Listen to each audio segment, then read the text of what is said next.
Okay, grab your partner and let's do the TM30 dance. Let's go. Yeah. Come on, girls. Once again, the TM30 dance. Yay. Grab yourself a TM30 form. TM30 form.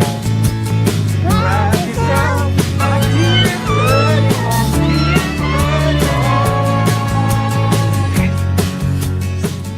Good evening, Johnny Siam.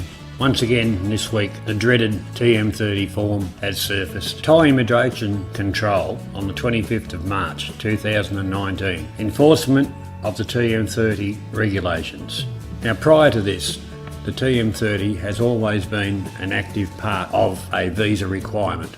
When the military junta took control, a lot of things were looked into. The TM30 forms were realistically in the bottom drawer, so what they did was move them to the top drawer so that they could keep a bit of a track on the people within the kingdom. Hotels, registered boarding establishments are directly connected to the immigration department, so in fact they do the reporting. Also, it is the responsibility of the visa holder to make sure that the TM30 reporting is done. There are fines attached, being at hotels up to 10,000 baht, private individuals or establishment 800 to 2,000 baht. As the visa holder and a tourist/visitor to the kingdom, it is also your responsibility. On the form there is three parts. The first part is for the abode, the second part is your details, the third part is given back to yourself if you submit it, or whomever that submits it, which is like a receipt that it has been received. The failure by the visitor, it can lead to refusal by the immigration department to process application, be it a visa application, work permits and or renewal to the foreigner concerned. I would suggest be very mindful of it. It is to be placed, to be submitted to the immigration department or your local police station, whichever is more convenient. There's always a police station just down the road. I would suggest people that you get on board with that. It might be a lot easier in the future. In the comments there will be a link to the TM30. Thank you. Well, what do you think of that? Now you know how to fill in your TM30 form. Once again, let's rock along. Once again, the TM30 dance. Yay! Grab yourself a TM30 form. TM30 form. Grab yourself a TM30 form. TM30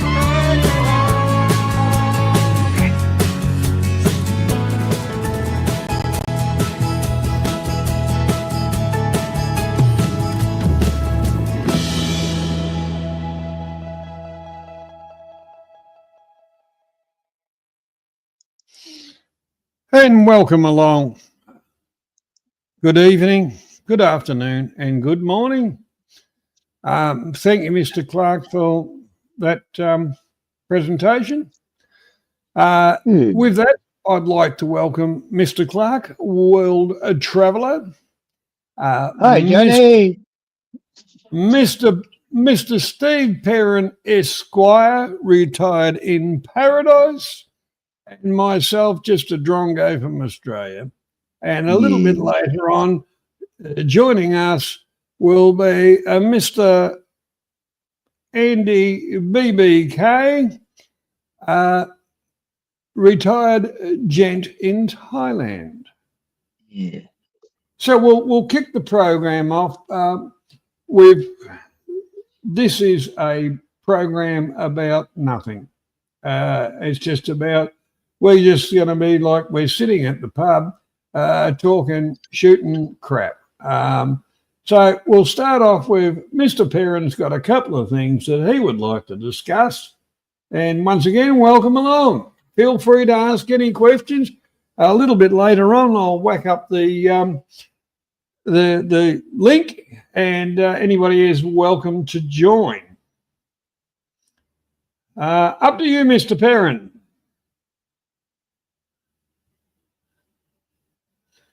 Well, that didn't work. He's still out having a smoke. No. Sorry, I was muted. I said thank you very much for the introduction, Johnny. And Hello, Mr. Clark. How the devil are you?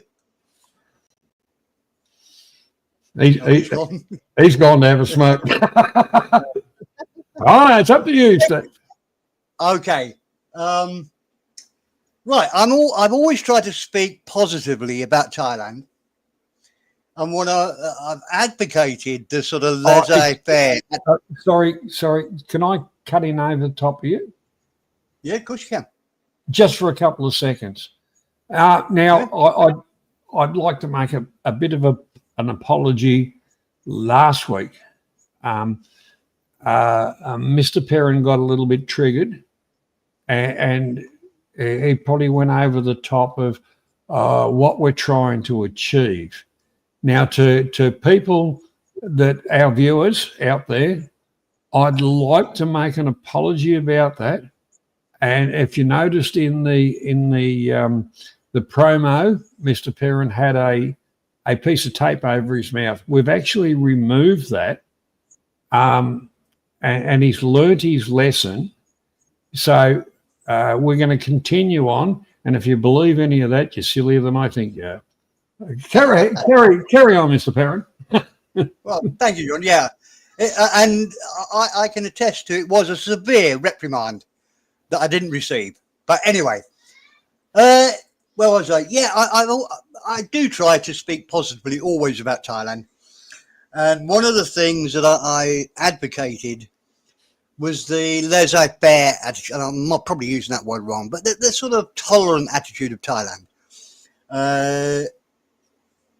For many things, it's almost, look, don't bother me, I won't bother you. I'm not interested in your business, don't be interested in my business.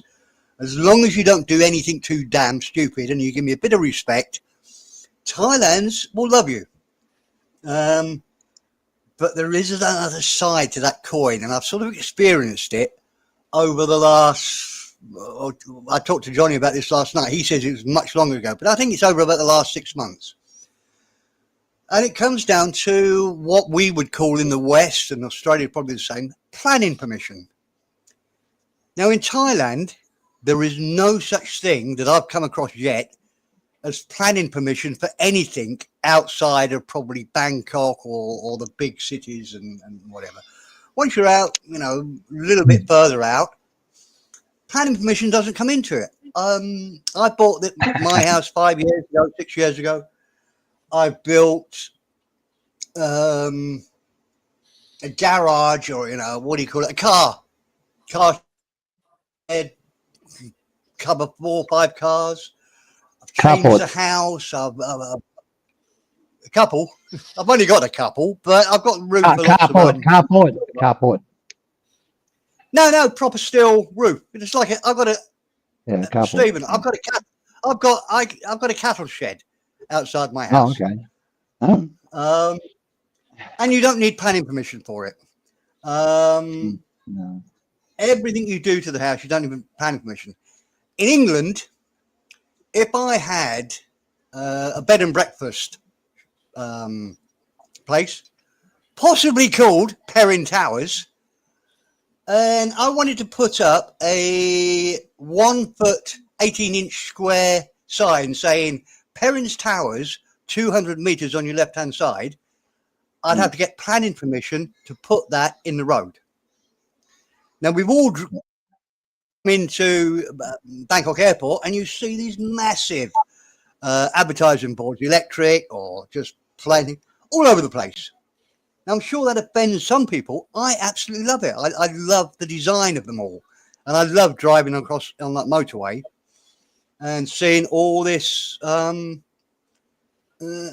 do they call it? It's not road traffic. It's not road furniture, is it? It's advertisements and stuff. And even for road furniture in England, to put up any sign, to do anything, you need permission to do it. I got loads of experiences.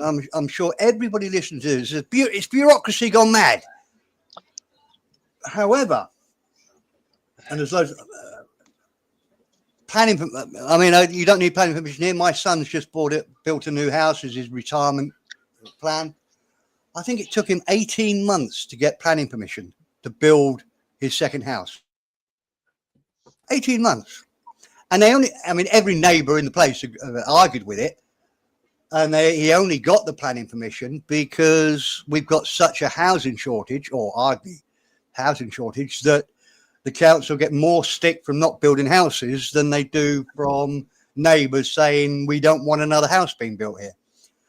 So that's where we start from. I'm a big advocate of the Thailand's way of, look, as long as you don't put a big phallic symbol in your back garden, you can basically do whatever you want. Until this happened, I'm guessing 6 months ago. Johnny reckons longer. Can you play the video, mate?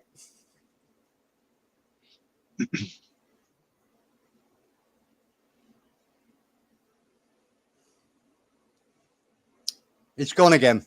Ah, there you go.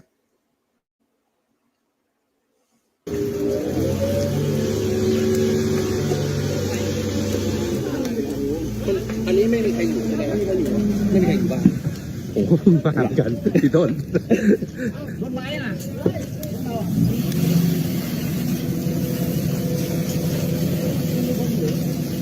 ไม่น่ามีหรอกมีลุงคนแก่ I'm not sure if you can hear me, but this is my next door. This was my next door neighbour's house. This was about 4 o'clock on a Friday afternoon. My house, if you're looking at here, is about 40 meters. Could you hear that? Did you hear my over talking, Johnny? Yeah, we can hear you. Yeah. You can hear. Yeah. So that was my next door neighbour's house on the south side of my property. It's about at that time, and that's this point of this conversation. At that time, that house was about 40 foot, maybe 30 foot away from my south side. Oh, It blew himself up. I pressed the wrong button, Steve. Come on back. I'm not. Oh, yeah. Well, it's going to be a stuff up. I'm not used to this free version of StreamYards. I know. Whilst I'm waiting Mr. Perrin to come back. Keep the flow going. Keep the flow going. Listen, it's like when that Ukraine girl got stabbed on that train and nobody helped her. Everybody was too busy pulling out their selfie cameras and filming it. It looks like Steve did the same thing. Where's his hose? Where's he trying to put it out? I don't know. Yeah. Oh, you know, I've actually had the pleasure of being invited to Mr. Perrin's home. It is slightly secluded to a certain extent, which is pretty good. But you know, the whole thing about it, as far as Western world, you haven't got the fire brigades, you haven't got a lot of those things. You haven't got a big main with hydrants and all of that kind of thing. Where are you, Steve? Come on back. Anyway, getting back to building permits, John, I built a Wappen for a great pergola at the back of my house once, probably 20 metres by 10 metres. It was fucking huge. Now, to do this job, you had to get an engineer's report, you had to get this report, you had to get a building permit, and that's if you connected it to the house, he said. So I said, what if I don't connect it to the house? You don't need nothing. So I redesigned it. I made sure there was poles up against the fucking house, and I just put the pergola up. Yeah. But I thought, fuck it. So I thought to myself, I'll put a bolt in each, a big Dynabolt in each, just in case, you know. So so if anybody come around to inspect, all they have to do is undo the Dynabolts. It's not connected to the house. But in Australia, things like in Thailand, you can look, they're building a house now up where I am, no permit, no nothing. And, you know, you've got the knock-down houses. You can just put them up willy-nilly and with no permit, no nothing. There's only, from my understanding, there's only one requirement to get your lot number and all of the crap. You've got to have an ablution block, like a toilet and a shower. Yeah. You can put a tent there as long as you've got a toilet and a shower, which is a kind of a semi-permanent structure. Job's right. So, okay, John, I'll spend about honestly about 200. I'll get a 3-bedroom knockdown home, possibly a kit one, like a fucking container, not really a container, but it all flops out. I'll bet 250, like 3-bedroom, 2 toilets, about 250. All I have to do is just put the fucking thing up, no permit, no fucking nothing. It's ridiculous. But you try to do that in Australia, you'd be up for fucking 10 million, probably more. And that's the difference in Thailand. I mean, it's got its good point, it's got its bad points. I mean, you're seeing some of the electricity work in some of these houses, mate. But yeah. Good day, Andy. How you going, mate? Welcome along, Mr. Andy BBK, retired gentleman in Vancouver. Johnny, love you to death. Not BBK, BKK, but apart from that, thank you. Yeah, just really got back from a Utia, and nice to see you guys. Yeah, I got some stories about building permissions, but you can over here, Andy. It's ridiculous. I've got to give Perrin a ring because that video that he asked me to play, when I kind of took that down, it took him out too. So I've got to ring him up and say, I fucked up. And yeah. What? I didn't get any of that. What happened? There's the 3 dots at the side. I think he's just blocked him. No, I didn't block him. I pissed him off. I hit the wrong button because I'm a virgin. How to make friends in 3 easy lessons. Yeah, I'm a virgin at the free version of StreamYards. To go to where we used to be, it's that expensive. It's unjustifiable. Yeah. So where's Mr. Perrin? I'm just going to give him a call. I'll just disappear for a sec. I'm going to give him a call and find out where he is. Johnny fucking blew him up. Well, he's gone. Go on. Well, Here he is. Perrin's back. Here he is. I don't have to call him. How the hell did I get kicked out? Johnny did it. You know that I did it. I stuffed up. I will stand up with my hand up, and I'll even do it naked. I don't care. I removed the video because it had played, and it removed you as well, Steve. Oh shit! How? Don't forget. We are all used to the professional type of, which is now super expensive bullshit prices, where we are playing with the freer version of StreamYards because of why would we invest in $800 in this when we're not streaming all the time and all the rest of it? We're streaming when we want to. Okay, Steve, Mr. Perrin, can you play it again, mate? Because it was pretty good. I just have many things to say. And Johnny, you put your hands on top of your head. Don't touch anything. I'm not going to touch a button. Johnny Siam's on a naughty step. Yep, I don't know when I lost it, Mr. Clark. I don't know when I kicked out. It went for about 50 minutes, 50 seconds, I think. Just play the lot. How far did I get into it? Did you catch all of it? Basically, I'm saying that my point is bureaucracy is bad when it works against you, good when it works for you. When you don't need it. Just play the video and just do the whole lot again, Steve. You're better off. It only went for probably 30 seconds, I think. I'm not doing the same thing again. No. Well, I'll do it next week. All right, then. Okay, so I have a small story, and I'll cut it so short. I have a friend, he's a teacher, and he saved up money, and he decided, I don't want to pay rent anymore. I'm going to get a mortgage, and he bought a townhouse. All right, towards Pekret, which is down Changwatan way. I didn't agree with the location, but it doesn't matter. 6 townhouses, he got the one on the corner. So he had on his second floor and third floor, townhouses have 3 floors, right? he had a nice panoramic, well, not panoramic, but at least 180 degrees of the roofs of the. It was nice. It was great.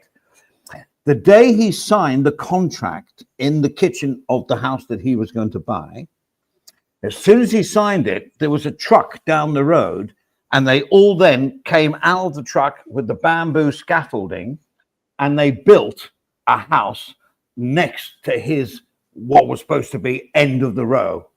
It was a shop house at the bottom, and they just built up on it, and up on it. So now his third floor looks into their bedrooms. Oh, So, no. so I know, and this is God's honest truth, all right? This is the truth. So he went ape shit. He's American, so they go ape shit more than a lot of people.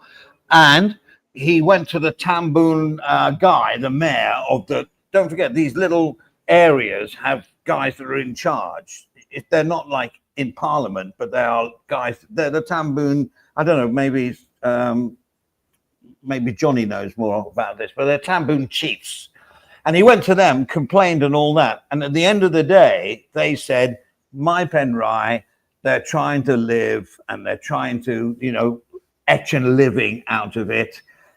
But it was on the date that he signed the contract.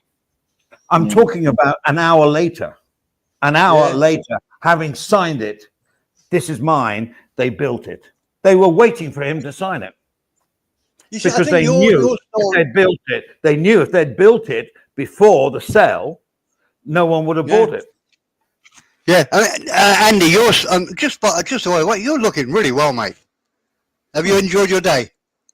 Yeah, it was a great opening of a craft beer in a Utia, like a bistro type thing, and they had the food that I like and craft beer, which is fine, and da-di-da-di-da. Nice people, good people. Craft beer people are good people. Yeah. They're artisans, I just put it on record.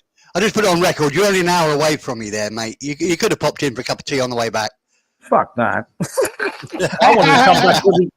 I want to come back. He wanted the beer, not a fucking cup of tea. Can I just say, I think your story, Andy, is malicious. My two stories weren't really malicious. They were, you can't build the house on land that has been gone up in flames because that's really unlucky. And the house across the road, it's contrived. There was nothing malicious in it. And as I've told you, Andy, I've been to both of the house blessings. They're nice people, they're not horrible. They're decent. Yeah, I get it. And don't forget, there is a law. It's still a bit of an imposition. Go on. Well, the law is like if you have a row of houses, right, and you have your wall and then the next house, they have to stay 1.5 meters away from your wall. But you go down my soy, as I have done, but I talked to the owner and I said, do you mind my outside kitchen? We're going to put like a stop the rain. It's going to come onto your wall. Do you mind? No problem at all. But actually, you're not allowed to do it. But everybody does it. Everybody does. You just go down a soy, you'll see everyone's overhanging thing is on the. It's supposed to be, I think it's 1.5 meters. It could be 2. I don't think it's 2. Yeah. It's not 1. I think it's 1.5.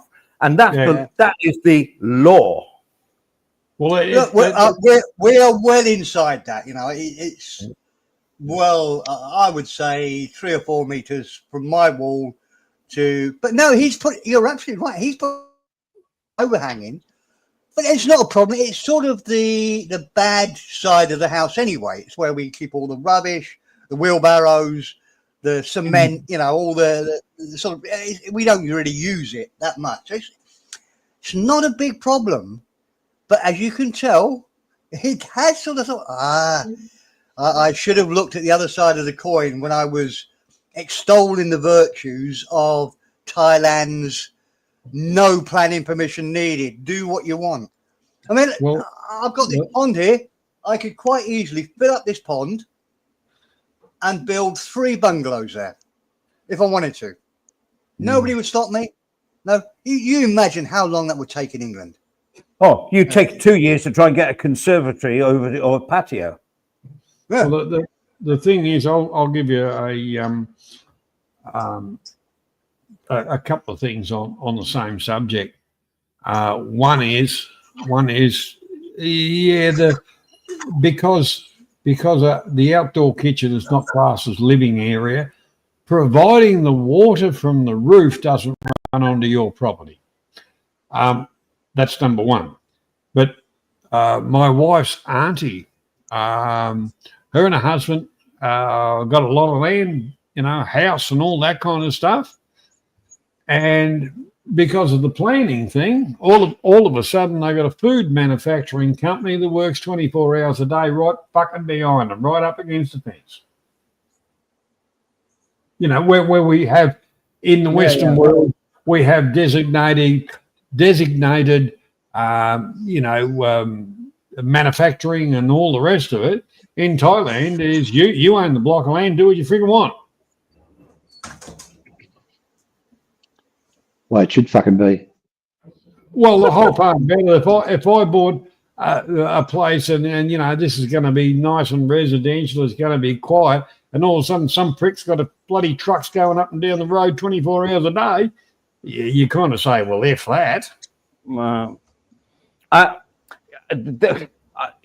Pattaya is like a prime example, or maybe Jomtien. You could like move into a nice little condo, and then there's a bar literally from where you walk into the condo 50 meters down, blaring out music at like 200 bloody decibels, and they're allowed to do it, but you can hear it in your condo. Around here in the burbs, there's been 2 or 3 places that have tried to open with live music, and they've closed down. So I think it depends on this guy that owns that area, like the Taboon chief or the council. I don't know how it works. I don't know how the politics work. You have a councillor, you have an MP, but I mean, how much? What does he MP over? How much area? Because he can't keep tabs on everything. And in Pattaya and Chonburi, they get paid off. We're going to open this, and they pay off the police, and they can play the loud music. You just spent 7 million on your condo, and you're trying to get to sleep at 11:30 at night, and you're hearing boom, boom, boom, boom, boom, boom, boom, boom, boom, boom. Andy, that's the thing in Thailand. There's no zoning. Zoning doesn't exist. So you could end up with a disco next door to you, and there's nothing you can fucking do about it except complain. That's the problem. One of the problems in Thailand. Well, it's not really a problem, but in our country, like Australia, the zone, you only put a house there, and the factories go over there, and whatever. But we're over control. You've got to admit, here in the Western world, to a certain extent, with the Karen factor, we're over controlled. In Thailand, it's under control. That's it, Johnny, in a nutshell. So my question would be to you: which one would you go for? Which is still Thailand, but I don't want to go over talking everybody, which I've been reminded I do. No, you don't do that. You're really good at that. I got a little switch here, Andy. I can block him.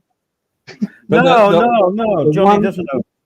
The one thing about what Andy was saying about when I was a virgin going to Thailand, I booked a hotel for me and my now lovely wife in a very touristy area, KSN Road.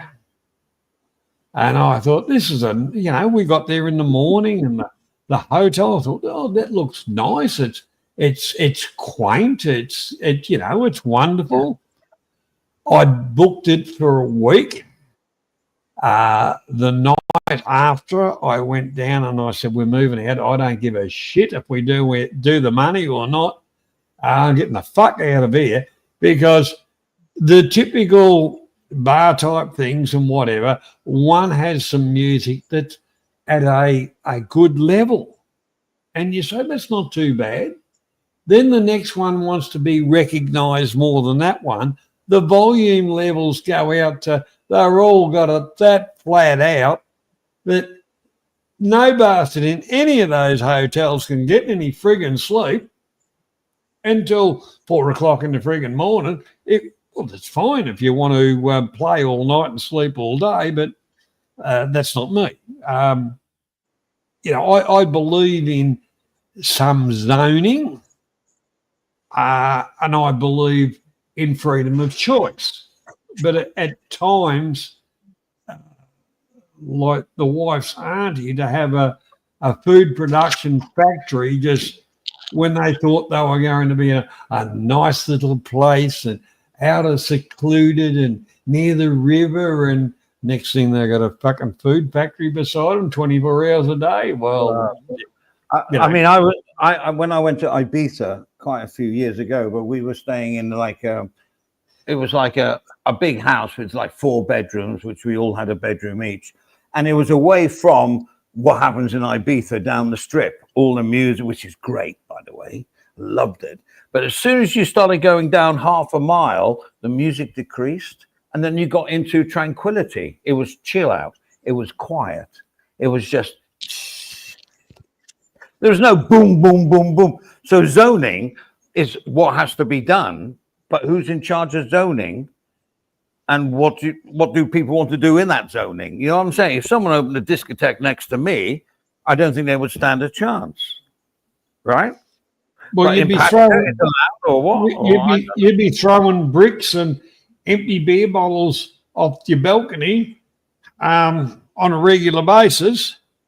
So when you pay like quite a lot of money for a condo, you know, in a multi-million baht condo that cost a lot of money, if you can hear, you know, 100 yards down the road, some bar playing at 1 o'clock in the morning because everybody in that bar, owners, girls, customers are drunk, and it's boom, boom, boom, boom, boom. Should they be allowed to do that? Now, I don't want to quash their fun, but shouldn't they do that in an area where they can have fun till, well, 24/7? But why should, you know what I'm saying? It's like, to me, it's unfair. It's unfair. Well, there's my opinion.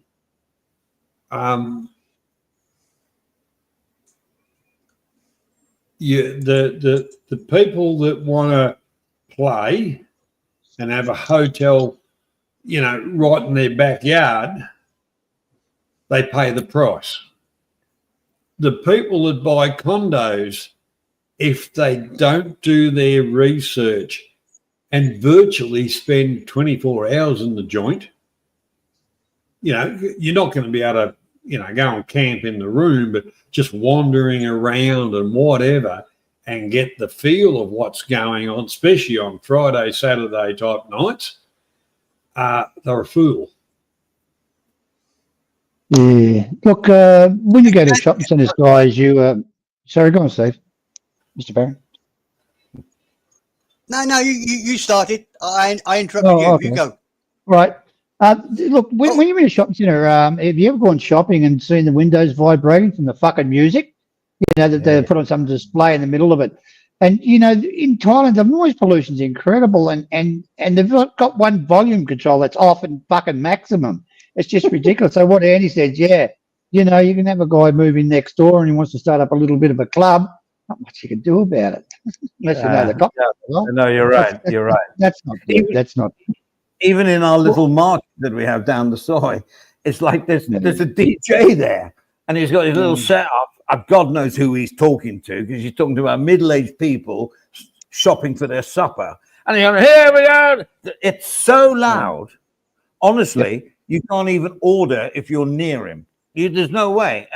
But the vendors are all, they don't care. You know, like, find the plug and just plug him out, you know.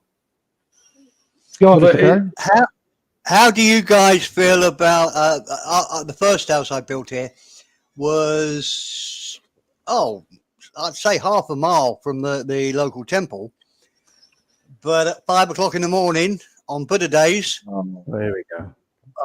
The loudness of it. There 5 o'clock. I quite like that. How do you feel about that? Was that something you appreciated the culture, or do you think, oh fuck? Yeah. It's like calling to prayer. I don't mind calling to prayer. I don't mind. Yeah, you're easy going though, Andy. What about you, Johnny and Stephen? I bet have you ever had that experience? Mr. Perrin, I used to, when I was in Bangkok, you know, the food carts go past and they've got the loudspeakers, and they say they've got whatever selling. Well, they used to do it about 5 a.m. in the morning. Oh, Jesus Christ. I went out and had a golden once and Jesus. I bet that did a lot. I bet that did a lot. Even that surprises me that you would have a go at anybody. Oh, Such a passive individual. Stephen, after your rant, did they stop coming down the side? no, they went earlier actually, but it doesn't matter. It's all the count. Yeah, we'll have him. We'll have him. If I may. Oh, yeah, I just came from Australia. I wasn't used to that sort of stuff, you know. No, I get Go it. on. No, it's annoying, but you go with the Yeah. flow. You know, they're trying to make a living. It's Thailand. Never mind. You know, a discotheque. Yeah. You know, you just spent 7 million on a condo and you're hearing it light. You can't get to sleep because you're getting the boom, boom, boom. That, to me, is out of order. Well, Go on, John. No, gentlemen, we're concentrating on sound. Mine was Yeah. more on my diatribe was more on planning permission.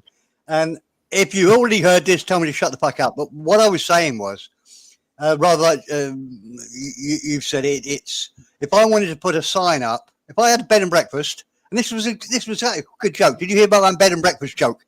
If I had a bed and breakfast property, possibly called Perrin Towers, and I wanted to put up an 18-inch by 12-inch sign on the roadway saying Perrin Towers, 200 meters on your left, I would need planning permission to do that. Yes, that's right. In Thailand, Right. when you first come to Thailand, you get off the plane, you go down the motorway, and there are these billboards, electric or passive or whatever, and they're huge. Now, I actually love that. When I used to get off the plane and see those, oh, wow, I'm home, back, I love it. But honestly, I'm not joking.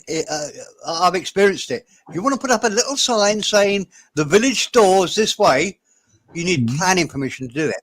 Where? Or if in England, if I bought I bought a shop in England as a few, you know, and it's a massive place. Bad mistake in my life to buy it, but over the shop, we had 2 bedrooms over the shop and about another 5 bedrooms going back into the shop. Over the shop, as you went into the bedrooms, the floors were a bit springy. Oh shit! This is dangerous. They've got customers below. It was a very old building, beautiful. I bought it emotionally rather than financially, but the floors are springy. So right, let's get builders in. We'll strap that all up. Put big beams in to secure it all, make it all safe.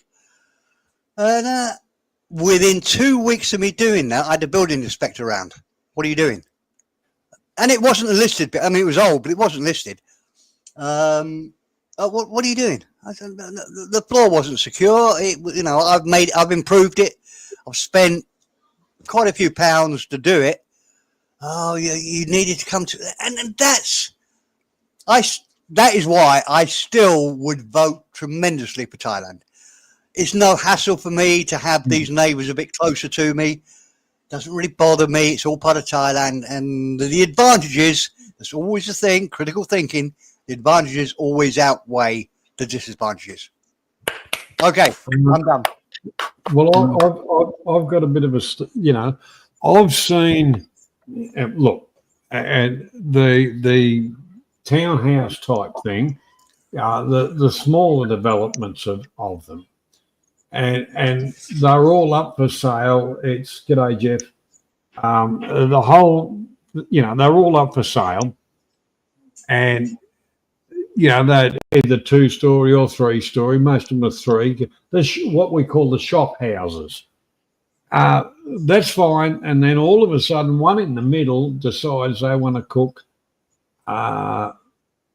barbecue and fried stuff. And they put a chimney, smokestack, whatever you want to call it. And you're the next door neighbour. You're going to cop the whole frigging lot of it, and you can't do a frigging thing about it. That's what pisses me off on some things. But other than that, but that's, you've got to expect it, because everybody's got an idea, because it comes back to employment. And everybody's got an idea, well, maybe I can make some money doing that or that or that. It's the g'day, Tony, welcome. G'day. Oh, it says g'day to you. The one thing about it, Southeast Asia, entrepreneurship is a wonderful thing. But if you're living next door to it, well, your property value just went shot to the shit house. You know, that's my opinion.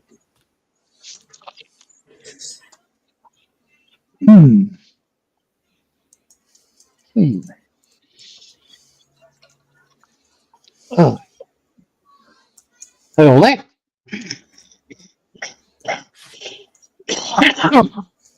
No, Now, it's, you had another subject, Mr. Perrin, I believe. Oh, Johnny, you know me, I've always got lots of subjects. I'll do a brief one. Oh, No, it's not. My subjects are never brief. Yeah, we're making history here, folks.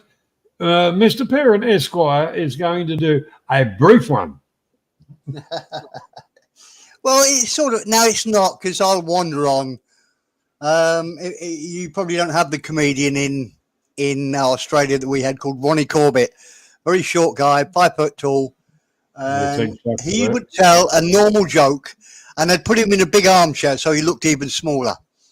And it would be a classic joke, but he would take 15 minutes to tell the joke.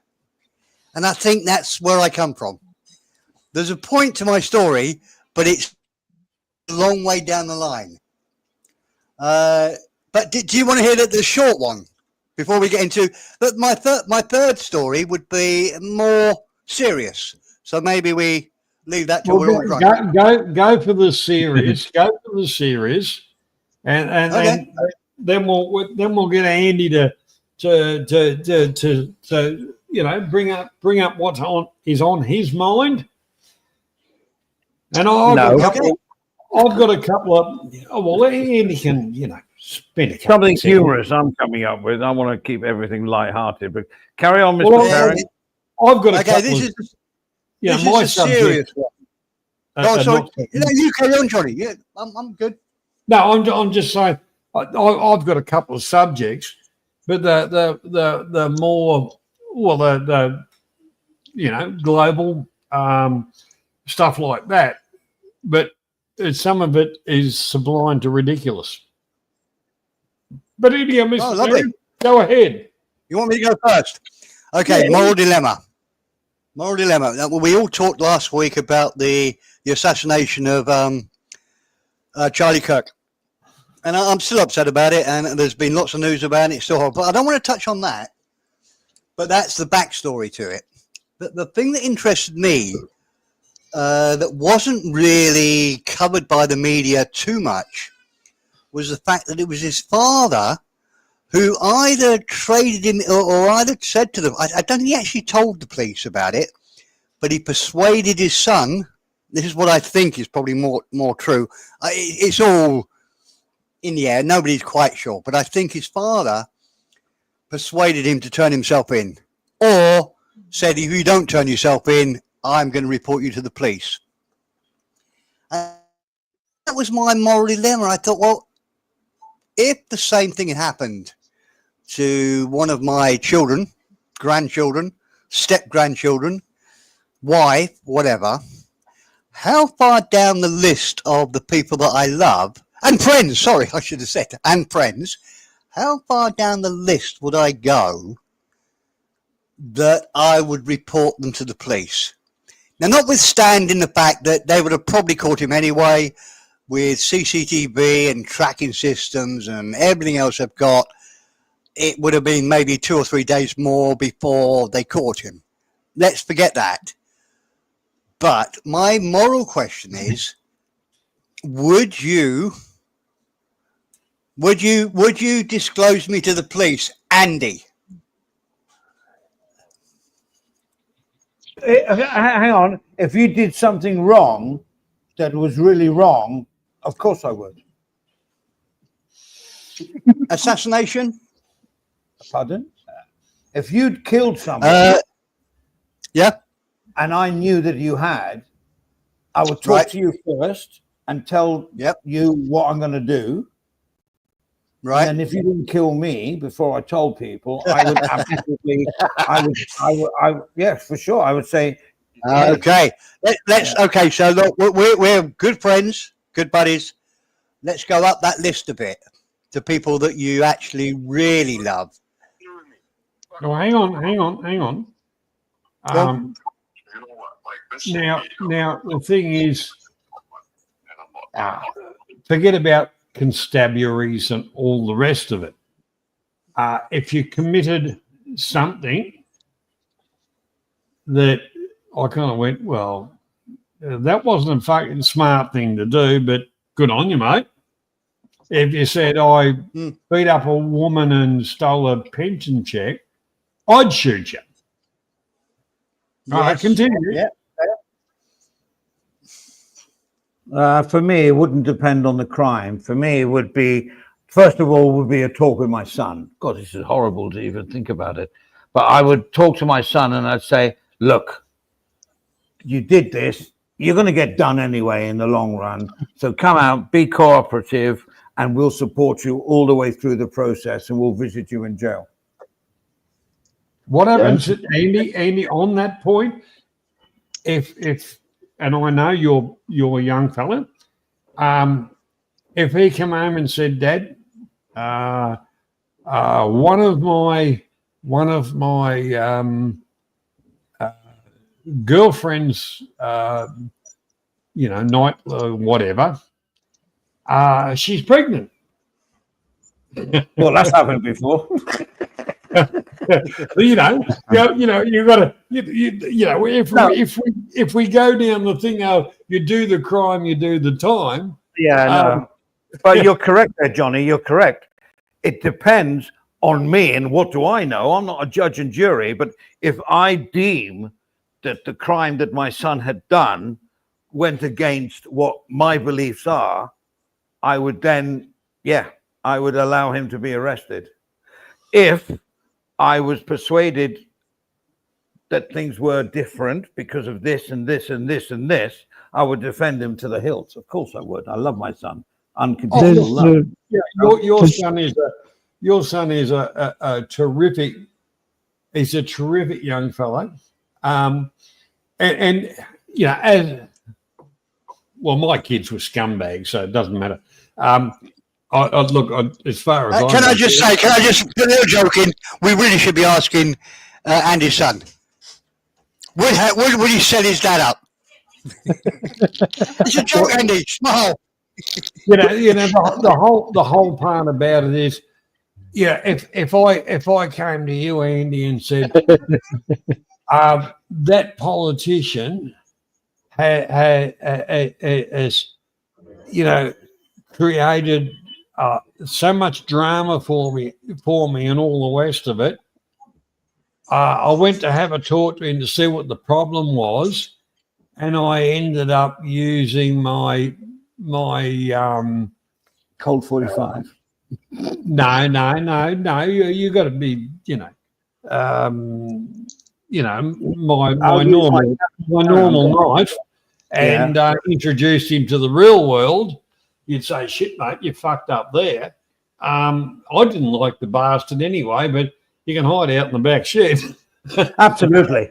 If I actually thought that he had a reason for doing it, I would collaborate in any cover-up story that he had. Of course I would. But there's a boundary, there is a line. Oh, yeah, there is. I think you've got. I've had more time to think about this because obviously it was my topic, my subject, and I think you've come down to it. And unless it was the sort of heinous crime that people talk about on these channels all the time, involving young children and that sort of thing, my list is quite long.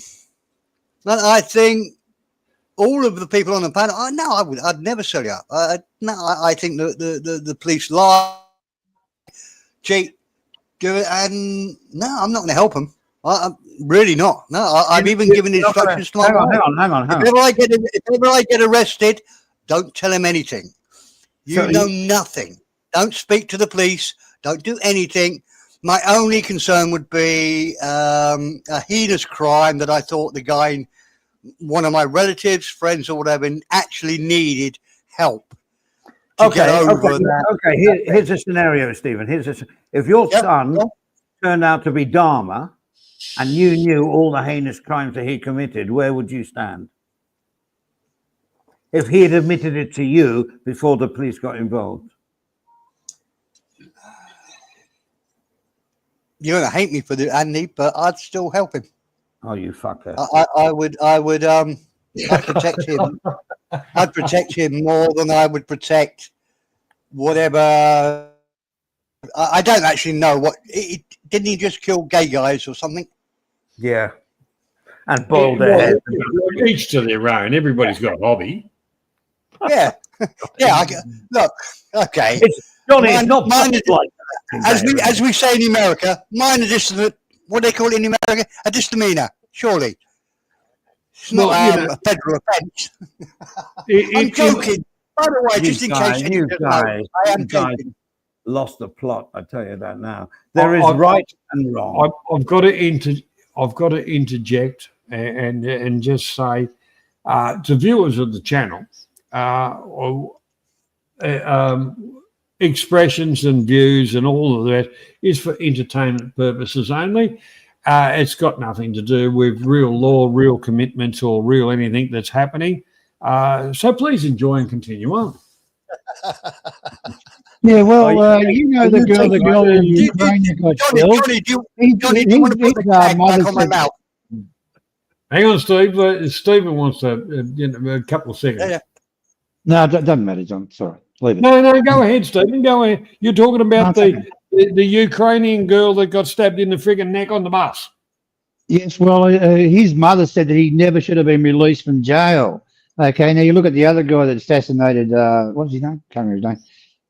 His father dobbed him in. Now, if you're just looking at your son, he's totally off his fucking face. He's an idiot. He's danger to everybody. So you've got to ask yourself, you're going to protect what's ever left of your family, or depend on this one son that he's going to come good. So they're your options on what crime did he commit for you to go to the police? You know, might have been a terrible crime that he's committed, and he's going to do it again. What do you do? I'd shoot the situation. What we're sort of like working out is what is unconditional love. And if you have a son, a child, it's not a wife, not even parent. If you have a kid, it's unconditional love. So you'll do what you think is the best for him. Now, if you know he committed all these crimes, the best for him is to do the time and suck it up because he committed them. Andy, sometimes it's not do the time; it's the death sentence. That guy that shot, what was it? I can't remember. He's going to be killed. He's going to be executed. Right now, his father has told on him. Now he's going to get through his father. He's going to get killed, regardless if they'd have found him through DNA or whatever, or cameras or shit. So he's just killed his son virtually. But do you make that decision yourself? The whole part about it. That's a difficult. Well, I'm totally different to the rest of the panel, and totally different to a lot of people, because once upon a time, I did serve in the forces. So if somebody says that's the target, well, that's the target.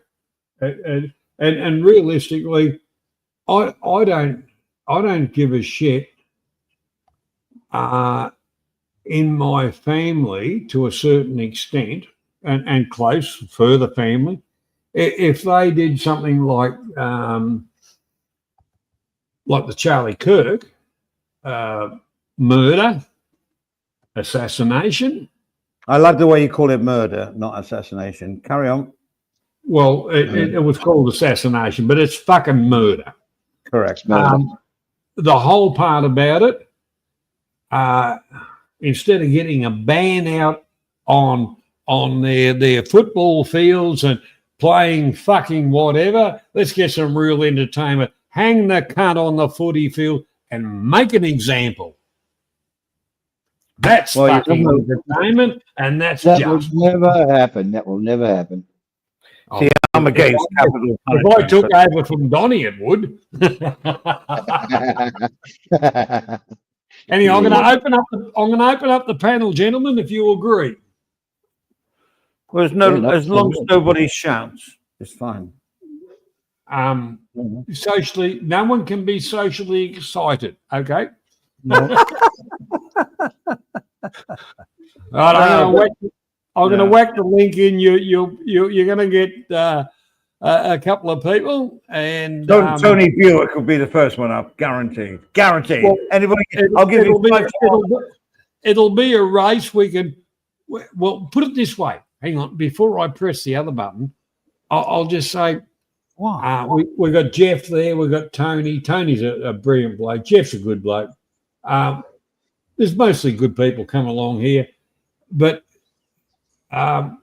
who do you think the first one that Steve gets upset with and does a bit of a rant? That's the side bet. Most of them.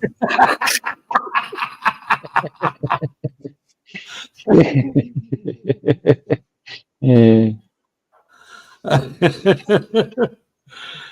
Here's Robert and Jeffrey.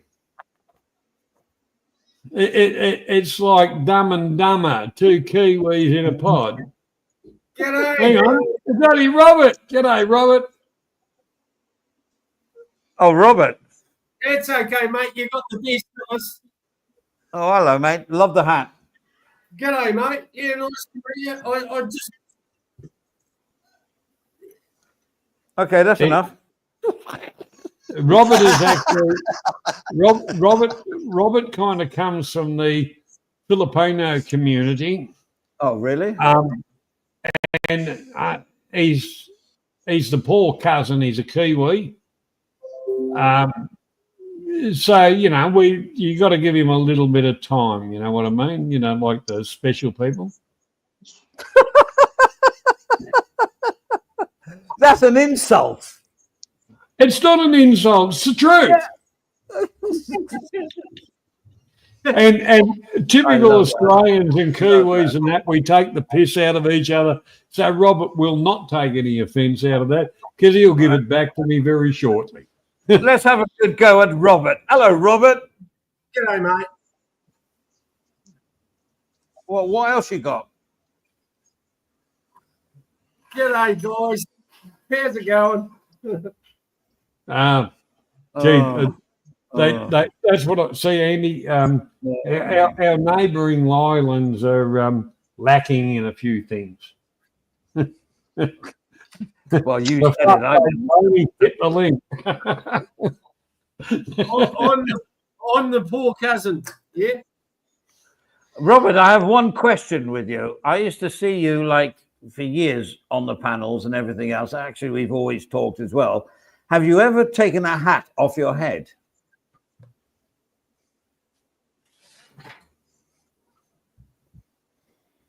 Oh. Yes. Not even in the shower. That's what I'm saying. How's that? I have a second hat-related question. How much does a beautiful hat like that cost in Australia or New Zealand? Peanuts. Houses are cheaper. New Zealand. Stop It's it, a New Stephen. Zealand hat. $80. 80 New Zealand dollars. Oh, that's not too bad. Good. That 40 UK pounds. That's reasonable. Yeah. It's well Made worth in it. China. China. Oh, yeah. No, look, straight up, boys. If I had $1 for every Australian that said, "Where did you get that hat from and how much are they?" I would be rich. The thing is, we have to ask you, Robert, is wherever you lay your hat, where have you laid it? Wherever. That was an interesting song. Where I lay my hat. That's my home. That's Hello, my home. Jeffrey. How are you? Bang goes the neighbourhood. Hi Well, guys. this is an interesting conversation. Why are we getting Is this like the new what's it called? Mount Break Mountain or something? Two guys on the Brokeback panel. Mountain. The Bareback Mountain. Get it right, Steve. Come on. Brokeback. That gives it another option, doesn't it? Brokeback Mountain from the top end of New South Wales. Yeah. Wow. Look at that. They look like Johnny, fucking twins. this reminds me of dueling banjos. It does. It does. My God, it's a fucking duo now. That's like double the problem. Where they Hang on, go? what Oh, it's all right. Johnny's just kicked them, so No, I haven't touched nothing. I haven't Yes, touched you have. nothing. Yes, you have. Oh, I did not. The only thing I grabbed for was my refreshments so that I can lubricate my throat. Cheers, Johnny. So do you think they were upset with the Oh. Brokeback Mountain joke? And they said, no, we're No, not no. going on the channel where we're not. Now let me finish. And we're not going on the channel where the people don't like us gay men. You We are do like homophobic. you gay men. I'm We're not, okay with you. Come back. I'm not saying they're gay, and I don't say I don't like gay men. Yeah, right. I don't particularly like to associate with them. How's that? Oh, let's not get into this thing. This is shit. No. All right, we're not going down the rabbit hole. We're not going down the rabbit hole. No, because I have a lot of, not a lot, but I have some friends that are gay, and they're the greatest people they're just like you guys. They're good mates, and mates that I've met regularly, and they're the greatest people ever. So I don't want to go down that gay. However, look, I've got to add this to it because it comes to the movie with the Cray twins. Oh yeah. There are two sorts of gay people. Oh, well, how do we end up on this fucking subject? Ronnie Cray explains it beautifully in the thing. He says, "I'm a giver, not a receiver." That's because he gives blowjobs. Yeah. Well, the whole part about it is you're either the fucker or the fucker. Yes, exactly. Now, I have not worked with, I'm not in the entertainment industry, so I've not worked with as many gay people as Andy would have done, because it is part of your it's part of your trade, Andy. There's lots Yeah, of gay people. I love them. They Yeah. save my bacon loads of times. They're brilliant. But I've worked with quite a few, and I've always preferred the receiver to the giver. And I've never experienced anything physical, but I just get on with them better. The receiver is always a decent sort of human being. In other words, The giver is always an angry. I think givers are just in a power thing. They just want to do something in other horrible words- to another person. in other words, just to cut a long story short, you're saying the other one's submissive.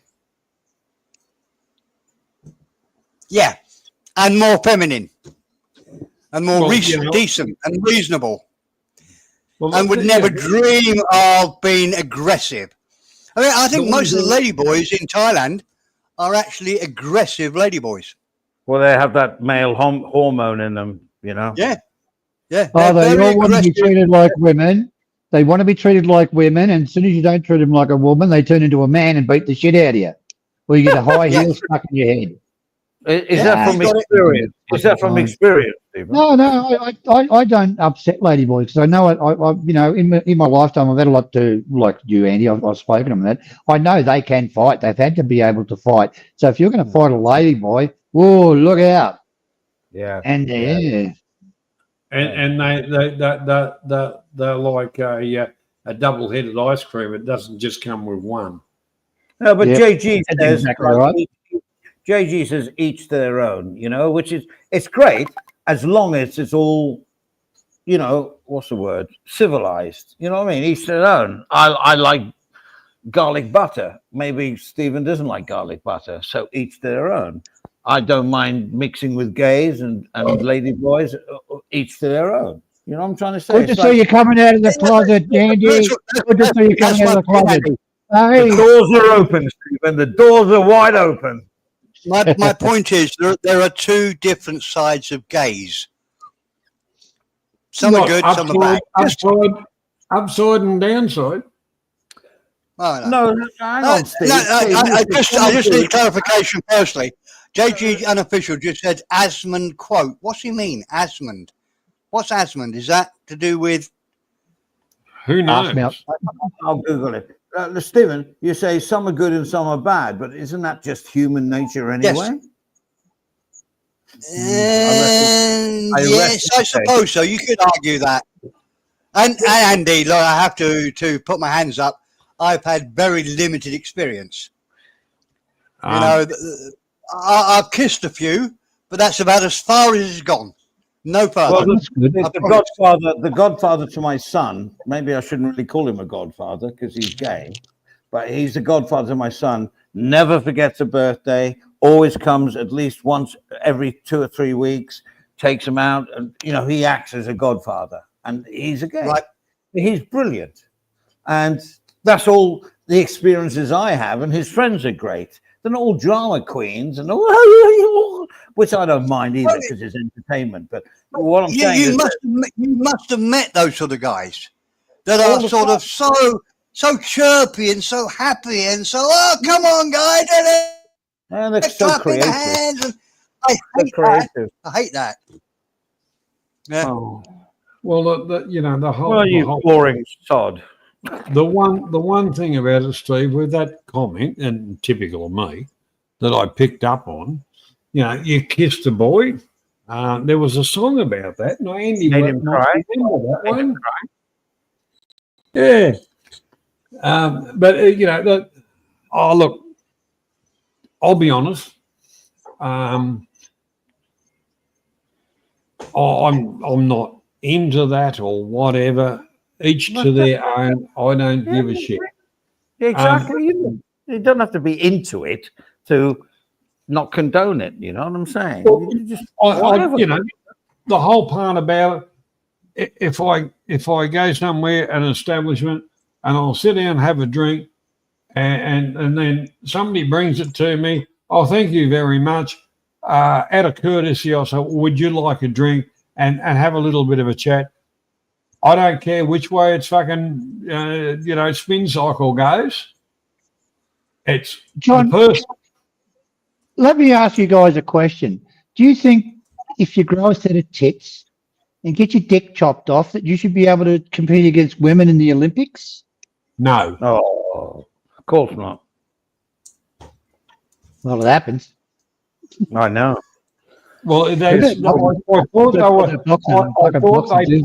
on a lot of that or retracted because there was a lot of controversy. Look at Billie Jean King. All of that kind of stuff. It goes back through sport.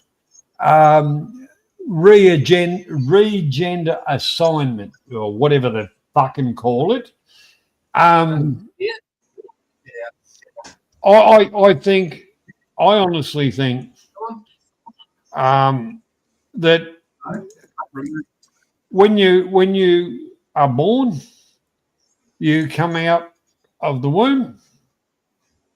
The doctor says, well, you've got some tackle or you haven't, pronounces whatever.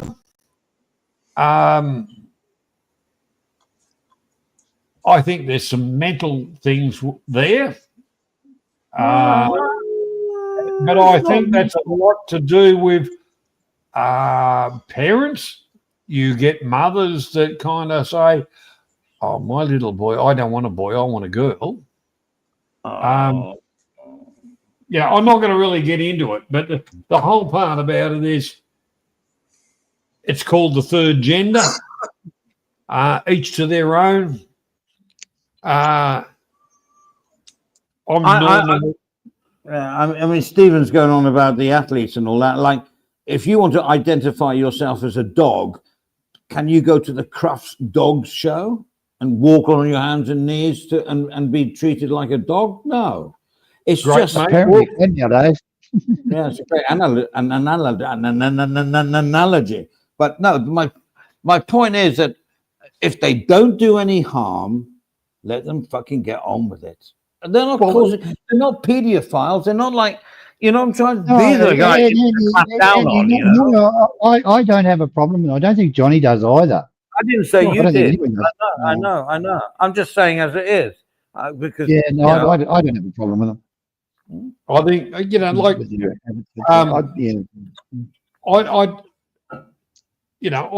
I believe in people are people, whatever gender they want to project themselves as is fine. The ones that want to go, oh, I'm a cat, I'm a fucking dog, or I'm what, they are fucked in the head. And for the sure. whole society of that bullshit is fucking bullshit. And No, that what you- you're trying to say is that they're fucked in the head. Yes, they're mentally deranged, whatever it's word, they're disarranged, right? But it doesn't mean that you have to like single them out for hatred because they are. No, you shouldn't do that. No. You know what I'm saying? That's my point. Now, I agree with what Johnny said. You can't take him seriously. Of course you can't. I identify myself as a camel or a kangaroo or whatever. Let them do it, as long as they're not like bouncing around in your backyard and smash through your window and then try humping your like 5-year-old kid. You know, then it's wrong. But Andy, let them get on with it. Let them get on with it. Andy, You know, remember the lyrics out of a song? Janie's What? got a gun. there you go. Yes. Yeah. No, Hey, no, hey, Andy, let me ask you a question, Andy. There we Do go. you know how to stop a dog from fucking your leg? Chop your leg James off. Lee. Let him finish. Oh, exactly. Let them have some. Let them have a happy ending. Nothing wrong with a happy ending, you know. Well, And it's actually, happy. Stephen, what you actually do, if a dog's trying to do that, you reach down and grab hold of their nuts and lift them up.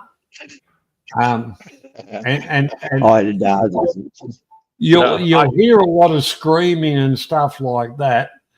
And when you let them go, they will not ever come back near you. That's so wrong. I did. I don't know where to begin. I did have a dog because, you know, within family groups, social groups, and that, you get the people that are the wife's side or whatever they're there that you don't particularly like. Well, all of my dogs used to kind of feel the vibe, and they kind of piss on them or piss on their legs and shit like that. Not socially acceptable. I'd say to them, "Oh, you're a bad doggy," and I'd take them off and, you know, give them a rump steak or something like that and say, "Oh, you're a good boy. You stay here. Daddy will come back later." And he'll stay there forever waiting, you know. Yeah, piss on the arseholes. What? Oh no, we'll add you again. We'll add you again, Jeff and Robert. You got your shit organised? You've got your fucking YouTube on? Turn it off. Off. It was StreamYard. We're getting Yeah, feedback. No, you've got your fucking YouTube on. Well, we're not getting any feedback. Well, we are. Well, we haven't got YouTube on. Now, Johnny, we've been through this a dozen times before, haven't we? Is that a baker's dozen or just a normal dozen? Make it clear. Anyhow, Jeff, you're getting I'm too sorry. much feedback, mate. Steve, I've got it in for me today, Mr. Sarcastic. But anyway, carry on, guys, as you will. Oh, do you know who's snipe streaming us at the moment? No, who? Do you mind if I say, Johnny? It's your stream. Johnny? Oh, Jeff. it's- Sorry, no, hang on. Andy, you say anything you fucking want. So someone is double streaming us. Not double streaming, it's streaming at the same time. Guess who it is? Well, it'd be fucking Dickwit Ron. No. Well, yeah, but forget him. And An Australian bloke that ends in Z. that ends in fuckwit. Z. sorry about him. Andy. Well, let's just say I'm just Mr. stirring it. Irrelevant. Let's just Yeah, say no. Mr. Irrelevant. I haven't watched him for years, Andy. I quite like him, to be honest. I look, I don't mind the bloke. Last time I was on his channel, he banned me, and I challenged him to a fucking one-up talk, you know. And he said, "Open a stream." I opened 5 fucking streams, and the cunt didn't turn up, so he can get fucked. I couldn't give a shit. Yeah, last time I saw you on his panel, he was very, what's the word? Almost submissive to you. Like everything you said, I agree. I thought you were like getting on like a house on fire. Well, the cunt burnt down. Hey, man. But you know, the one thing about it, on me, I'm always going to be me. I don't believe in bullshit. Look, guys, some of these idiots out there will bung shit on people. They don't pick their target very well because some of them actually bite back ferociously. And that's his main fucking problem. He doesn't select his victims very well, does he? Well, No. I mean, I didn't think this was. Very good point, Stephen. I agree, mate. Yeah. I didn't think this was very appropriate, but I tried to get the receipt, but it's now gone from my stream. But Well, the penultimate stream that we did on What's Up Thailand before the last one, that's what penultimate means. Somebody sent me a clip of somebody, I won't mention his name because I don't want to give him like prestige, saying that Andy BKK has to go. You've let these people, I think you know, Johnny, because I told you about it. And he said, the people on the street. And I've never said anything against this guy. Trust me, never mentioned him, never had any drama with him. But he started to say, you're finished. You're Andy BKK. Actually, he called me Andy BKK Travels, which means he has no idea who I really am anyway, which shows how pathetic the man is anyway. And he was just going on about, you let this, I can't remember what was, I looked at the chat, as we all do, and there was nothing, who cares about the fucking chat? You know what I mean? Like, he's the king of the genre where he's never ever been to Thailand, never ever contributed anything worthwhile to the genre that we love. And he's now criticizing me that's had no go against him. I wish I had the receipt. I tried to get it back today to play it. It was like a 5-minute onslaught for me, Andy BKK. Your channel, your global channel, Adrian's channel is going to be taken down. Andy, You know- if you've got a dead channel and no one's watching, so I get up there and I bung shit on Johnny, so I am. I just say some rotten shit about him. Oh, did you see what he's saying about Johnny Cyan? Everybody starts to go over there and say, what else has he got to say? What else? And that's how you build your crowd up. And that's the mentality of some of these fucking clowns, you know? So you think like I'm fresh bait, right? Yeah, they're just baiting. That's exactly right, Andy. The thing is, when you're fishing, to try and get some relevance, which half of these Relevance is cocksucking right, fucking yeah. morons in every genre does. I don't give a fuck if we got 50 views, 100 views, or whatever, as long as we as a group are having a bit of fun. We're talking our mind. Yes, I'm watching the chat. If there's anything really relevant, I'll put it up. Yeah, of course. And So- you know, the whole part about it is it's like Mr. Perrin put in the promo, virtual bar.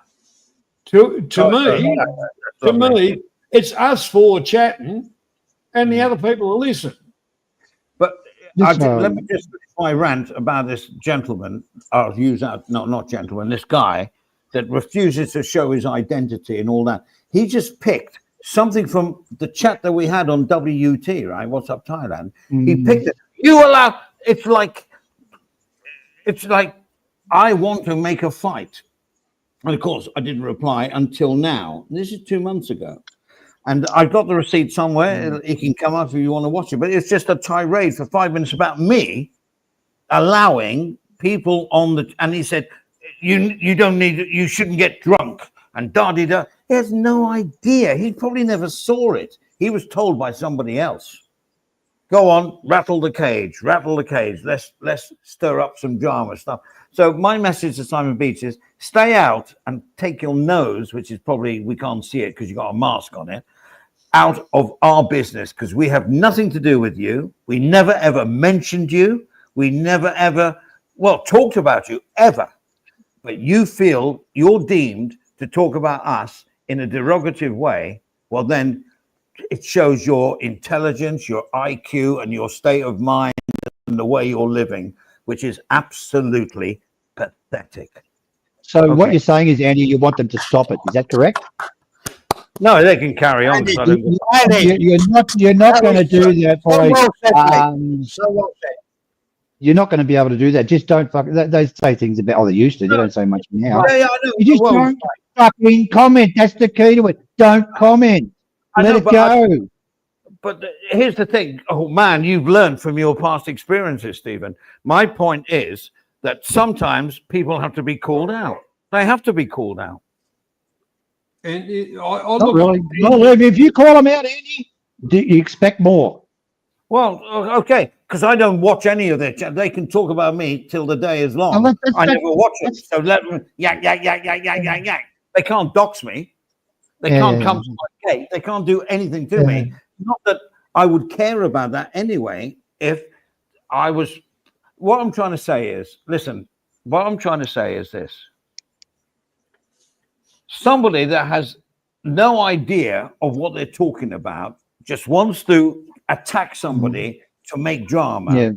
Shows you where their base intellect, where their base content is. And that's all. It says it all. But I needed to call it out. And I'm sure I'll maybe get clipped. I don't care. I really don't care. As long as, you know, as long as Johnny's channel doesn't get clipped. That's all I care about. Andy, look, I put into private quite a few things because Stephen knows it very much. I've called out some people and are really gone down to the salt of the earth stuff and a bit deeper than that. I've got to the stage of I'm going to mention Simon Beach. Relevance zero. Correct. He's like a pepper and salt shaker. You want a bit more spice or whatever, you put a bit more pepper on it. If you catch a fish, you reel them in. You've got David Rogers, Mr. I want to be a millionaire. I'm a fucking world fucking traveler. He's a fucking dull bludgeon loser that even his wife walked away from him. And you've got mini me David Rogers, Stu D, just a pathetic cunt. The real part about it is they're trying to be relevant, and I don't like the word genre. We predominantly talk about Thailand stuff. I like to expand it a little bit, but the whole part about it, they're trying to break into something that and classify and badmouth, talk down everybody. They've got no fucking experience, no nothing. They are fucking liars, scumbag pieces of shit. And Well, it's as simple as that. And welcome along, Mike Shaft. You've just been on Aussies. I was watching you. Hey, Mike, but Johnny. let me say, Hey. what I'm gonna say. Hi, Andy. With Capio Studio, I have no problem with, because they have for months have said nothing derogative about us, and they've let What's Up Thailand carry on in its own way and da-di-da-di-da-di-da. But this guy Beach, he came out of the nowhere and said all these things because maybe we let Roy see or something on the chat. Well, who is he to say who we have on our chat on our channel? And it was no derogatory. You actually, Johnny, you saw it because I talked to you about it. And you said there was nothing going on in the chat, right? The thing is, righto, at the end of the day, this channel, I'm the supreme rule. And I don't like to put it. There's a go and swing it, like that. But the whole part about it is we are a group. If you don't like it, don't fucking watch it. If you got a problem, stick it up your fucking ass. Fuck off. Well, I'm sorry that I had a rant about Simon Beach. I've never ever mentioned 5 minutes of fame. You know, Ricky, hit the fucking button, mate. Hit the Ricky, hit the button. G'day, Mike. How you going, buddy? G'day, Hey, Mike. Claude, what's up, man? Hi, Steve Perrin as well. How's it going? Bonjour, monsieur. Comment allez-vous? Yeah, hit the link, Ricky. Big up Ricky's. Whoop, whoop. Alicia Bridges. Ricky is a fellow chef. A chef recognizes a fellow chef. Your next chef. I have loads of chef friends. There are a people of their own, man. And I'm glad to be one of those, Andy. It's an honor. It's an honor to be one of them. Hours and hours on their feet, hours and hours and hours, and then they have all to day, get up every early. day. Yeah, I know. Yeah, I know the chef. The early morning is not bad. It's like 10 hours, but he's on your feet all day constantly. But there's far worse jobs. It's really fucking easy at the end of the day. People who don't know, they exaggerate. It's easy. It depends where you're working. If you're working at high-end Michelin, it's going to be fucking a nightmare. But if you're working in your average restaurant, it's quite fun, actually. It's warm in the winter. You get free coffee, food, drinks, everything. It's easy. So if you're like a line chef, it's okay, right? That's what you're saying, yeah? Realistically, it depends where you're working. Some places are extremely intense and very disciplined and structured, like the army. And it's like, yes, chef, yes, chef. And then there's some worse. It's more just like a normal place to work. So it depends on where you're working. There's McDonald's and there's 3 Michelin star restaurants, and there's everything in between that. It all depends where you're working, man. My opinion is the one thing about cooking. No, but the one thing about cooking, and especially, you like McDonald's is just rotary chain shit. You can get Stu D and fucking Caprio to run that because it's all computerized. You just need some dumb cunt to put the shit on. At the end of the day, to actually cook to a customer's requirement, it takes skill. And the people it is a skill, yes, sir. That is right, 100%. And the other thing is, do not discount. Before you walk in there at 7 o'clock at night, the kitchen staff and that have been there since fucking near on afternoon or whatever, and they've done the afternoon stuff. They've worked 12 or 14 fucking hours to listen to some fuckwit whinging that he's fucking whatever. You feel like, and I used to do it, just go out and smack him in the head and say, fuck off. Because I've had a few fucking places, and I do know how to fucking cook. You cooked a mean Wellington. You showed me that one time. That Wellington you made with mushrooms. Yeah. Duck cell. The one thing is, and Andy can back me up. It's three fucking steaks and shit like that all happen at the same time. all come out exactly the way people want it. Three. Johnny, let's talk about like 50, 60 steaks. All different sizes of meats, all different cuts of meats, different ends of the cow, which all cook differently and all cooked at different cuisance, like different medium rare, well done. Correct. And all coming at once in 1 hour. How about that? That is a fucking skill. Well, That is a very, very skilled job. Being a good grill chef for a good steak restaurant is an extremely skilled job. Andy has actually been the recipient of me doing it. Yeah. He's on the receiving end. He was a taker. Yeah, the whole part about it is you like it like that. I'll give it to you like that, and you're going to take it. Whatever, and the salads and the dressing, the whole lot of it, bang. You know, there was a little bit of Sue's help with some of the stuff. I overslept. I woke up a bit fucking late because I'll blame Andy for that. I went to have a bit of an afternoon snooze in an old cunt. Anyhow, so we'd all had afternoon naps. I think they make a huge difference having a little 20-minute nap in the middle of the day. Yeah, you know, but the whole part about it is I did what I promised, and the one thing I've been involved in cooking all my life. Really? You never told me that. Well, the whole part about it came from the family. I've had fish and chip shops. I've had fucking restaurants. I've had not so much restaurants, pub kitchens and stuff, shit like that. For fucking. You never told me that. No. Really? But I've had butcher shops. Well, we could have talked about this shit then. You know, the whole part about it is, I know me food shit.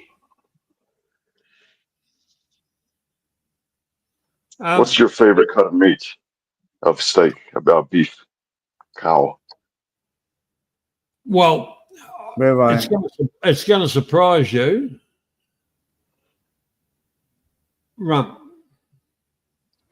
Rump is tasty. No, rump's down the arse end of the beast. I like some of the briskets cuts.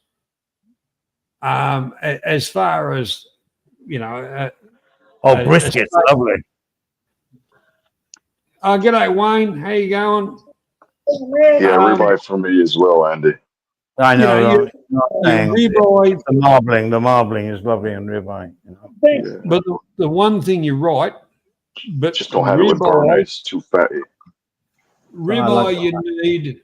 That's where your perfect Wellington comes from. Oh yeah. The whole lot of it. That is the most expensive meat. No, the fillet is for the Wellington. It's the fillet, man. That's the creme de la creme. Yeah, because it holds the pastry. You've got to be careful with. It's actually the Chateaubriand. The Chateaubriand is the middle bit of the fillet.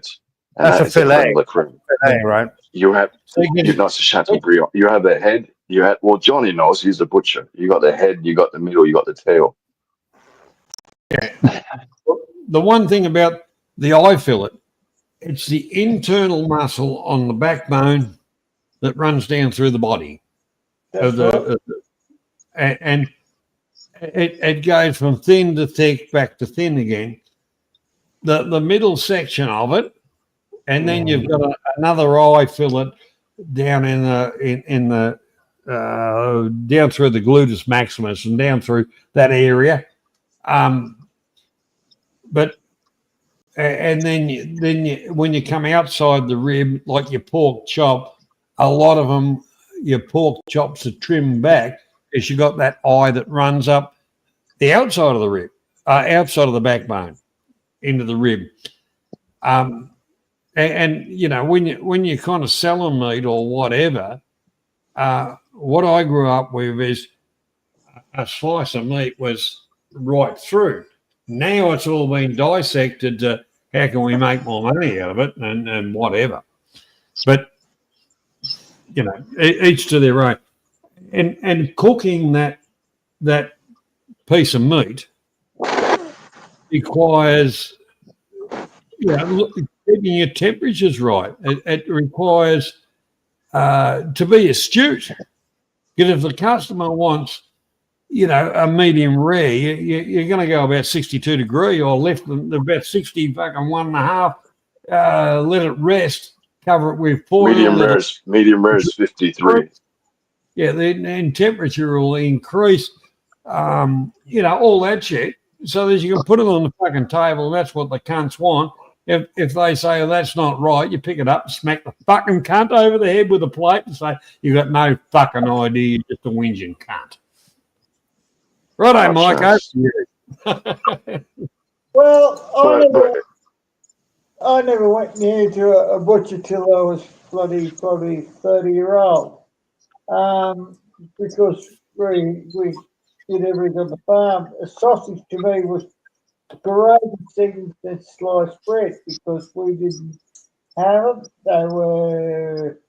They were too expensive for it. My dear old dad while we were growing up. But we ate legs of lamb, the livers and all that. And lamb and duck.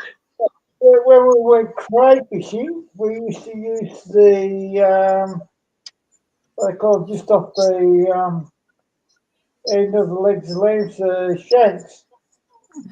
Go crayfishing. What the fuck are you talking about? I remember walking food. It was fucking dog food, Wayne. Just to introduce Wayne to the group. Wayne Shanks being sold for $21 a plate. Yeah. Remember, 16, 17 or something like that. That was bloody incredible. Who's Wayne? Is this Wayne's World? Hello, Wayne. Who are you? Well, Wayne, I'll introduce Wayne. Wayne comes from a place in Australia called West Wyalong. Yes. And it's up middle of New South Wales, not all that far from the border of Victoria. That's right. And the other thing about it is the meat in the butcher shops he actually gets and shit like that. I actually rebuilt the abattoirs in the town that Wayne lives in. Many years ago, when it was the barberers that had the byproducts. The barbarians. May I ask Wayne? May I ask Wayne a question? Anything you want. Okay, Wayne. Hello, mate. My name's Andy. What is your favorite if you were like gonna die the next day? Like, what do you call that? The last meal or whatever. What would it be? So I've got the hangman's noose hanging over my head. No, before that, because you can't eat with the thing over your head. No, before you get dragged to that. Definitely be. It would definitely be liver with onions, gravy, and bacon. Yeah, Wow, sounds nice. Liver and bacon. Liver and bacon. Can't go wrong. Onions. Yeah, can't go wrong, man. Classic. Perfect pairing. Perfect pairing. What liver though? Liver from what animal? Sheep. Sheep's liver with bacon. I love cow's livers, but it's too strong. You've got to break it down a bit. Mashed potato with that, or what? And what veggies would you have, or you don't give a fuck because you're going to die in about soak it in the milk, the liver. I'm going to fillet it with mashed potatoes. That's all I want. Plenty of onions. Soak the liver with milk and then cook it medium rare. We do our chicken like that. We do our chicken like that. We marinate in milk. Chicken liver. Chicken liver. Or just actual chicken or chicken liver. Yeah. Chicken liver. Really? You marinate chicken, like actual chicken meat in the milk? Oh, yeah. Whole chicken. Whole chicken. Yeah, I know about the buttermilk. Keeps it moist. Whole chicken. Yeah, bro. Well, the one thing about it in the processing of chicken and shit like that, to make them Yeah, white. we do that with the buttermilk a lot in kitchens here, but I never heard of Yeah, milk. That's pretty cool. Yeah, I'm gonna try yeah, with not milk. a big fan of buttermilk, but yeah, milk, just full cream dairy milk. Yeah. Wait, So one more question. Sorry to monopolize the panel. One more question, Wayne. So then you've eaten that meal and you go, "Oh, that's lovely. I like that." Yeah, And hey, then, but and then you get to the platform and they ask for your last words. What would your last words be?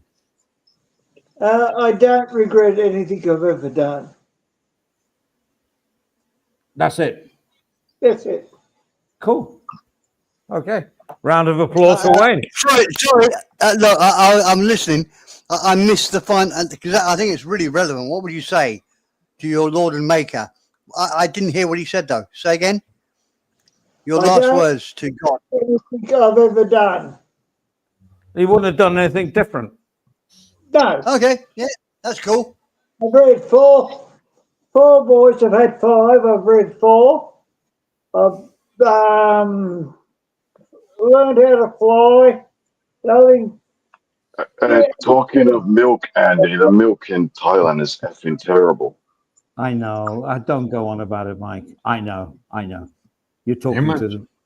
well, the milk is. I regret I wasn't a tail end gunner in World War II.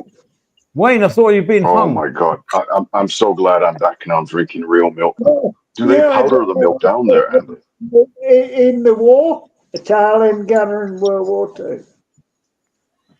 Oh, now we're going down the military. But now we're going. Okay, cool. Yeah, I'm not gonna say. So what Hey, the whole, Johnny, can you Johnny? I'm banned in the chat for some reason. Can you unban me, please? No, ban Mike. He's a fucker.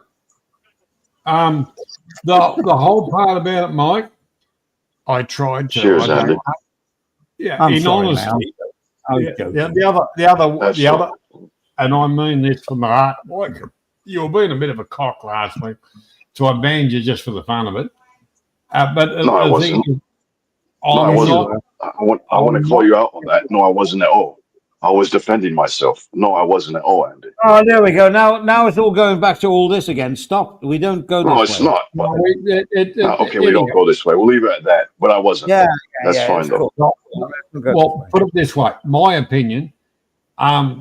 The thing is derogative comments and whatever that I felt, and I hit the fucking ban button, and I can't. That's fair enough. But I genuinely believe, Johnny, that I did not do absolutely nothing wrong. In fact, I felt it was the other way around.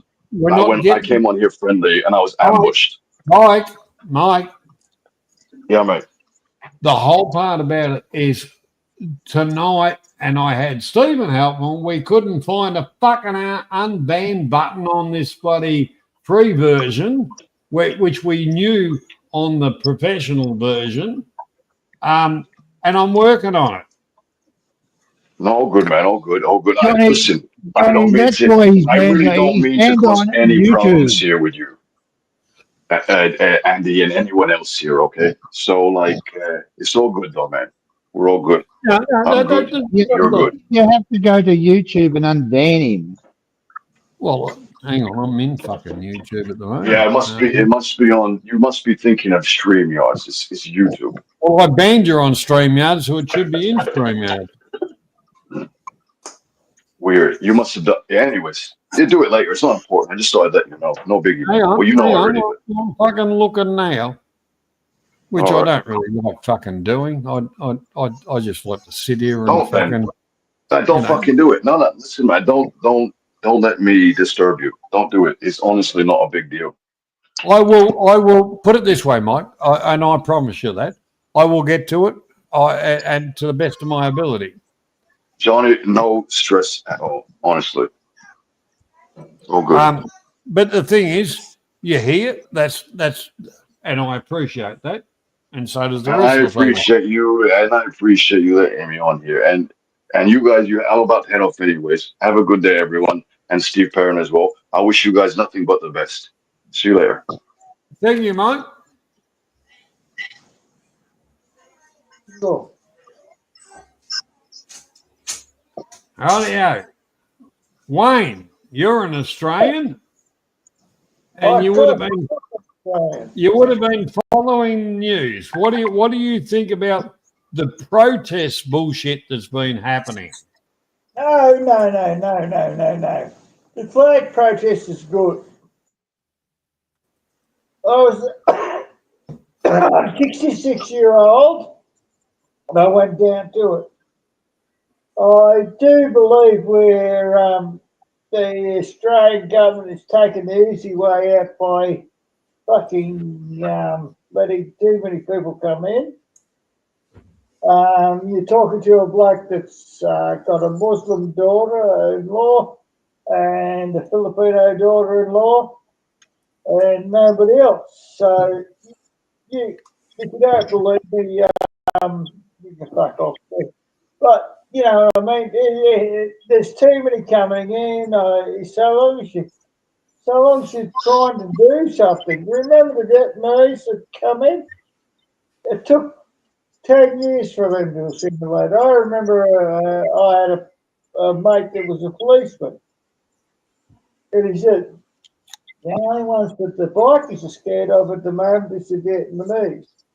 And after about 10 years, that all died away. And all they wanted to do was sell us a roll and a Vietnamese bakery, here and there. But life is good. Well, the one thing about Wayne. Can you speak that in English, please? I didn't understand any of that. Well, we'll get to that, Andy, so that you can understand. The one thing that where we Australians are along the same path as a lot of Europe, the English is well, ours a little bit different because we are an island, and our government. So are we. There's places in London you cannot go because they're alluring. You want to be there. Yeah. But you know, the one. If we don't. Wayne, our government. What has. we got in there. Hang on. Our government has weighed down to pressure from the UN and the useless cunts we've got in fucking government at the moment want the votes, so they are not talking about immigration. They're talking about mass immigration. We're going to turn into fucking little India. Get fucked to that. There's plenty of other places in the world, long as they don't bring their shit with us. Okay. Can I ask you, Wayne, hang on a second there. I hate about the years they won't clean their toilets in the service station.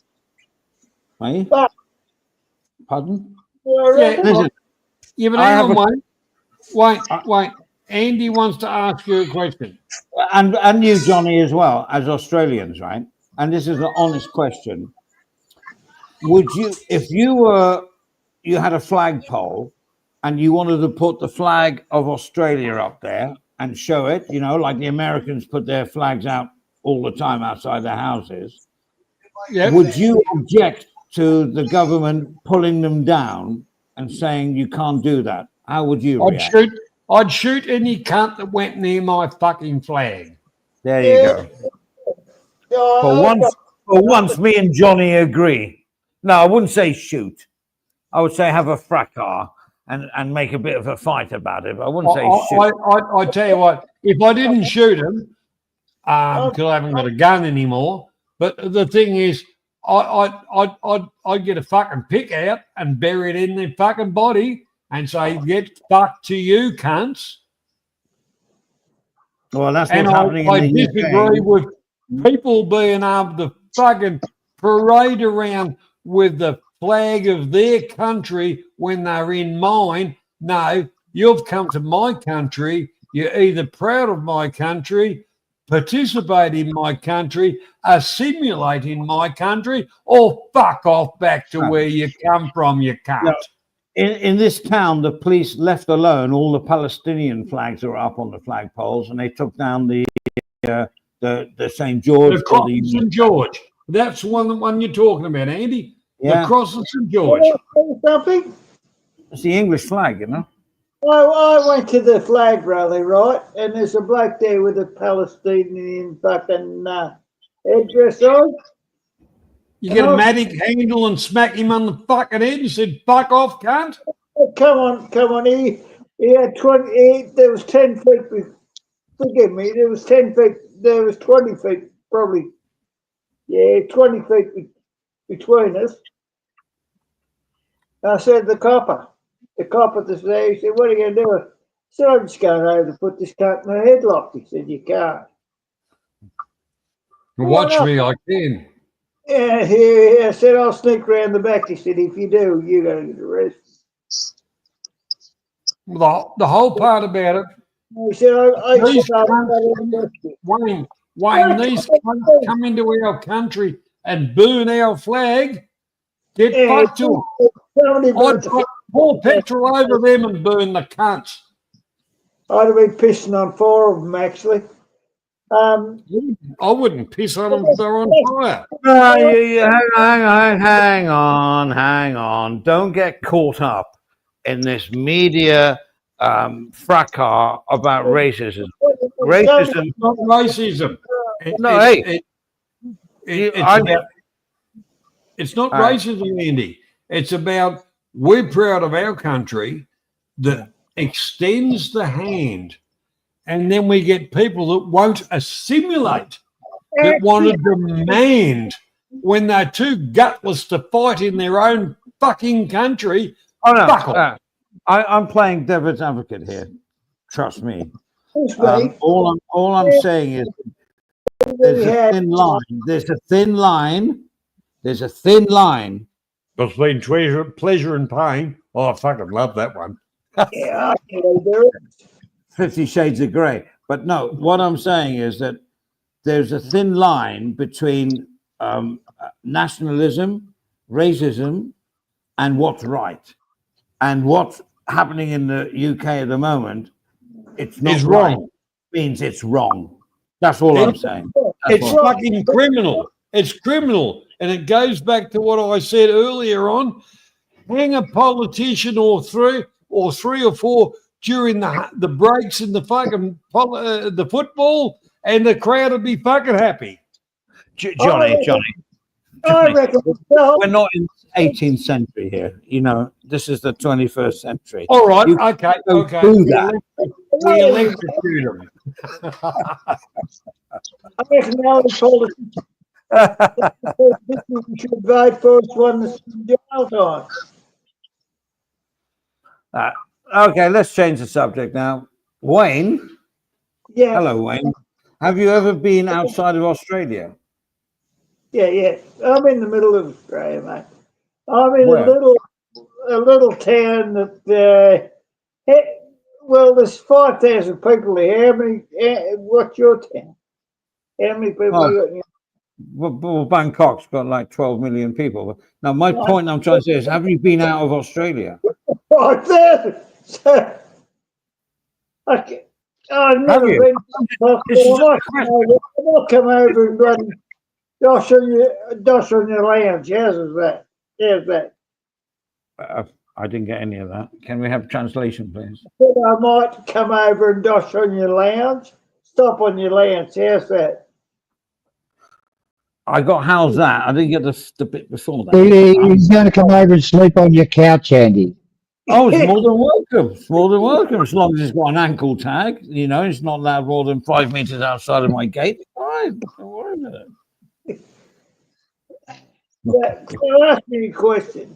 You can. Well, I did. I asked you, have you been outside of Australia? Yes, I have. I've been to the Philippines. I've been to America.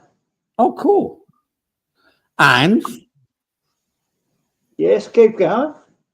Okay, so your home is in Australia, where you live. So what do you do for a living, if I may ask? You don't have to answer. Now, but I used to work in the humanities, so I was a hospital worker. Oh, cool. Like a nurse thing. No, I was a maintenance man in a very small house. Imagine this. There was 21 beds. Yeah, I'm imagining. Carry on. 21 beds in a small country hospital. That's more Yeah. than, that's less than when you, the last time you walked into a hospital, how many beds did you see in a ward? Well, I have to honestly say I've never walked into a hospital when my son was born, and there was loads of kids being born, but I've never been into a thing. No, I've never been there, so I wouldn't know. That's the average hospital Well, ward. 21 is quite a lot. What? 21 beds seems a lot. No, it's not. Okay, all right. In an average hospital ward, there's probably, well, in the ward there's probably only 21, yeah, but in a hospital, you know, in the average, in a big city hospital, the beds are probably 1,000, you know what I mean? All right. Yeah, I'm not taking a piss. I'm really fine. And then you've got the people who paid more insurance and got private rooms. How many of them is in private rooms? Yeah, yeah. One bed room. Well, how many beds are in the hospital in bloody where you live? In the closest hospital? Well, I wouldn't know. I wouldn't know. They're big fucking I call them hotels, not hospitals. I mean, private. Yeah, I worked in a little hospital, which means that we drove the patients to the, you know, to have a MRI or, you know, to have a drubbed and all that sort of shit. You know, that's what I did. Okay, cool. Are you still working there now? No, I retired. No, what happened was they told me I had to move up to pay the bills for the maintenance, which I was maintenance basically. But what happened was, I couldn't handle the job. Basically, I broke my ankle and lost contact with the. It was nothing to do with all the unexplained deaths that were happening in your ward, right? At 60, I fell off me. Well, it wasn't real bad. I fell off me motorbike. I broke my ankle. So you went back to where you were treating people? No, I didn't. Never got back there. Actually, and they put me back together. And by the time I got back to go to the hospital, I couldn't handle the computer system. I get that. We can't either. You're more than welcome on this panel. So, all right. So now you're like retired with a pension, living in wherever, and you're happy, right? That's all we want to hear. You're happy. Are you happy? I've been as happy as in my life. Actually, before I broke my ankle, my best friend. Well, there's other things you could break that are worse. So, okay, so you're happy. Cool. Happy, I'm happy in my life. All right. Wayne, can you, if you don't mind? Yeah. As an older person. I am an older person. No, well, listen, please. As an older person, because you're new to the panel here, can you explain why you kind of turned your back on Australian women and looked at the Filipino women and went to the Philippines to meet people?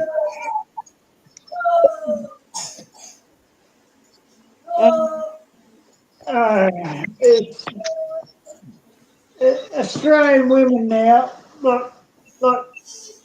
they're demanding. They think I just like this. I don't mind the Australian women being feminine, but I just don't want to go through all that thing, me being wrong all the time. You know,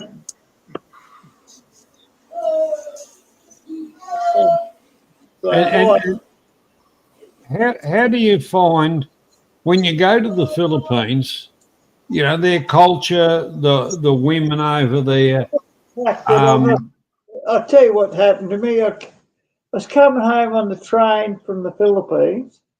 This little prick stood up. Like, normally I'd have split his lip, but there's nobody around and that. And, you know, if you do that, you're going to go back to court. You know that because there's cameras there.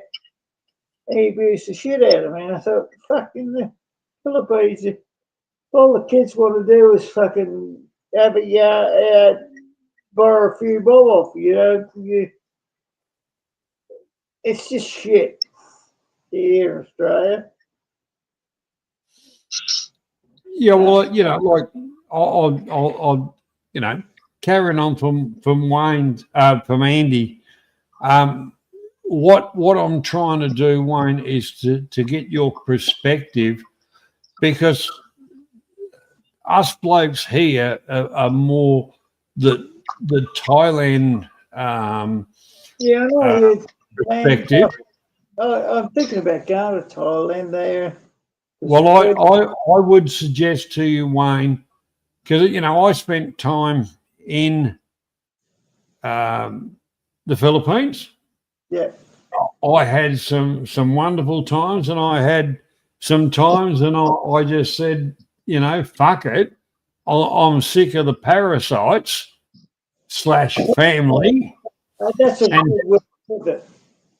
And I will actually say, when I met my wife, which is, we've been married for fucking too long. I usually change them out like tires by now. But anyhow, no, I love my wife to death. Yeah, I'll have to organise that. But no, that's a joke. But the whole part about it, I found that Thailand, as far as accommodation, a mile in front of the Philippines. Price-wise, a mile in front of the Philippines.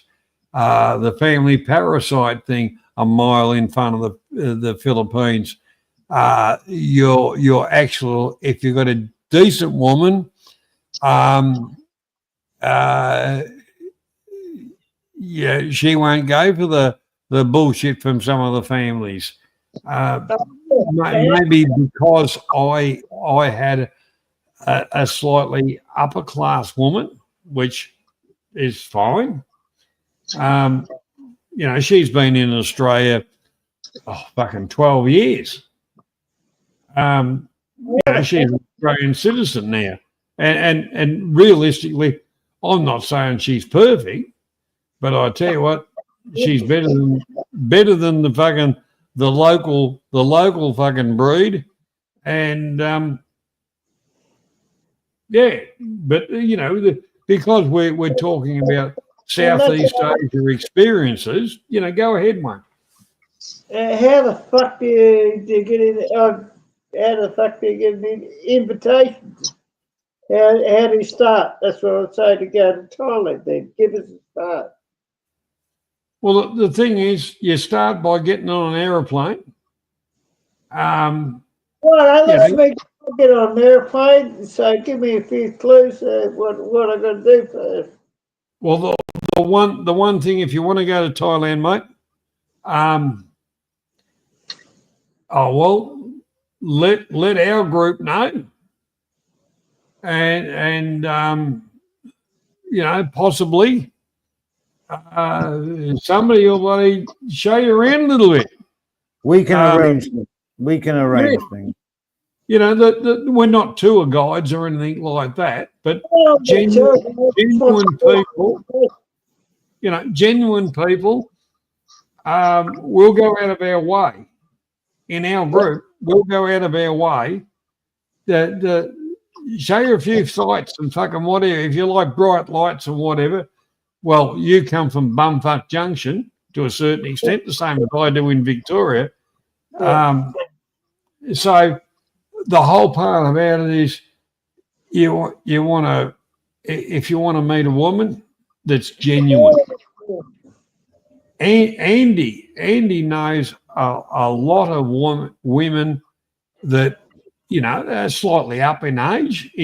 Some people don't want an older woman. Everybody wants to relive their childhood with a young girl, and yeah, that's bullshit. No, I don't want that.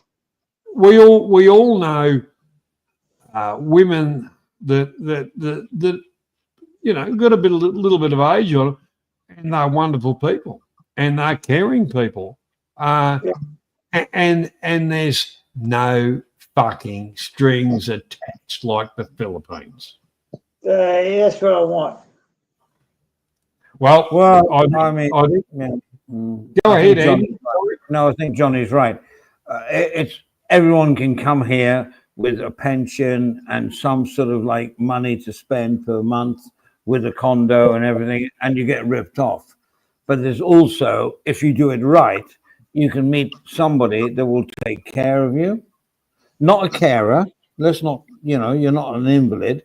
No, A carer that will take care of you. And all I'm saying is that Thailand, from my experience with Philippines and the people I've known that lived here, there, and have been there, Thailand is a whole different ballgame. Totally different. Totally different. In my Correct. It's like playing basketball and baseball. Well, Johnny, you would know. You know, I don't know the Philippines so well, so I don't really want to give my, you know, my idea of what it is, but that's how I feel. Well, I honestly, and this is honestly, Wayne, the love of my life at the time, the Filipina, absolutely brilliant, but her family was the biggest fucking problem. A pack of fucking parasites. And I'm not even there at the moment. The biggest problem is the family. So let me ask you something, Johnny. I'm not being smart or anything. Oh, there's Stephen. Yeah, I thought I'd jump in. No one was talking. I sort of laughed. He had died. How far were you from her family in the Philippines? Were you close by? Well, the thing is, we started off. That's the thing, Stephen. We started off 5 or 7 kilometres away. Oh dear. Which was not too bad, but all of a sudden, because I bought a property in the Philippines and put it into basically room for rent, shit like that, an earner. Yeah. Well, as fast as we're building fucking rooms, it was filling up with freeloading fucking family. Yeah, that'll happen, John. Yep. Look, a lot of people say if you move out to I'll just a sec, John. If you move out to the country with your missus, it doesn't matter what country it is, or Philippines or Thailand, you're going to have the parasites attack you. So it's not a good idea to go back to the girl's hometown. It's not a good idea at all. That's what I think, anyway. Well, the thing is on that, you know, well, Nathan, as we know, Nathan, like we've posed the same question, and he said, move islands. Yes. You know, I think with my wife and that, she is very in control of stuff.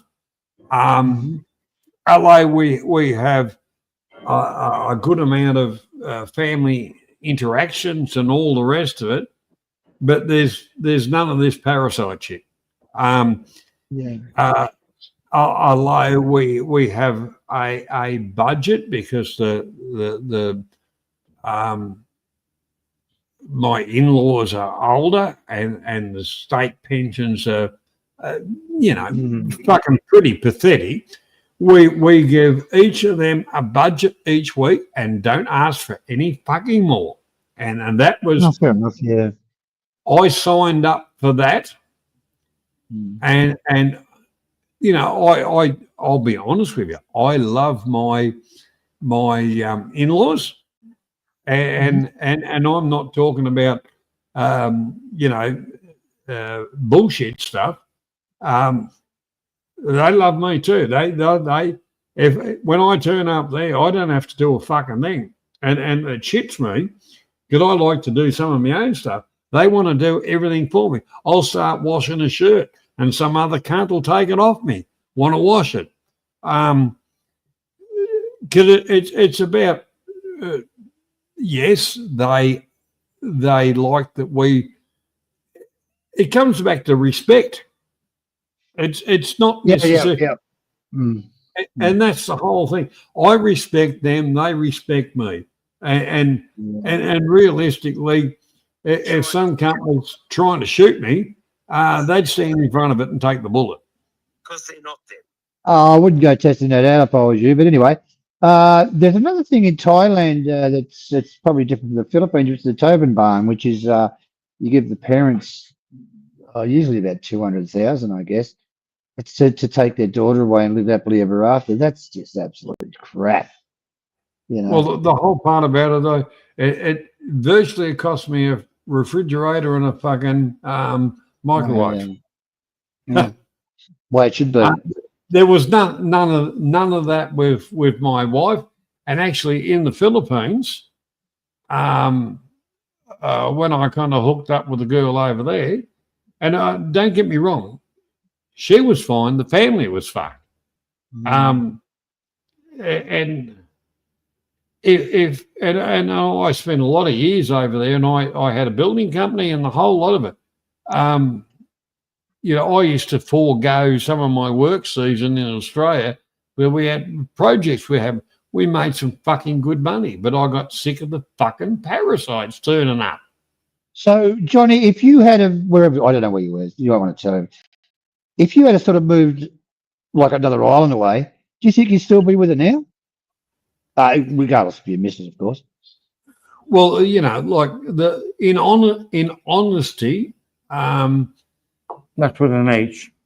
If we had have gone else, well, the one thing about the Philippines, it doesn't matter where you are, the cunts track you down like fucking tracking dogs.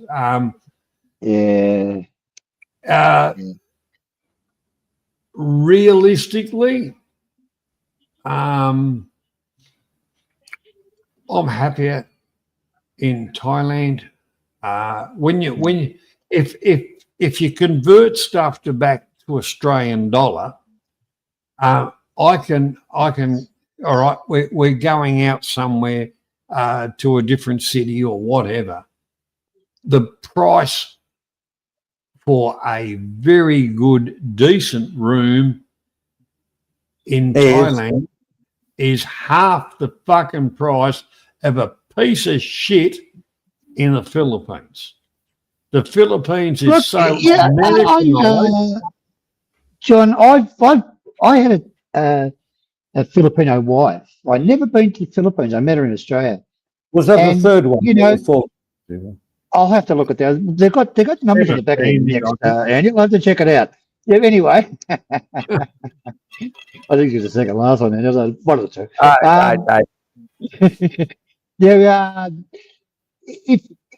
If you go to the Philippines, most of them speak English, and that's the bonus of it.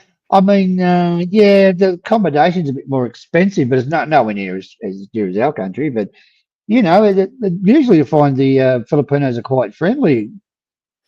Yeah, of course. It's like it's not always about money and shit like that. But you can say the same thing about Thailand.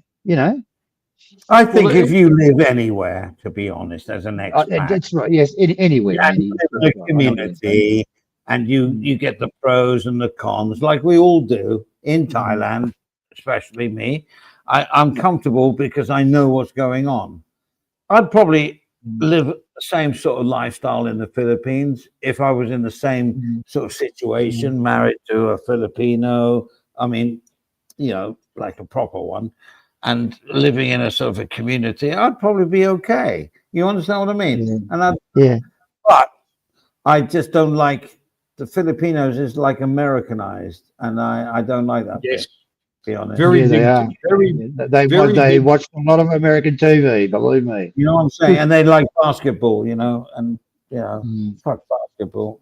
Harry Basketball, fucking Williams. baseball. And they call the- football soccer. Well, the other thing, Andy, is if you were married to a Filipino, there'd probably be about 15 mongrel dogs hanging around your fucking house, which you called family. Really? Well, that could be in Thailand as well, couldn't it, Johnny? I mean, in the worst Oh. scenario, you can get that in Thailand as well. I mean, Well, I'm I getting, was- you know, I I was, hear look, Andy. There's some absolute fucking assholes in the Philippines. You take 100 of them, 2 or 3 of them are going to be just absolute pigs. I went to a casino in South Australia when I was working, and went in there, and the Filipino, he had gold on his finger, so he must have been rich or something. And he's telling the waitress, "Pick that up, get this, go get that, do as I tell you." I said, I tell him, you have to speak to him like that. He's, well, that's how we do it in my country. Yes, fair enough. Jesus Christ. But Well- there's 2 sets of societies in the Philippines. There's the, what are they called again, Johnny? I can't remember. They got the like the waiters and shit like that, the people who clean the streets. Then you got like a high side Filipinos. There's 2 separate Filipino, well, virtually races. Well, you Well, know, then you- you got One right, no, we'll get to Thailand in a minute. But that's what it's like in the Philippines. You got the people that scream, that clean the streets and do this and do that, and then you got the people that pay them. They're the high side. well, you know, like the person that in there, they've got that what they call the ya, which is a the what? The yaya. ya. I don't know about that. You know, the that's the hired labor, the slave, the scum. You know, throw them the scraps like the mongrel And dog. they'll never get out of it. Like what you would say, low life, the low life. Yeah. Well, they're not I- low life. They just control it. No, Look, the Filipino people treat them like low lives. They treat them fucking terrible, Andy. They really And do. Realistically, if you wanted to find a good Filipino wife that's going to look after you, you know, just about fucking lick the soles of your shoes, Pay it. somebody that's been a ya for somebody that's got money is the one you want to, not the high side bitch, the one that's been her ya, her maid, her whatever. If you treat her like she's a half decent person, you know, don't be stupid. Because of their dedication, but everything's about family. This is the thing in a lot of the Asian cultures. It's about family. Even the biggest drop kick gets looked after. You know, cunts you kick to the curb, they still look after. And in the Philippines, those cunts just end up being fucking parasites, and parasites breed. Thailand's a little bit different. If somebody's a cunt, they just cut them off. Yeah. Okay. Okay, guys, I'm going to say good night. All right. Well, thanks Yeah, for coming well, along. No, I thanks might for take up hosting, too, Johnny. Yeah, thanks for hosting, Johnny.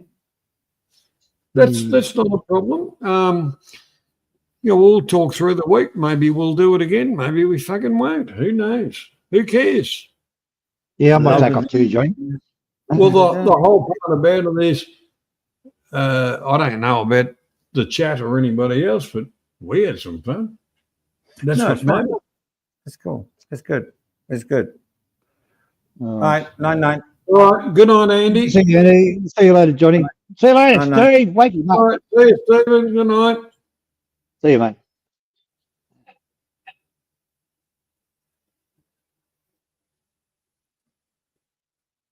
No, I don't know what happened to Mr. Perrin. He might have died in the fucking background. Anybody No, want- Johnny, I'm still here, mate. I was away getting beer and cigarettes and fighting the wife, obviously. What happened? I missed the last 10 minutes. What are you into? Round 7 or round 8? Oh, I don't know. No, I'm only joking. But no, I was away doing stuff. What happened? I thought it was all going well. Yeah. Well, it was good that Wayne come along. Predominantly Philippine No, community. which Wayne is that? There's a Wayne that was in North Thailand. No, that was Wayne Gimble that come on. Grimble. Right. He actually lives in the middle of New South Wales, and I actually met up with him on a channel that's predominantly Filipino. And when he said where he came from, we were talking on a stream. And I said, well, this place and that place. And he said, yeah. And I said, well, he said, yeah, I actually rebuilt their abattoirs, So it ended up being the old thing of the world's very fucking small when you really get into it. I wouldn't want to paint it, Johnny. It's a lovely joke. It's a small world. The world was wouldn't want to paint painted. it. The world was painted back in the 60s, I think. It was psychedelic. Okay, so I'm still not sure about this Wayne guy, because the only Wayne I know that's involved with this is a buddy of Ron's who does karaoke. No. Wayne comes from. He wouldn't even watch fucking Dropkick Ron. Okay, that's cool. He's predominantly Filipino community. He knows me from some of that, and that's why he dropped by. Can I just answer, JG? No, JG, we only suggested we're closing it. Maybe you would leave then. That's all, mate. We thought you'd go. But you're still fucking here. You're still in the... No, I'm joking. You can hit the fucking join screen button, Jurgen, anytime you want, and piss Perrin off if you want to.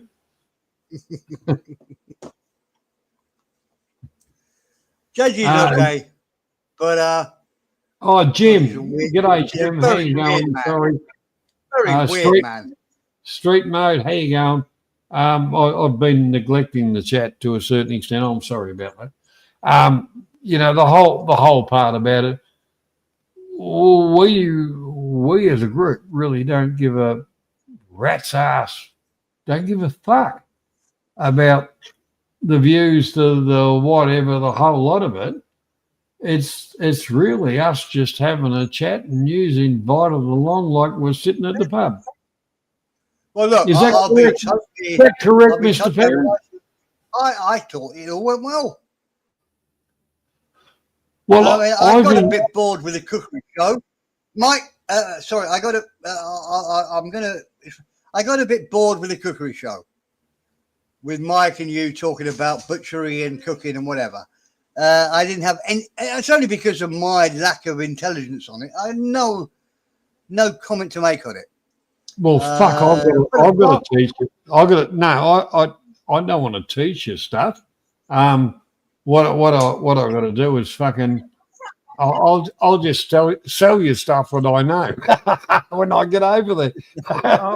Are we still live, or is this backstage? Yeah, we're still live.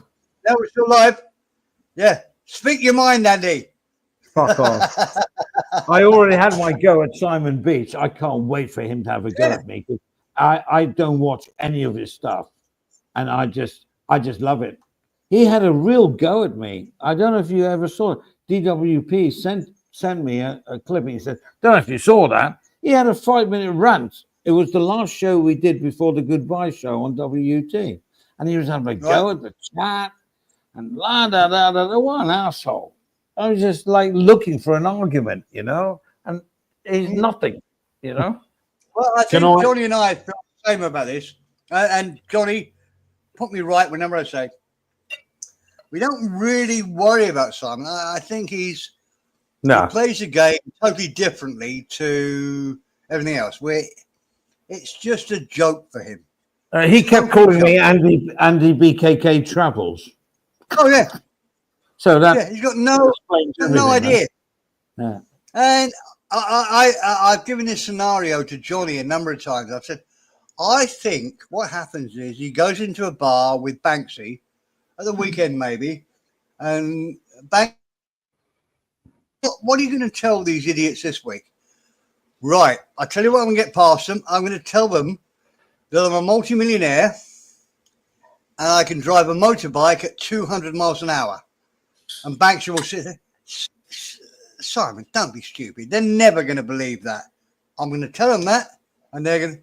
I think it's a total joke for him. He doesn't look at this the same way as we do. He doesn't look at it like a virtual bar. He looks at it like, I'm going to take the piss out of these guys. I would imagine, as he listens to us, he'll be chuckling in his. Of course, loves it. His pool. Yeah, absolutely. I actually don't mind that. I don't mind that at all. No. And that's why I give him a miss, but he had to be called out because he was going against the protocols of what we do here. But my point is, I talked to him once on a panel and he said, Andy, it's a sport for me, which is like a hobby. That's all it is. Yeah. There is nothing absolutely. There is nothing more than, there's no animosity in the sense of it's a sport. I would like playing checkers or chess or whatever, backgammon or whatever. Andy, you could not have said that better. It's absolutely what he. I think he's found. I think he's very similar. And this will be controversial. I think he's very similar to Mike Sheff. I think they've both found a niche that they're pretty damn good at. They're quite good at arguing. They're fairly articulate.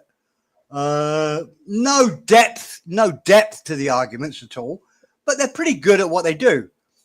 And I think they both think, you and me are idiots. But there's no depth to the argument. There's no. It's superficial. Every argument is superficial.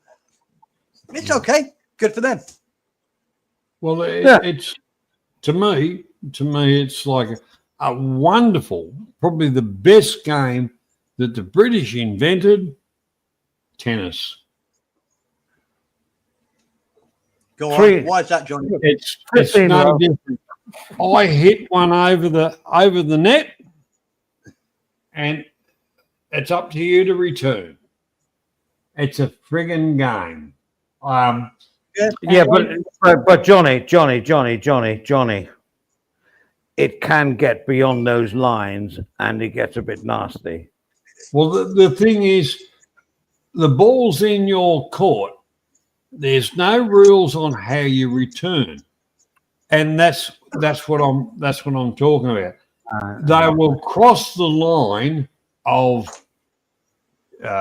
humility, everything, to get a reaction to make themselves relevant.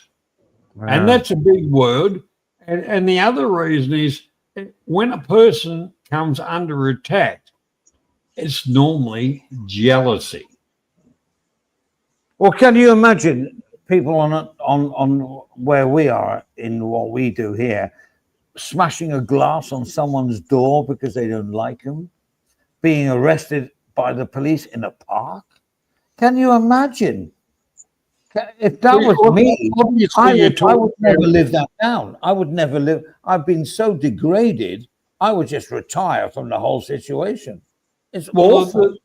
The thing about there's a word, well, actually 2 words, intestinal fortitude, which means basically back to the strength of a person. These people are low lives. They're like fucking maggots, and they're all e-beggars. And the thing is, they think or they demand they are in a genre, which is a word I hate, because there's no such thing as a genre. Johnny, can I interrupt for 1 second? Are you sure we're Well, live? you're never going to, hang on, you're never going to interrupt for 1 second. I'll Are give we- you 5 minutes and I'll go and have a smoke. Are we sure we're live? I thought No, we were we're back. not. Yeah, I think so. This should be a live conversation. It's brilliant.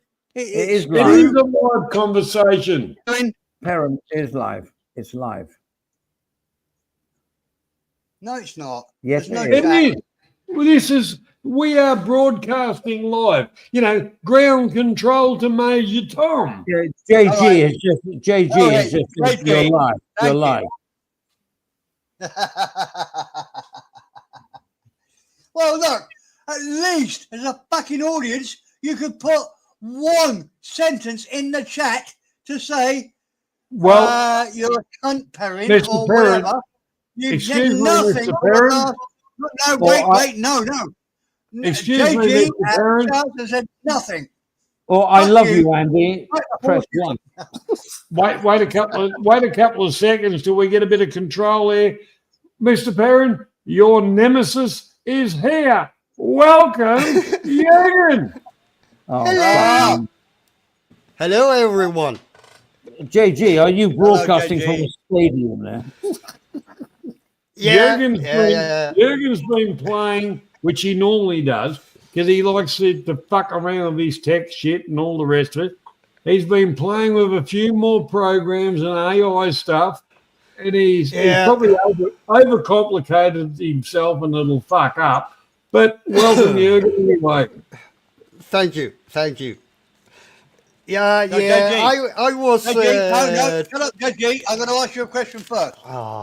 You know how I love your technology. How But you're come, one. you ended up, how come you ended up working in a sort of average job when you have such a great brain on your head that you can do gem? Absolutely. What happened? Yeah, absolutely. Good question. I don't know. It was a choice I made 15 years ago.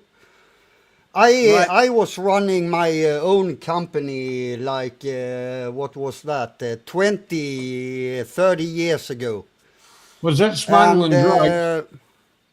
No, I was developing web shops for companies. And I basically got hired full-time at the company and was doing that for a while, but no free time, nothing. So I just said, fuck it. I just get a normal job. Basically, So 9 to in 5. effect, you're saying you're just a lazy cunt. No, I think that's a very. I think that's a I very. would. derogative- hang on, Jürgen. I think that's a very derogative comment, Mr. Perrin, Esquire. I think that's very derogative because what Jürgen did was chose quality time. Nah, fuck I that. wouldn't. All right, don't keep on going. Talk. Your turn to talk. Jay, I wouldn't. Oh, sorry. Jay, I have a question for you. All right, and it's a good question, and you'll love the question, right? I for most of my life played music to forget before the radio, where it's like an anonymous. You have no idea who you're playing to.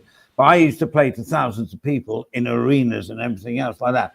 Would you have liked to have done that as a DJ? Would you have liked to play music and see the reaction on the dance floor?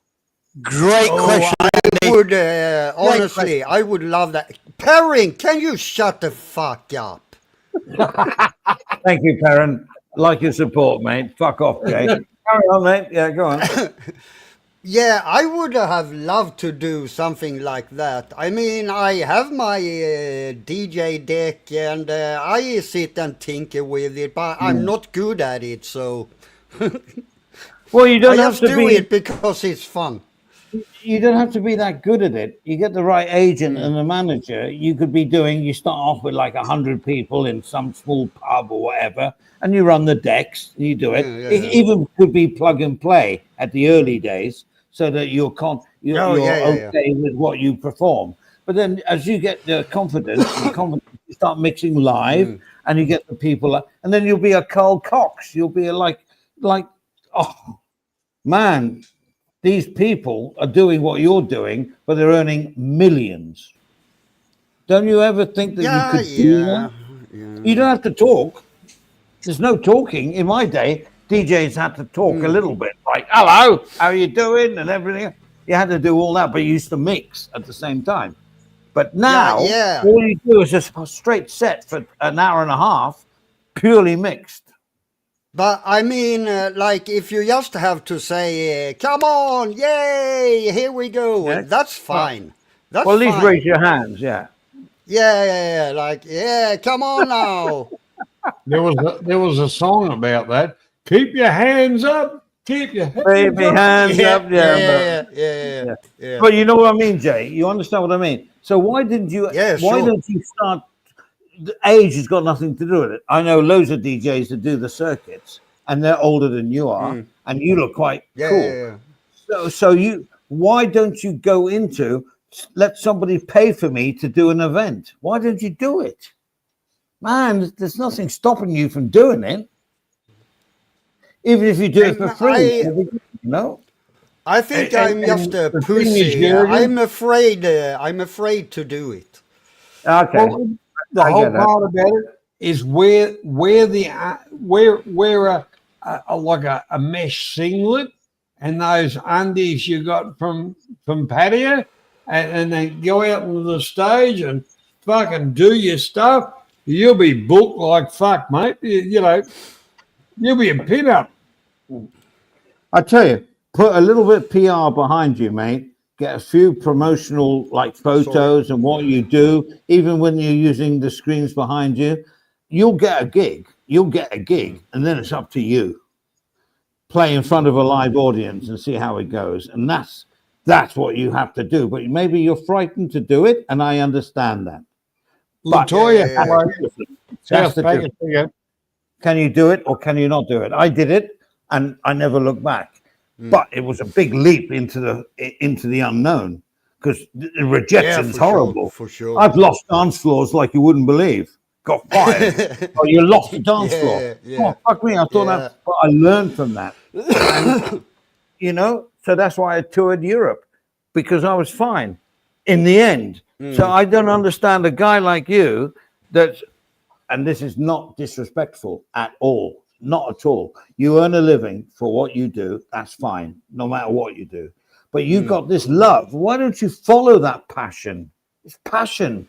Howie, how you going, mate? Thanks for dropping by. It's passion. I have been thinking about when I go to Thailand, doing some stuff over there. Yeah. So you've thought about it, but you haven't done it, right? Yeah. I have thought about it a lot. Yeah, well, you know, I'm not going to say I'm going to help you at all, to be honest. But no, I can put you in the right direction to do that, because I don't know how good you are anyway. I don't want you to fail, you know. And it's a slow progress to how to become successful. But you have the rudimentary foundation. You know how to put music together. If you know what the populace want, no, you've got to know what the people want and where you are, and what they want. You know, you don't play your own music for a start. Yeah, no. It's like, sorry. That was a great song, and I think this refers to what Andy's saying. Murder on the Dance Floor. Murder on the Dance Floor. Oh, that's a great song. That is a great song, but it really reflects to what Andy's saying. You know, you only have to play the wrong thing at the wrong time, and every cunt walks away. And that's the pressure that we're always under. In Ambassador, we had like 1,000 people on the floor. If I played the wrong song, no, they wouldn't leave because they had to walk all the way to their tables. But you could see the energy went down. So I used to mark on the album. It was vinyl, of course, but I would mark 3 out of 10. The BPMs were there, 145 BPM, nah. And then I would, in the end, know what they wanted. And then every now and then, when they were really high, you could put what stuff you wanted in. That was the when they're not so aware. Yeah. But it's like I listen to what I watch videos on YouTube from Thailand, what they play in the clubs, and I sit here and try to do mixes with the music they use. Especially, I was listening to the music on one of Ron's streams, and I use what's it called, Kazam. Yeah. To know the tracks, right? To get the tracks, and then I download those and put them into my mixer software and play around. Yeah. And that's the start of what. But you need to. I reckon you are the guy to forget your warehouse job, which is great because that brings you in money. But sometimes you have to take that leap of faith and you go. You go with your thumb drive. You go but you won't do it, which is fine. I understand that. But there's the difference between making it in the DJ world or not making it in the DJ world. Yeah, for sure. I got on a train from London Paddington and went to Norway with a box of records, and that's how I started. My dad and my mum were behind me. My records are so heavy, it broke the thing that I was carrying along the platform. The wheels broke. Question, Andy. Were they pushing or were they lifting? I was dragging most of it. And then my dad goes, oh dear. So they lifted me into the... No disrespect, Andy. No, of course not. It's my observation, my asshole sense of you. And I had no idea what I was going to... I knew the music that I think people liked. It was all 7-inch vinyls. Big suitcase full of them. I've got them. I took it all the way to Norway, and I got off. And I remember I got off the train and fell into 1 meter of snow. I thought, well, this is a good start. And anyway, it was slow learning, but I was doing what I wanted to do. And then I ended up doing Vienna, Munich, and everything. I was fine.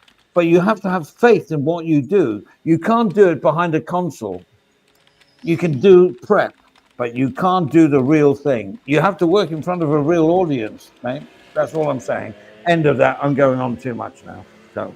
No, you're right, Andy. No. You've got to feel the vibe of what's going on. Yeah. But no, I put it deeper. I think you got to focus. Oh, absolutely. Even if you don't think it will work, even if you don't think it will work and you think this is a risky thing, but I would love it if it worked, then you go for it. Yeah. And you take the risk. And if it doesn't work, no problem. But what you don't want to be is 68 years old going, I wish I had. I wish I'd have done that. Yeah. And I think JG is in exactly the same position that you were. He's a bit older than you when you were, but Jason, he is. I mean, the stuff. Look, and I know you think I'm kissing your butt cheeks, JG, but I'm really not. Yeah, no. Gem, what you do with Gem is phenomenal. There's people that are paid £250,000 a year that can't do what you're doing on JG. She's answering text. You've got to go for it, mate. Honestly. What? Look, don't misunderstand me. I have no idea how you can do it. Absolutely no idea. But what you're doing is you're above the intelligence of what other people are doing. Well, Okay, I- JG. JG. Thank you, Perrin. Thank you. Thank you. JG, if I I mention think- tonight, all right, go on. I just my observation is we're all in agreement. What you've got to do, Jurgen, is market yourself. Yeah, absolutely. That's what I've Because done it's all. all about the marketing. Mm. You've got to send your Yeah, for stuff sure, out for to the sure. promoters. Market yourself. Is correct, Andy? Well, absolutely. I mean, always been me, the number one. Even when I went to radio, I was the number one. I just looked after myself. Didn't give a fuck about anybody else because I was marketing myself. But what I'm saying to JG is, although it's 30 years difference, maybe, that doesn't matter. If you want to do it, you find an agent. Just put your word out there. I want to do this. I want to do some EDM. I want to do some EDM, and this is my style. You send a demo, and da-da-da-da-da. They will fix you up. Even if it's a freebie, they'll fix you up in your locale.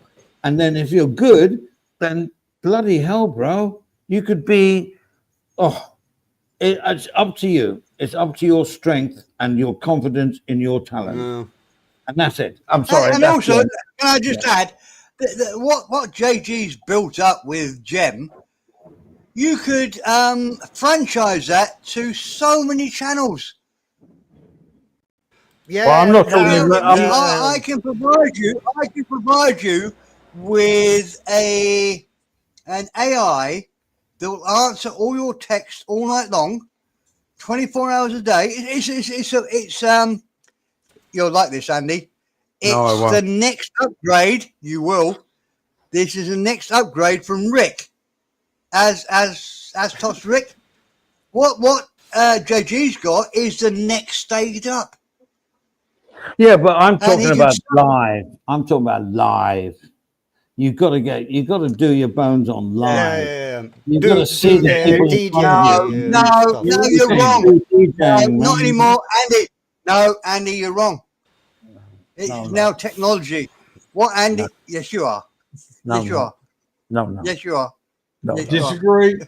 I disagree too. I got my hand in the air. Go on. Now, the one thing about it, a live venue and stuff like that, you can feel it, and what you got to do is fucking feed it. You manipulate yourself to them, and listen. Food channels. You want to do food channels on YouTube where nobody can taste it? They've got to taste it. They have to do what you're doing. You know. Well, put it this way, right? Let's go back to, to most people centuries ago. People like Casey Kasem, Wolfman Jack. They come out of music which was basically fucking, Bayou and God knows what. And really started putting stuff out there. And then as far as the American stuff, it really started to fucking happen. And things changed. Once upon a time it was the Last Lager Waltz, and then we got into the bit of the jitterbug and got fucking whatever. And that was the people that not the people that did the music, the people that put it out there, read their audiences, and did it. Correct, Andy? Well, correct. But see, what JG has to work out is like I was working with people like Pete Tong, Carl Cox. No, I wasn't working with them. I knew about them. Have you really worked with Cox? Pete Tong, I worked for the BBC with him, but he's point a big one, not only in size. He's no different from you. He knew how to make music, but what he wanted, he played music for the people. And I've seen some of your streams and going, no, this is not this is not. You got to go mainstream. Yeah, but you can't do it on YouTube. That's No, the problem.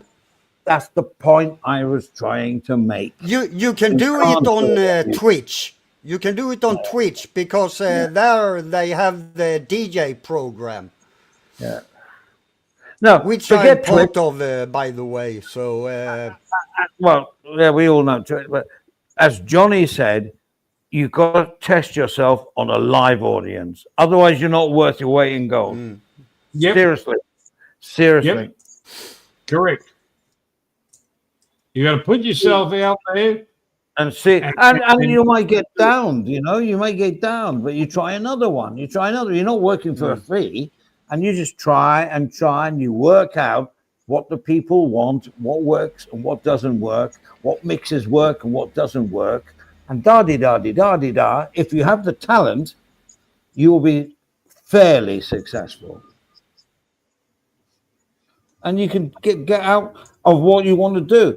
But you sit behind a green screen and you're mixing your music to who? To who are you doing it? You're doing it mainly for yourself and a few listeners that listen to it. That's it. That's so minority. Yeah. I'm sorry, I'm not downing you, bro. All I'm saying is... Yeah, no. You know what I'm saying? The whole part about it, I'll give you a bit of a thing. I think I was 18 years old, Jürgen, and I did like me music, and that was in the old days of cassette recorders and stuff like that, and reel to reels.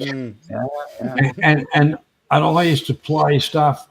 Microphones weren't brilliant or whatever, and I got a little bit of a community radio station.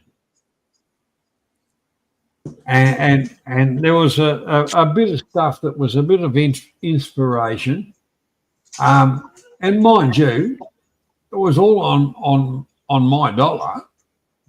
I had a good little show going on a Saturday night. You know, in the earlier parts, we would call it early evening. No copyright. Well, no, it was the thing is I'd purchased the records, some of the records on the day, you know, legitimately, because it was, you know, it wasn't half of that shit, Andy, in those days. And the thing is, the turntables, you know, with the headphone, you'd set the needle up so there was none of that. You know, as it started, it was straight into the music, and then bang on the next one. Yeah, you know, that. To be honest, I've done all that my life. You cue the record up, but my point for you, Jay, is that you love the virtual stuff, and to me, that's a little bit of a halfway thing. It's like, yes, you can't go wrong. You're confident. But if you want to carry on in a career that you really love, I think you need to take that step, that leap. Do it. If you think you do it. That's what I'm saying. It's called the leap of faith. Yeah. But you don't have to do it all in like one fucking go. You don't wake up one morning and go, okay, I'm going to start going to an arena. You do it slowly. I don't know what your social life is like, but maybe a bar or something like, can I play a session for an hour? Or can I do, you've got to work at it. You've got to be diplomatic about it. And you get your hours in like flying. You get your flying hours. And the more you get, the better you'll get. That's all I'm going to say. Andy, can I totally disagree with you for a second? Oh, sorry. That would be totally, Out of character. No, I think JG's talents don't lie in presenting. That's what your talents lie in, to a ridiculous level. JG's talents lie in the fact that he can produce something ridiculous like Gem that I would love. JG, look. If we ever had a channel where we wanted to do, I'd love JG to be on the channel. Not JG, Gem. Obviously, I don't want you. I don't. let me finish. Obviously, I don't want you there. Clearly, Oh, I don't want you that's on a any fucking- channel. I don't want you on any channel near me ever. But Jem, Oh, that is so fucking. What you're doing with Jem is so bloody clever, and I don't think you realise how clever it is what you're doing. Do you? Yeah, but how could he make that as a job? well, he's Well, he could earn a couple of £100 doing a DJ job in at a wedding or something. He could earn millions of pounds selling Jem to other live streamers. Now, hang on, Perrin. Kick. We're not talking Oh, about a you- wedding DJ here. well, We're not the talking about a whole wedding part DJ. about it. Let's Andy, stop, Andy. I wasn't saying you're a wedding DJ. I'm saying Well, what that's how you're I saying to started. Andy. What I'm saying to what your advice to JG was, I'll try off small time. Small time Yeah. is going to be weddings. It's going to be No, disco. no. You got to choose Okay. where you Well, want to do okay. it. No, don't train me down this other road. Okay, so you're the manager of JG tomorrow. Right? Yeah. What are you going to tell him? Okay. Well, How can you I'll immediately look at his location and look at the bars that are doing this sort of thing with the EDM, and I'll say, right, guys, can you put this guy on early at 8 o'clock tonight when you got the freebies on the buffet and everything else, and he's going to play. How do you know these music. guys? No, stop. You're Research. taking a giant leap forward. Well, you You're call taking them. a giant leap You call forward. them. You How call do you them. know these guys? You call them. marketing. You call them. If I Right. was his manager, which I'm not, and don't want to be, I would look at his location where he can get to, and I would call up the bars. I'd call up the Right. bars, and I'd Okay, say, so I'm the owner of the bar. yeah, That's my bar. You're Yeah. calling me, and you're Yeah. saying I've got a 40-year-old man who No, I has wouldn't say never that for a done start. any live streams at all, but he Yeah. wants to. He's never done a DJ spot before, but he wants to come to your bar and do a live stream. I wouldn't say anything about the live streaming because it's not streaming; it's live Right. in front of an audience. I would mention Right. none of that. I'd say, give the guy a fucking go. And so, And Andy, the age has nothing Andy, to do with it I'll give you either. an answer. Andy, I've got 20 girls, sexy girls in bikinis every week asking me to give them a go. Why do I want to take on JG? You're not talking about the whole part about that is a different context to the whole part about it. And you fuck them all. Andy, I know I am genuine. I don't think there's any way. I don't think there's any way that JG can make it in the same path that you made it. Well, why Your- not? your path- Why not try? Let him do it, and he'll feel a lot better. The streaming. Because he a hasn't lot. he hasn't got the confidence or the English or whatever to do it. Yeah, It's we really- can build it. Why? When Hey, you do Perrin, something, I why talk, try to Perrin, why I try talk, to be I good at talk something else? better English than you. Come on. You're true that. No, JG, you're missing my point. Mr. JG, you're Perrin, fucking missing my point. Look, You're hang really on, good at some I've things, got but your you're point. really bad at I've other got- things. Mr. Perrin, I've got your Yeah. point.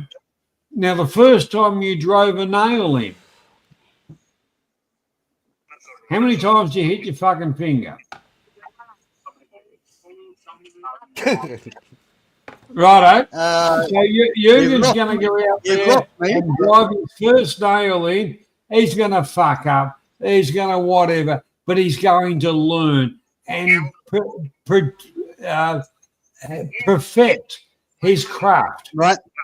Okay. That is what it's all about. Every tradesman goes through the whole thing.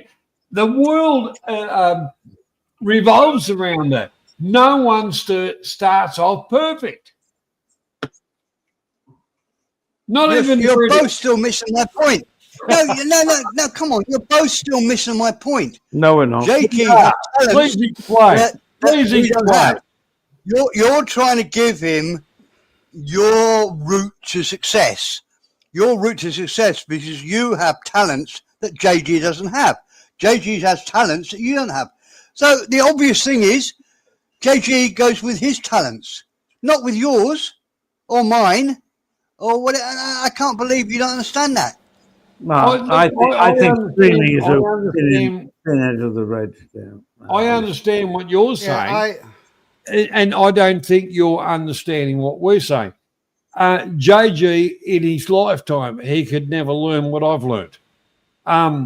The whole part about it is saying, if you feel like it, just fucking go for it. If it fucks up, go back to something else, pushing supermarket. But he doesn't. Yeah, exactly. But he doesn't feel like that. That doesn't make him comfortable. Well, okay. Can I ask Jay a question? Yes. What would your ultimate feeling be if you could play in front of a green screen and playing on stream or whatever, or in front of a live audience playing in front of them, where they all got their hands up in the air and they're going, yeah, yeah, yeah, and they're enjoying your mixes, they're enjoying your music? What would you prefer? playing for an audience of obviously. And Steve's going into this AI bloody unreal reality. Okay. You know, Perrin, can I speak? Andy, you did win that one. Yeah, I follow where you go now, but I'm going for a cigarette. Be back in a minute. all right. Finally, can I didn't go and realise get you your wanted to do it. cigarette, Perrin? Go and get your cigarettes. Fuck off. That's what you want. Can I fucking speak? Yeah, you can, Jürgen. You can. I'll put you on full screen if you like. No, that's not necessary. No, but the whole part about it is. But I can't fucking answer anything you have said about me because Perrin is yapping on fucking all the time. Well, you're going to be no good as a fucking JG DJ if you can't listen to fucking 15 conversations at once. Hey, don't worry about that. Okay, guys. The thing is, Jürgen, the floor's yours. The floor's yours. I'll listen to Jay and then I'll leave. Thank you. Yeah, Perrin was talking about that. Andy was talking about stuff I wasn't good at, so to speak, and that I should go for the AI stuff. I get that, but the thing is, Andy understands what I really want to do. That's the difference. I don't really want to do the AI stuff. I do that for fun. There are a couple of guys that are using it on TikTok. That's about it. Yeah. But other than that, Andy understands what it is I want to do. So I don't disagree with that because, I'm anti-AI anyway because it takes away creativity. But all I'm saying is that you have a skill. If you have faith in that skill and the talent to do it, you start off slowly, go in front of a live audience and fucking do it. It's not that difficult. Trust me. No, I don't know where you live and what clubs are around or what pubs are around. I'm sure you'll get a gig. In my city, there is basically only one nightclub. Yeah. But are there pubs that play EDM? Pubs and they play chill or something like that? I never go out here, so... Well, there's your first I have no mistake. fucking idea. Yeah, exactly. You got to do some market research, bro. Yeah. While people eating their chicken wings, you could be the guy playing some chill music that they like, and you're doing some good chill music mixes and whatever. And if the manager says, "Oh, you were good, come back next week," and then you get some money for that, and then you just move on from there. I'm not saying you'll do it, but Just a stupid question. It's not stupid. It's the whole part about it, and it comes back to me. Have you got a community radio station in the area? That's the best place to start. I don't think so. To take your spot, and I think if you research it, you'll have a community radio station where you can go and see them and take a spot for an hour or whatever, do your stuff, which goes towards your marketing. Okay, Johnny, I don't want to interrupt, but you know, radio stations have formats. So Jay's format. Andy, to cut in over the top. I'm talking about community radio. You know, I get that, but that's not. He needs to play in front of an audience. End of story. End of story. No matter. Oh, if yeah, it's I agree. Yeah, but the thing is, social media comes into stuff. The whole lot of it. Of course it does.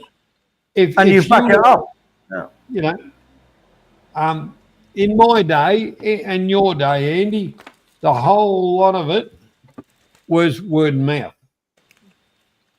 Was all word and mouth. Nowadays, it's social media. Yes, but that's for your PR. What Jay needs to do is, if he wants to go out of his little shell, I'm sorry, Jay, but it's your little shell where you're feeling comfortable and everything's fine. And you need to go out and face the real world and see if your music stands up to a real audience. Then, if it's successful or you're doing okay, you get on the radio and you start putting your name out and you have an interview. Oh, yeah, I'm at Sasha's pub and grill and I'm there 8 till 9 and I'm playing my shit and da-da-da-da. That's the way it works. That's the way it works. Slow but sure, like barbecue, you know. Anyway, I'm going to go. I really like to thank. I've left twice, so this is my third time. Jay, Johnny, Terence. Reminds me of a song. It reminds me of a song, Andy. Come back again. I'm just crazy about it. I'm going. I have to go to bed. Andy. All right. Andy, don't go. Don't go. No, fuck. Don't go. Please don't What's the go. problem? Please don't go. No, because I'm tired. And I got to watch football in about. Please don't go, my lovely. You see, you're commercially minded anyway. Oh, this guy needs a manager. Anyway, bye, guys. All right. Good on, Andy. Take care. Bye-bye. Cup. Yeah, cup and cup. Have a good one. Who can we get to replace Andy? No one would ever replace Andy. Righto, Jürgen. No one can replace Andy.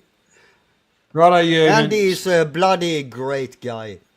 Swing it, spin us a disc about a couple of minutes and show us your shit. Eh? Come on, Joe.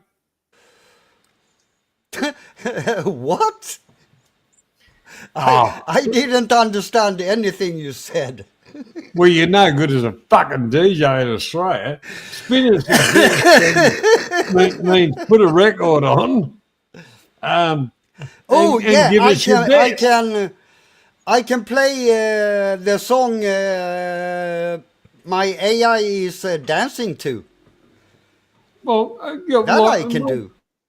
Well, how long is it's it no go copyright because I made the song myself, so yeah, but how long it's does it not go copyrighted. I don't know how long it is. Let's see. I think it's about 3 minutes. That'll do. Whack her on, mate. Whack her up. Let's go for it. Okay, let's see. First, I need to remove me.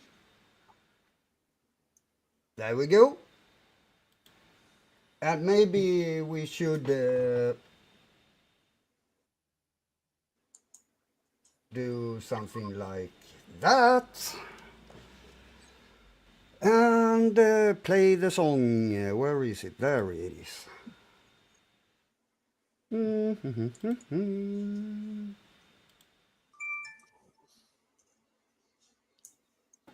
It looks a little bit off because she is already with the microphone.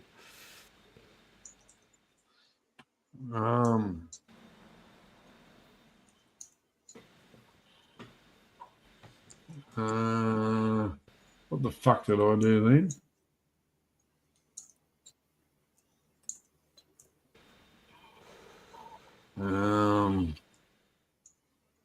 What the fucking hell did I do then? That one. Where's that? Oh, fucking I did it again. No, I didn't.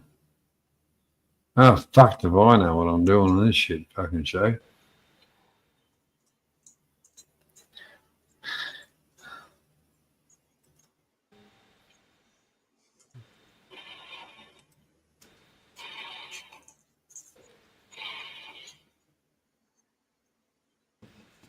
No volume.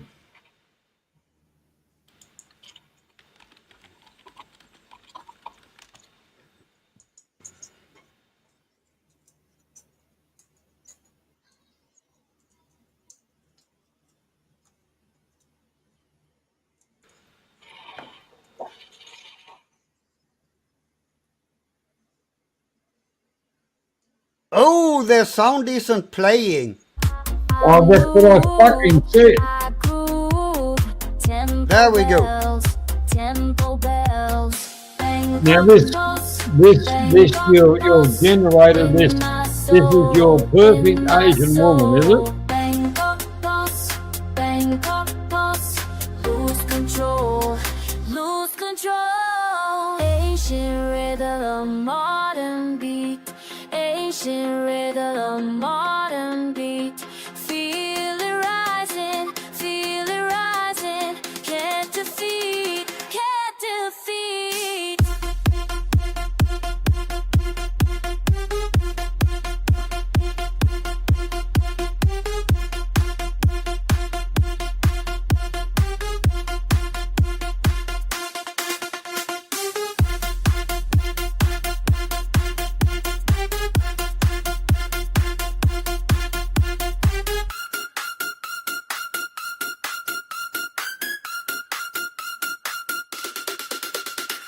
Bangkok Post, in my soul, in my soul. Bangkok Post, lose control, lose control.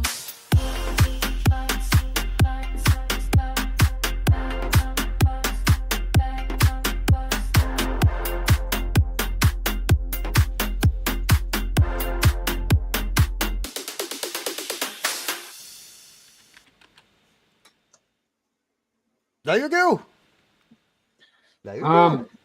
It looked a little bit, in my opinion, and you know I've been wrong many a time. It looked a bit robotic. Now I don't know if you designed the woman or whatever to your fantasies, or you know who fucking knows. But you know you've done a good job. It isn't perfect. I just made this model yesterday, so. Well, put it back in the oven and see how she cooks. No, but you know you've got. Well, I've always known that you've got the talent for the technology kind of shit. I've always been a hands-on, you know, mechanical type of, you know, and that's, you know, that's me. That's, you know, that's where we have differences. But if you do enjoy it, and you've been doing it a long time, and to me, you waste too much fucking time on it. But let's put it this way, Johnny. I do that instead of pissing around with all the drama. Let's put it that way. Well, you know, the whole part about it, it might sound silly. Keeps me away from the drama. Well, you know, The thing is, it's like fishing. You throw out the bait and then you reel it in, if you get a catch. The wankers are not, they pretend they're a part of something that doesn't exist. And they attack everybody to get, try and prove some relevance, whatever. They are pathetic human beings. They are professional e-beggars, liars, just full of shit. Whatever they say, I couldn't give a fuck about. I do like to talk about them every now and again, like David Rogers, a pathetic fucking compulsive liar, e-beggar. I'm not going to say anything too bad about Simon. He's just fishing. Stu D, you're a pathetic fucking maggot if you think Caprio's your starship. Get a fucking life. Fuck off YouTube. And you're not part of a genre, because a genre doesn't fucking exist. Jürgen and I, since day dot, it was no such thing. It was only when you pommy fuckwits came into it and started labeling everything. And what your label is fuckwits. That's actually true. People that got together that had a common liking and shared stories. Everything was, there was no disharmony. And to you pommy cunts came into it and fucked it, so fuck off. You are irrelevant. David Rogers, Summon Beach, I hate to tell you, you're irrelevant. I know your game. Stu D, you're even a bigger fuckwit than the both of us, you retard cunt. And I don't think you'll agree with any of that, Jürgen. I can't disagree, but I will say that I think Stu D could be a really good guy. The problem is that he's a lapdog to the others. That's where, dumb is what dumb does. Not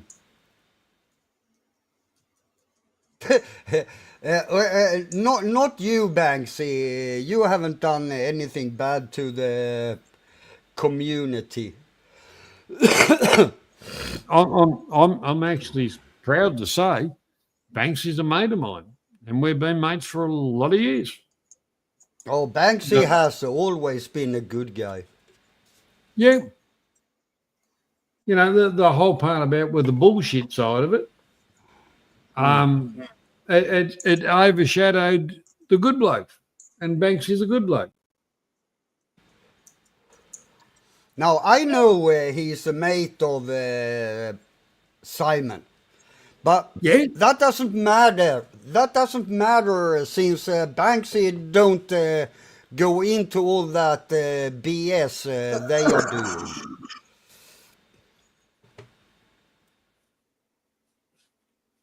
That's my opinion. I don't think Banksy ever have gone into that drama stuff. Not that I can remember, at least.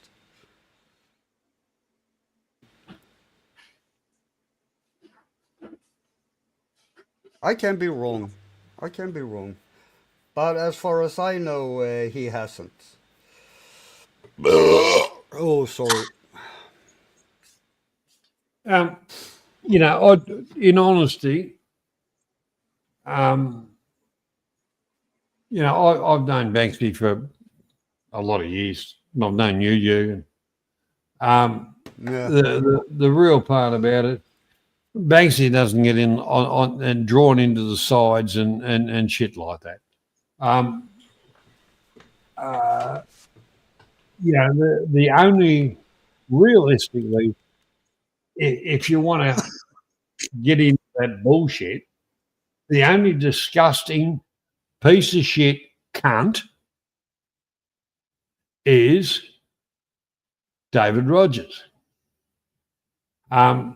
He is like a fungus, a lying piece of crap. Everybody else is fine. Might have difference of views or whatever, but realistically, everybody can live harmonious without a problem. And the one thing about it, my old mate Banksy, I'll never forget the fucking day I rang him up. I saw he was, different time zones and shit like that.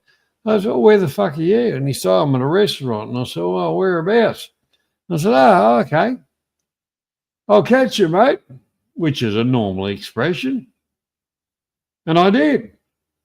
I walked around the corner and the poor cunt just about fucking choked on his tasting tea. We had fun. Our time together, Banksy. You're a top bloke. Trouble is, you fucking Palms can't fucking drink piss like us Australians. But we had fun, and we've been mates for fucking years. I won't put up with a fucking bad word said against him because he hasn't got a fucking bad bone in his body. And that's the same as most of my mates. And Johnny, that's good. It really, I'm trying to think. I don't think I've heard anybody seriously say anything bad about Banksy. That's very unusual in this genre, but not people to attack you. Yeah, I think he's a bit unique in that he can go on to any channel he fancies, and most people like him. I don't prove, as Charlie Kirk says, prove me wrong. I've never heard anybody say anything bad about Banksy. No. Apart from, I can't understand the word he's saying. That's about the worst. That's it. Well, hang on. Nobody's questioned his personality or his beliefs or whatever. I think he's quite unique in this genre, community, whatever you want to call it. Very unusual. Yeah. I find that very interesting, Mr. Perrin Esquire, that you coming from the British Isles or whatever, fucking England, can't understand Banksy, and I'm from down under. Yeah. And I can understand him perfectly. Yeah, I know. I think it's more my problem than Banksy's. I do accept. Next time I come over, I wouldn't. We'll go and get you some hearing aids. Yeah. I'm sure it's that.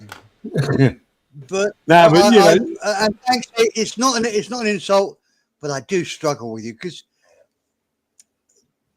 as I've told you before, I know his dialect. I know where you live so well, but I cannot understand a word you're saying. It's like a different language. Well, he's got a real mixed accent and shit like that. But I will tell everybody, he is in Australian. He's a Reggie-Dig, solid gold person. He's not a backstabbing cunt or anything like that. He is fucking, soul to the earth person. Yeah, absolutely. He's the epitome of the salt of the earth. Couldn't agree with you more, Johnny. Yeah, if Banksy's your mate, unless you really do something bad or whatever, mates for life, you know, and we're all kind of the same as that, you know, and it, like I say, I knew him online, all the rest of it. Met him in person, spent time with the man, and I'd love to do it again. And when I actually get over there, there'll be an invite sent up to Banksy. There's a room here. On down, you know. You know, people say they've got a problem understanding Thai. Understand Banksy, fucking good. Then you have achieved something in life. I also understand Banksy, but I've known Banksy for a long time, so I'm getting the hang of it. Well, the thing is, Jay, what a lot of the wankers don't realise is we all go back for more years than they've been around. Oh yeah, it's like you and me, Johnny. It's what is it now? It's almost 10 years. Bloody hell! It's over fucking 10 years, Jürgen. Well over. That long? Really? Yep. Damn. Wow. Well over. And Oz, and Harv. There used to be a little group, and Jürgen was a part of it. And another old one in the genre. Johnny. People say you have no. Can you hear me? Yep. People say you have no patience. Me? You put up with JG for 10 years. Over 10 years. But the one thing about it is he's like a child. Every now and again you got to pull him out of the crib and give him a smack on the ass and say, behave yourself. Okay. I'll follow that. But do not forget everybody that's fucking listening and clipping and whatever. We, for all those years, messenger contact, anytime either of us wants to talk to each other, it's there. Yeah, for sure. And That is every time. Every time. Been for fucking years. If he rings, if he calls me, I'll pick up the phone and say, "G'day, mate. How you go?" Because it's not a bullshit thing. It's he's feeling low, he's feeling high. He just wants to have a chat. That's the way it's been for over fucking 10 years. Yeah, I be honest, like everyone knows I fuck up on streams. That's kind of my thing, wouldn't be right? Fun. And yeah, true. And Johnny has actually always been around to tell me, like, Jay, you have to fucking chill. Okay, he's like the father I never had. and that was always our Jay. You're like the son I never wanted to have. yeah, exactly. There you go. You still remember it, Johnny? Okay, that was a great joke, Johnny.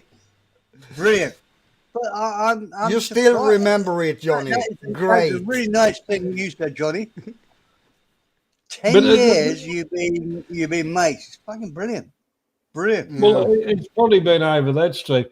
But you know, our joke was, you know, like Johnny's like the father I never had, and you know, and I said, well, Jürgen's like the son I never wanted to have. But that's been our kind of private joke for over fucking 10 years. Yes, well over 10 years. Years and years. Wow. Yeah. I didn't think you liked each other. I didn't know you were good mates. The We've always whole been. part about it, if I run a stream and he runs off the fucking script, I fuck him off and tell him he's a fucking idiot. Then he sends me a message and say, "Put me back on the fucking stream," and I go, Yeah, why the fuck did you do that? "You were being a fuck with." Yeah, and I be quiet.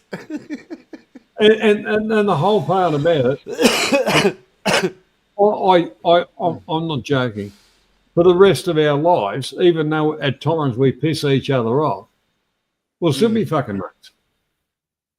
And there's not a lot of people in, well, if you want to call it a genre or whatever, that can actually come up and say that. Yeah.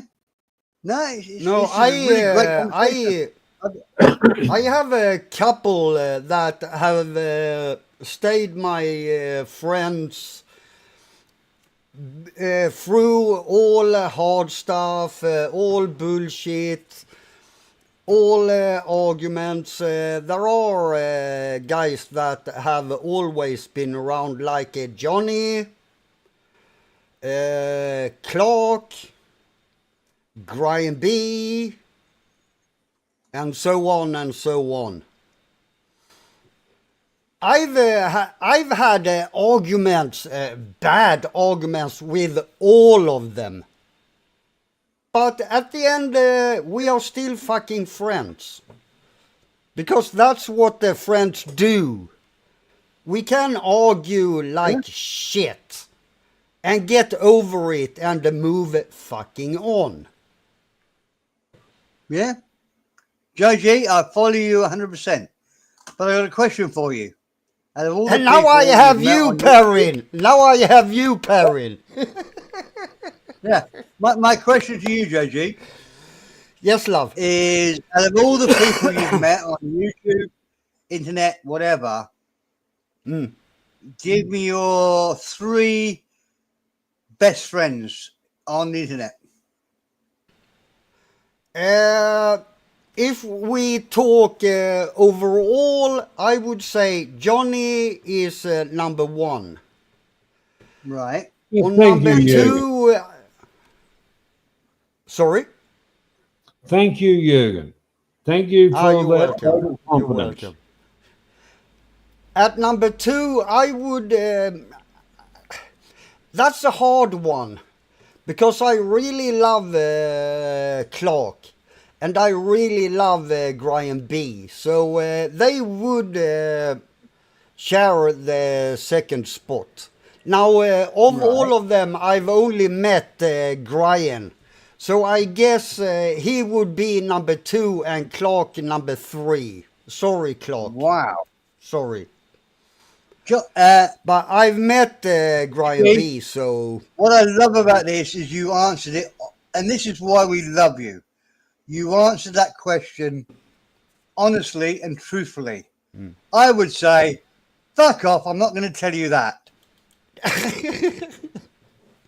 And number 3, 4 is you, Perrin.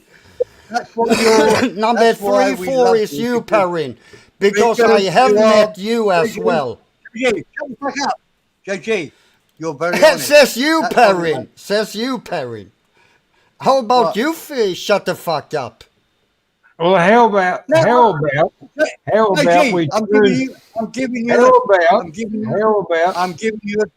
I'm giving you a compliment. I'm saying that's why we like you.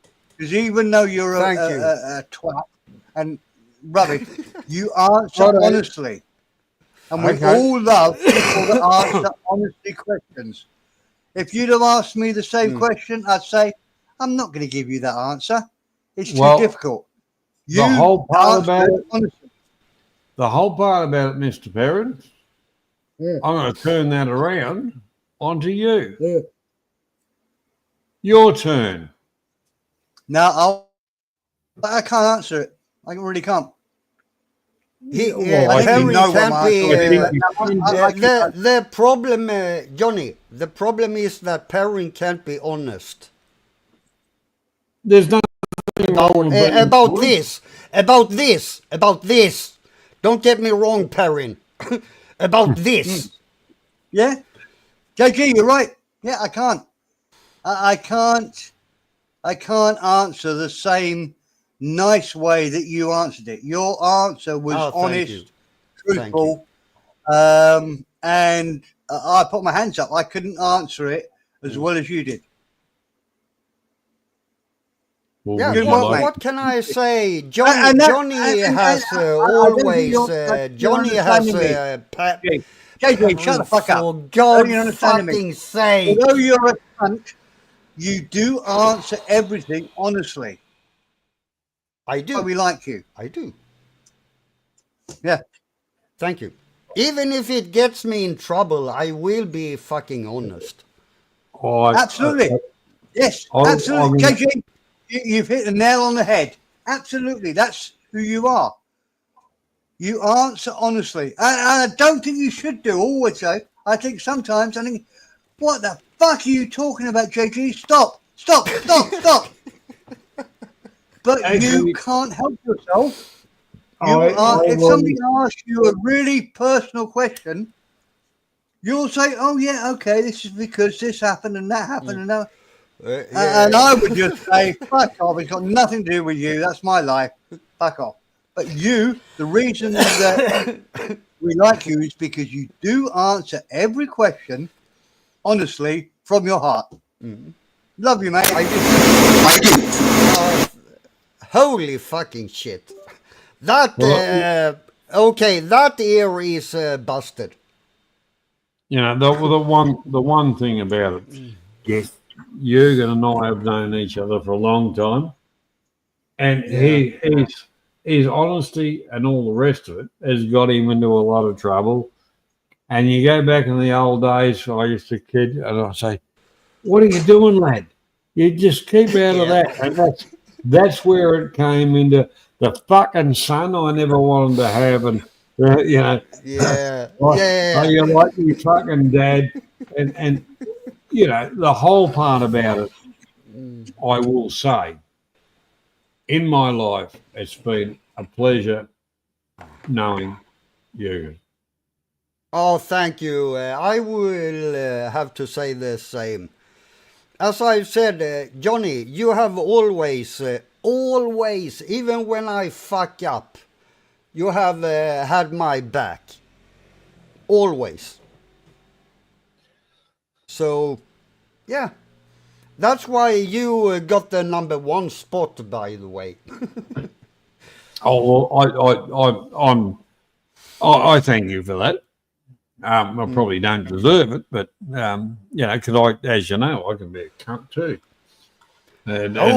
Yes, you can say stuff I don't agree with. Yeah, well, yeah, I could make a nun blush. Yeah. Oh well, anyhow, that's life. That's life. But that's the beauty of all of us being friends.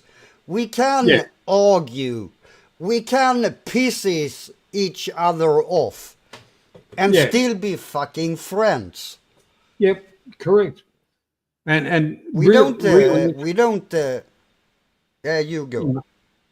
You know, realistically, the idiot brigade or the wannabes, more so.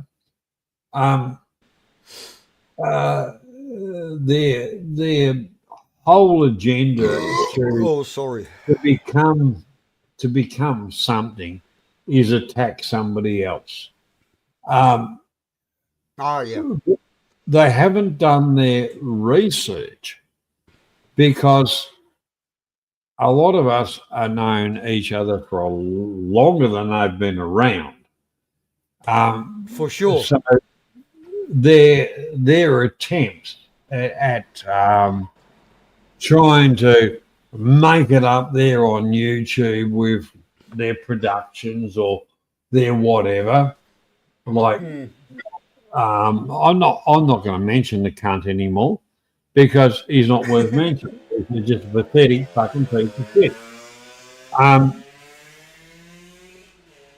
And then when it comes back to haunt him, he go, "Oh, that wasn't me. Prove it." Well, actually, I can, because I clipped it way back then. But I'm not going to go back through fucking 100 fucking hard drives to just to prove it to a fuckwit that means nothing. In honesty, if I actually met him, I'd shake his hand and cut his throat at the same time. He's just a piece of shit.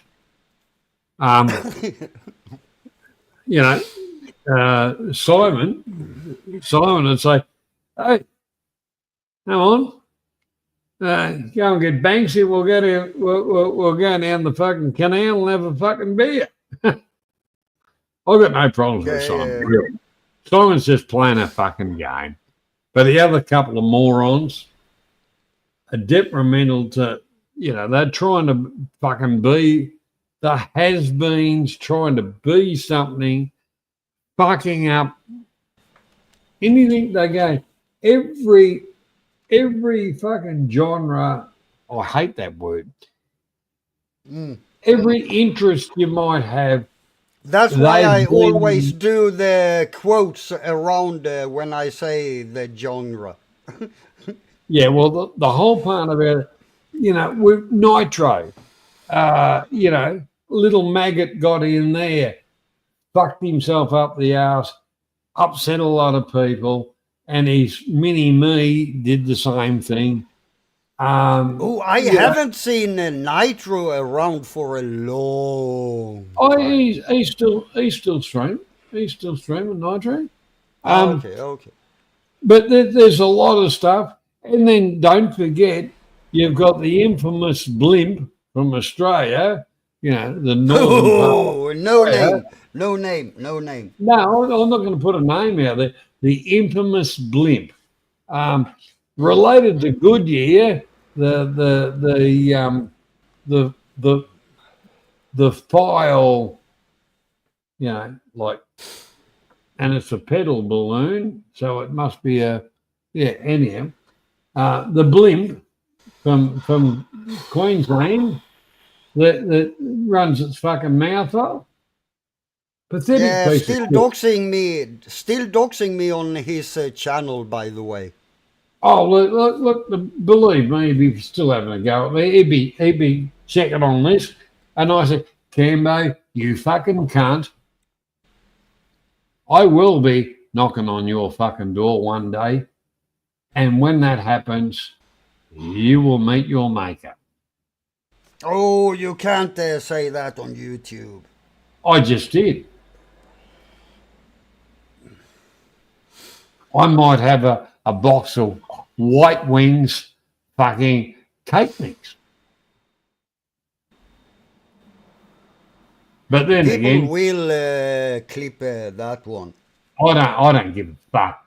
If I saw that prick in the street, he would know for a fact the loudmouth piece of shit, cunt of a thing.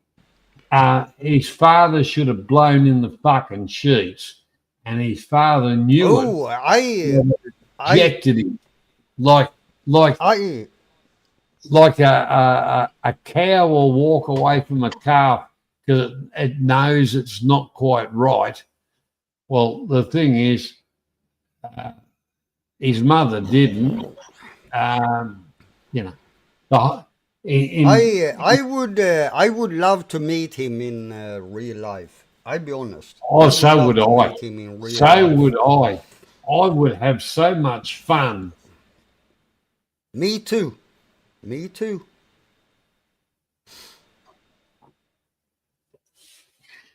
could do football training all together.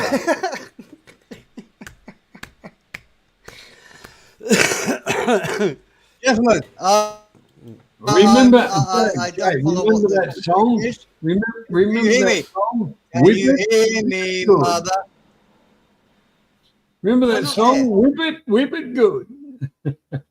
Can you Whip it hear real me, good. mother? But no, I'm just going to go to the next stage of our relationship with JG. I think he knows that I love. What do you don't tell me, Mr. Perrin, Mr. Perrin Esquire? Don't tell me you're going to propose. Well, it depends on the answer to this question. With it, that's Devo. That's Devo. If he answers this question in a positive way, we're definitely getting married. Don't touch my ass, but you know, apart from that, we're together. JG, are you into sort of superhero movies at all? Oh fuck me, dude. I've watched I don't even know what they're called. I don't remember what they even called. Marvel. Marvel's Superman. I'm guessing the answer to that is no. I love Wolverine and the other guy. Deadpool. Deadpool. Yeah. Deadpool. Yeah. Cool. Now, don't misunderstand me, JG. These are nothing like the movies I used to watch when I was a young man. But there's one's just come out called Peacemaker. Series on TV, and it's so fucking good. So good. I was laughing from the start to the end. And I don't know if you know, it's John Cena, who's the ex-wrestler. And most people that go into acting from being a professional wrestler, I mean, what's the other guy called? The Iron Man guy. It's pretty good. But John Cena in The Peacemaker is absolutely brilliant. The guy can act. He's a wrestler, but he can act. And nobody knows what I'm talking about, do you? You don't. JG, sorry, mate. The proposal's off. I'm not going to marry you. Go on. But it's so good, JG. You have all the TV. You have all the TV programs in the world there, because you can get them. Just watch The Peacemaker. I guarantee you will love it. I've only watched the first season. I binge watched it. It is great. It's probably one of the funniest programs I've ever seen. Every other word is "fuck you, you motherfucker." It's your humour, JG. You'd love it. Watch The Peacemaker. It's all gone silent. Look, I'm only giving. I am reading some stuff. Sorry. Okay. I was distracted. JG, that is your big problem. You disconnect from the conversation to watch who's saying JG is a cunt. And come on, I have the ADHD. Everybody, I have ADHD. Bear with me. Come on. No. I have They're all saying ADHD. JG is a cunt. No, you don't need to look Well, at everyone says I'm a fucking cunt. That's nothing new. Yeah. No, but So you don't need to look that's up. only on Monday to Friday. You should concentrate on what I'm saying. You should concentrate on what I'm saying rather than, as you always do. Always, you're wandering back. Who said this bad thing about me? All the people that are saying bad things about you are cunts. Ignore them. Means nothing to you. Well, it's harder to ignore everyone. I don't want to get off YouTube. Well, no, but the whole part about it, Jürgen, enjoy what you're doing and blanking out with fucking idiots. It's very easy to do. I've been doing it for fucking years. I couldn't give a, the last time I did real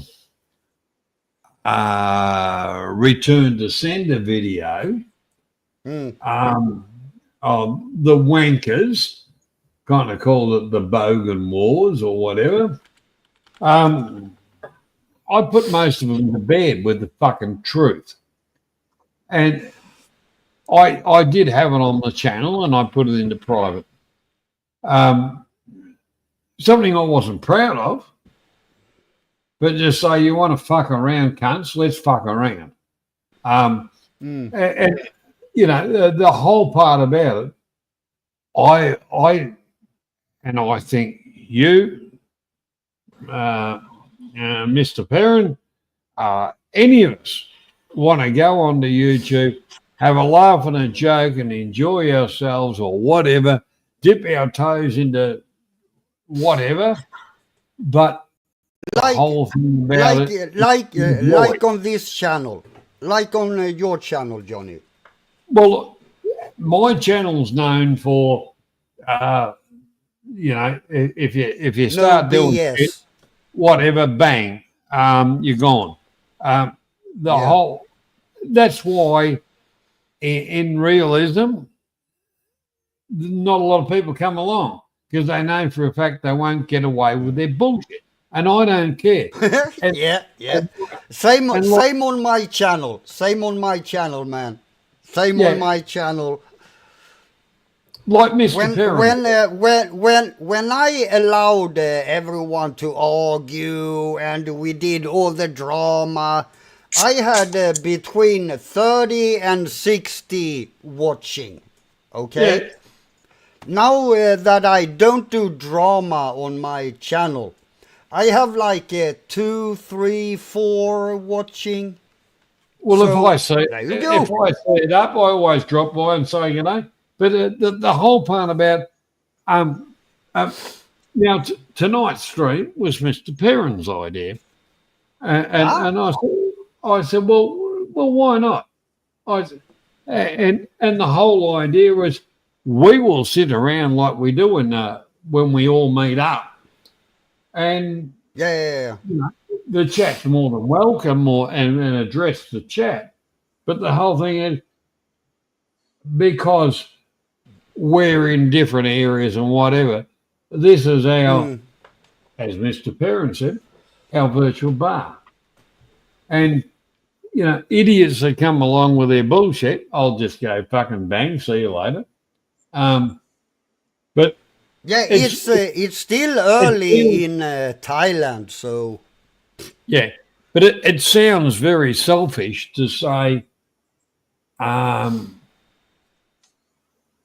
you know, the chat's welcome and all the rest of it, but we're really talking about ourselves and you're listening. yeah. Yeah, but come on, that's isn't that what it's about? Like talking about life experiences, what we fucked up with, and all that. Just normal, casual talk. Yeah, yeah, like that's the whole part about it. It is, you know, like I went out to the bakery today, and you know, I hope they'd have, you know, whatever, and they'd run out, and I'm fucking so disappointed. And I went to another bakery, and they had it, but their stuff wasn't as good as the other one. You know, that's a life drama.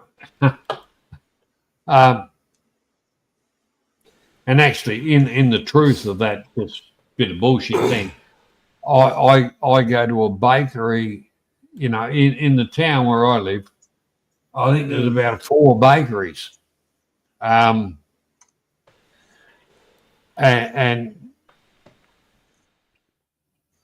there's one that's not as flash, hasn't got the big signboards, hasn't got whatever. Owned by Vietnamese, and it was opened by Vietnamese, And if you remember that in history, Vietnam was at one time the French influence. So yeah. as far as bakery and all that, the Vietnamese are very good at bakeries and things like that. And I've been going to the same bakery for fucking 15 fucking years and never been disappointed. Because they do a very good job. There's been other bakeries come in which have been kind of Chinese. Not they try and produce a product or whatever, but at the end of the day, there's stuff that I actually cook, which surpasses the bakery. But you know, that's on a home base thing, eh? Talking about the bakery, I remember remember like when the genre broke apart. Do you remember when you went to Bangkok with your sausages? Yes, I do. And the one cut that caused that,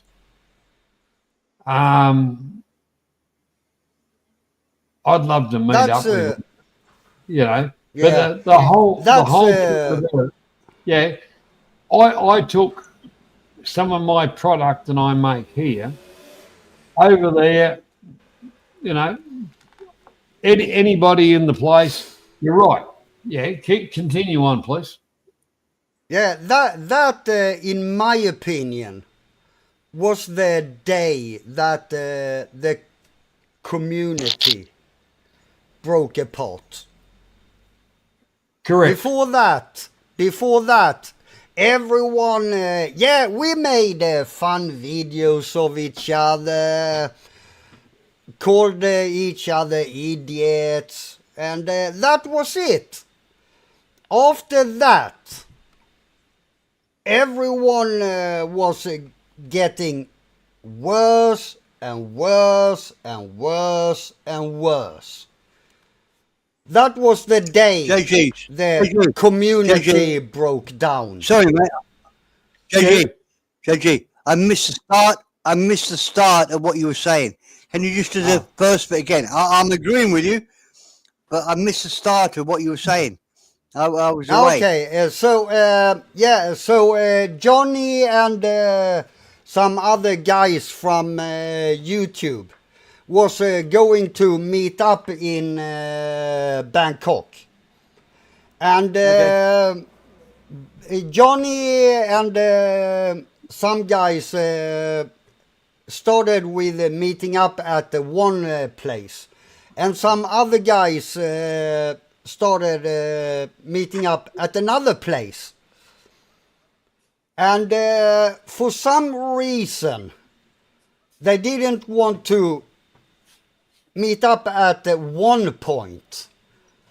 That was the day, and Johnny that day brought his famous sausages. Right. And that was the day the community broke down. Split. Wow. Yeah, correct. It was one English fucking asshole backed by a couple of others. He was English. Yeah, Jason. Yeah. Anyhow, yeah. I actually met him and had and he was sweating like fuck. And I thought, what are you so frightened of? What's going on? And I realised a few hours later, and I thought, well, when we were having a beer together, I wish I'd punched the fuck out of you. But anyhow, it didn't matter. I'd made up for some good subscribers of the channel at the time. I made them some barbecue packs. And they went home and come back onto the live stream and said, you made some fucking best sausages I've ever tasted, Johnny. But that you're right, Jürgen. That was the day everything went north, south, east, and west, and they Yeah, were for sure. fucking British. Jason, fucking, and BT, fucking scum. And then along. Oh, let's get into it now. Then along came Mike Sherritt. I'm your fucking hero. I'm going to bash the fuck out of the world. And then come along, fucking Maggot Caprio and the Maggot Brigade. Yeah, we'll talk about it. What was Capio around back then? Yeah, that was when he was doing his fucking poofter fucking stuff. You know, if you haven't got a lady. I have no fucking idea. You go back through your fucking shit. You record everything. Yeah. You'll fucking find it. I probably will. I only remember Capio from when he started attacking me and he was talking bullshit on YouTube in later years. Back then, I don't remember him. He was doing his stuff. I got my hand up, as Clarky would say. No, shut up for a minute. The lovely story about that is that you're talking about years ago. Oh, fucking yeah. We're talking about 10 years ago. Yeah. Yeah. But both of you remember that so vividly that it's absolutely the truth. Yeah. Oh, yeah, definitely. We don't bullshit, Steve. We don't bullshit. Steve, before Steve, most people, yes. Steve, before that day, everyone was, let's say, kosher with each other. We made funny videos about each other. That was when My Tubat was around, by the way. And we made funny videos about each other. That was about it. After that day, it all went to shit. And it wasn't everything. It wasn't only the pommy cunt. It was another bloke in Australia, the faggot maggot, ex-copper, by the name of what was his fucking name? Mr. Nobody. He's changed it around many a time. What's going on here? I've got a frozen screen. Shall I refresh? I don't know why. No. Well, look, you're in control, Johnny. I'll refresh my stream because it won't matter. I'm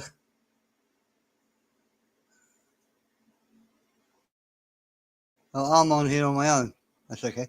I'm cool with that.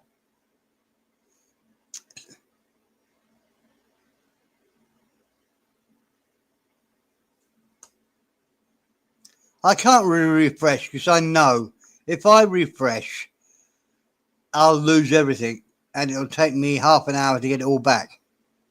So I'm going to wait for you guys to come back to me.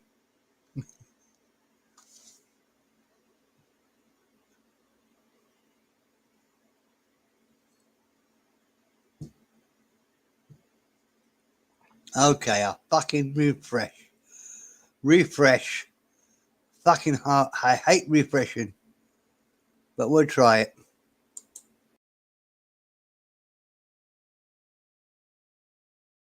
Add the stage me, add the stage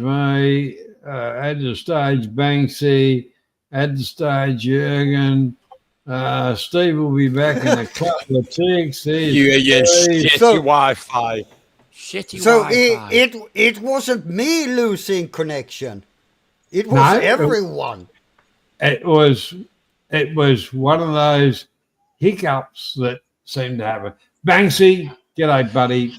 Love you, Good mate. day, mate. Greetings to the Limeys, the Poms, the ABBA fans. How are you all doing? Hello, mate.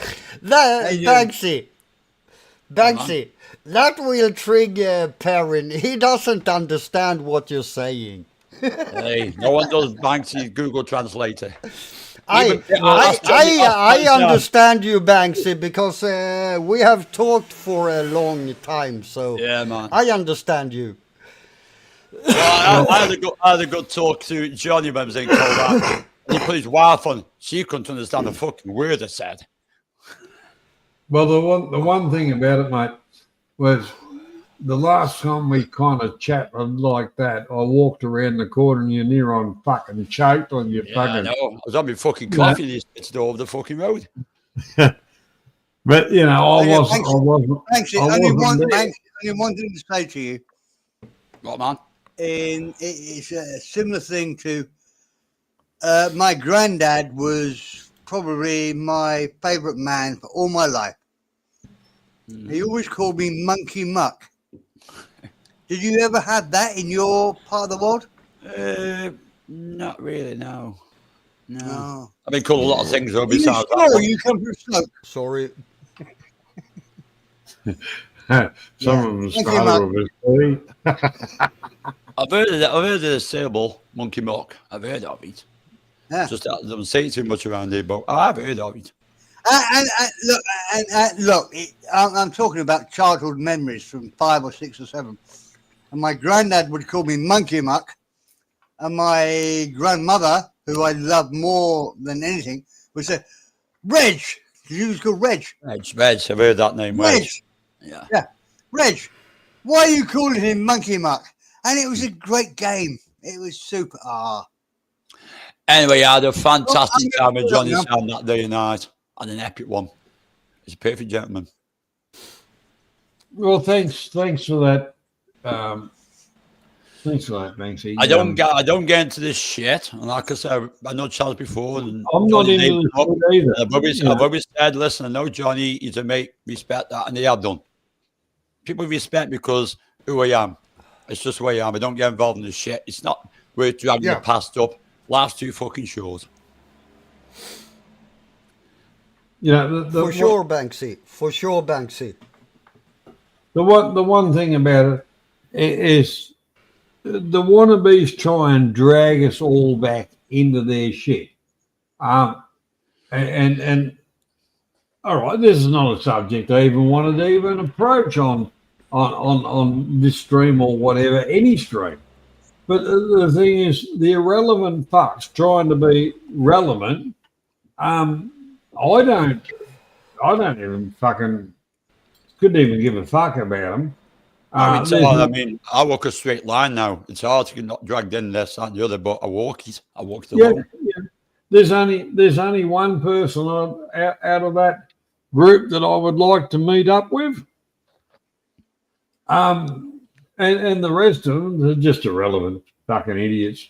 But the whole part about it is, as far as the Thailand genre goes, Thailand is it's not 100% safe. It is relatively safe.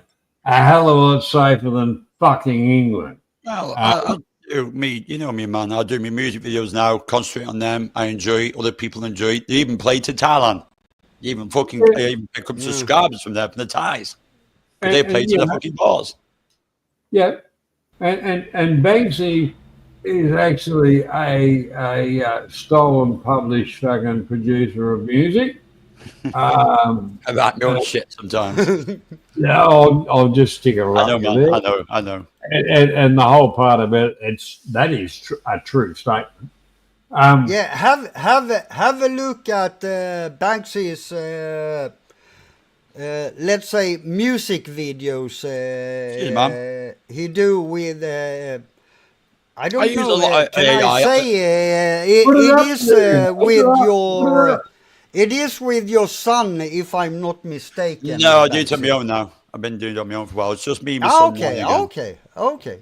I mean, I use something called Free Pick Prem. It gives me Clink 1.5, Runway Gen 3, Minimax, Lunar Lab, the Dream Machine, No, 2 Go, all in one. So that's how I make my content now. I can write my own music. I've been doing that for a while, so I do that. Yeah, so watch, go and check out the videos Banksy have put out there. They are great. And plus, music I've done one now videos with Clover. nice graphics. It's that was, JD. No one thought I could actually do one with DJ Clover, who's got fucking over. Yeah. But I did it. I did it. I asked her permission. She gave me permission. Sent the video to her. She said, yeah, no copyright, do it. And I did it. And they did it. That's it. Yeah, exactly. I have watched them all. You know that, Banksy. We talked about it long time ago. Yeah. So, yeah. I'll do that and create shit. I'll make people fucking smile and happy. Exactly. That's the whole thing, Banksy. Like this, we can get together. Who gives a fuck about views and whatever? It's mates getting together and just chewing the fat. You've done some fucking really good video stuff, and mixing. Jürgen's on his plane doing what and experimenting and stuff like that. I listen to Logan sometimes when he's playing his tunes. I do have a sneak peek, Yeah, well, the whole part about it is each to their own, and all right, there's nothing wrong with sharing it. Mm-hmm. Your mates are going to support you anyway. They mightn't 100% like it or put some comments and will steer in a different direction. That's all good stuff. But when they steal that was very well said, Johnny. I don't know if you can hear me now, but yeah, that's my problem with all of this. And don't misunderstand me, I'm not having to go at you. But I don't want to share my music with you. I don't want to hear your music. My music is my music. I don't understand why people want to share their music with me. I'm old enough, ugly enough to choose my own music. I can do that. No problem. Correct. Why do you have to share your music with me? The one thing, all right, I'm gonna not,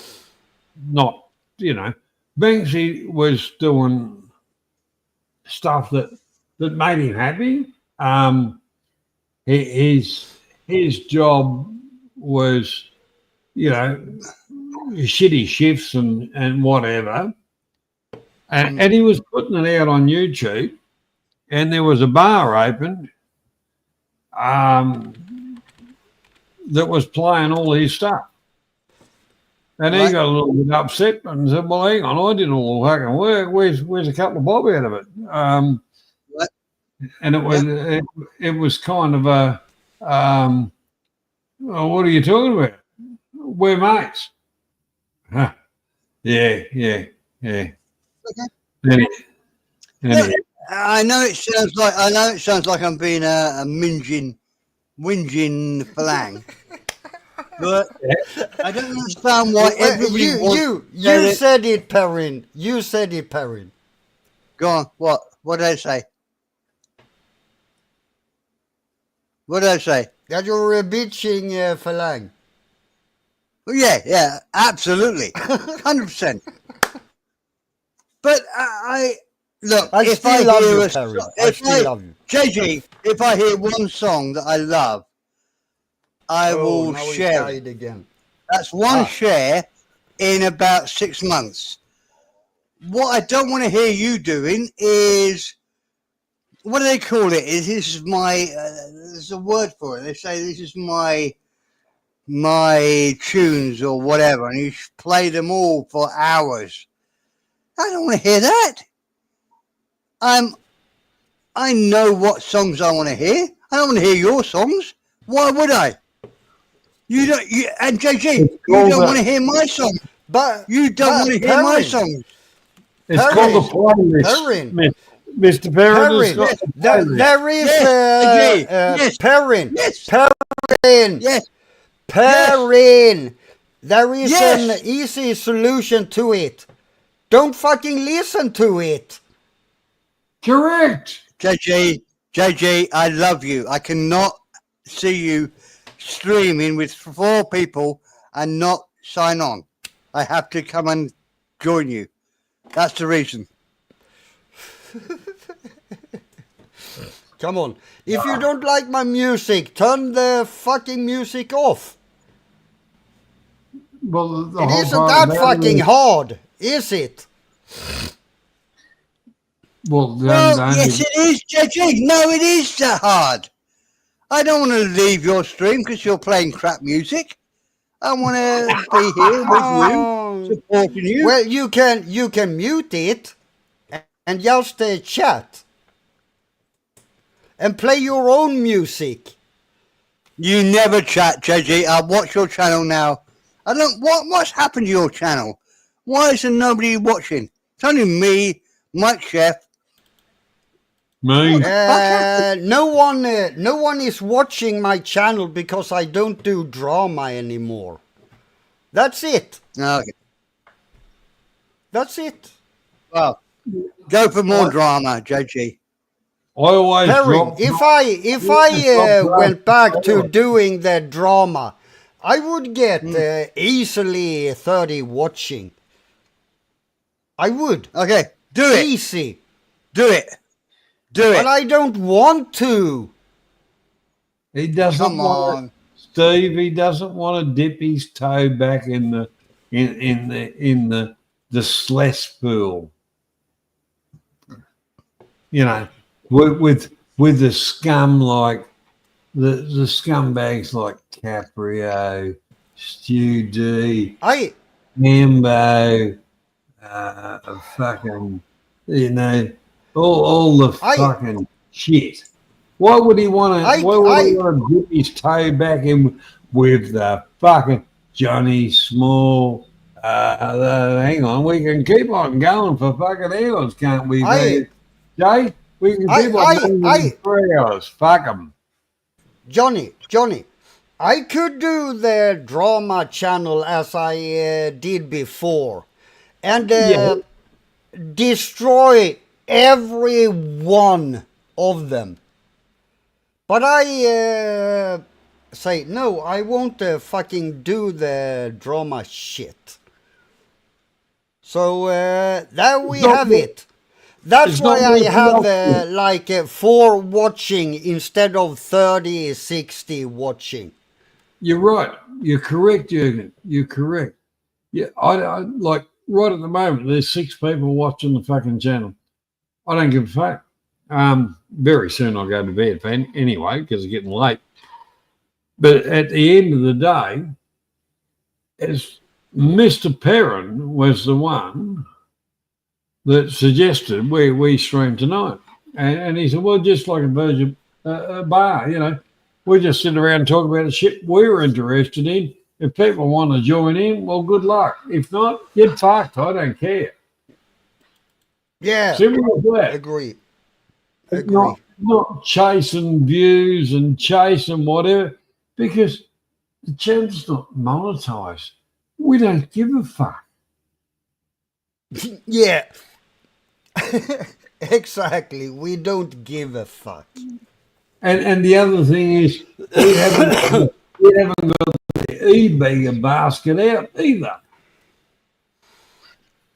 I be honest again. Now, does it feel good to sit and talk shit about people and having 30, 60 watching? It does. It does. It gets to your ego. It does. But at the same time, is that what you want to spend your time doing on YouTube? Arguing with fucking everyone? Correct. No, it isn't. So that's why I don't do it. like I did one of those drama streams a couple of weeks ago, and lo and behold, 20, 30, 40 watching. One stream. And I went from 4 watching to 30 or 40 between that. That's the difference between not doing drama and doing drama. In honesty. So I can get the views if I want to. That's not the fucking problem. Getting the views is actually fucking simple. Yeah, you're right. But the whole part about it, our group's not worried about the drama.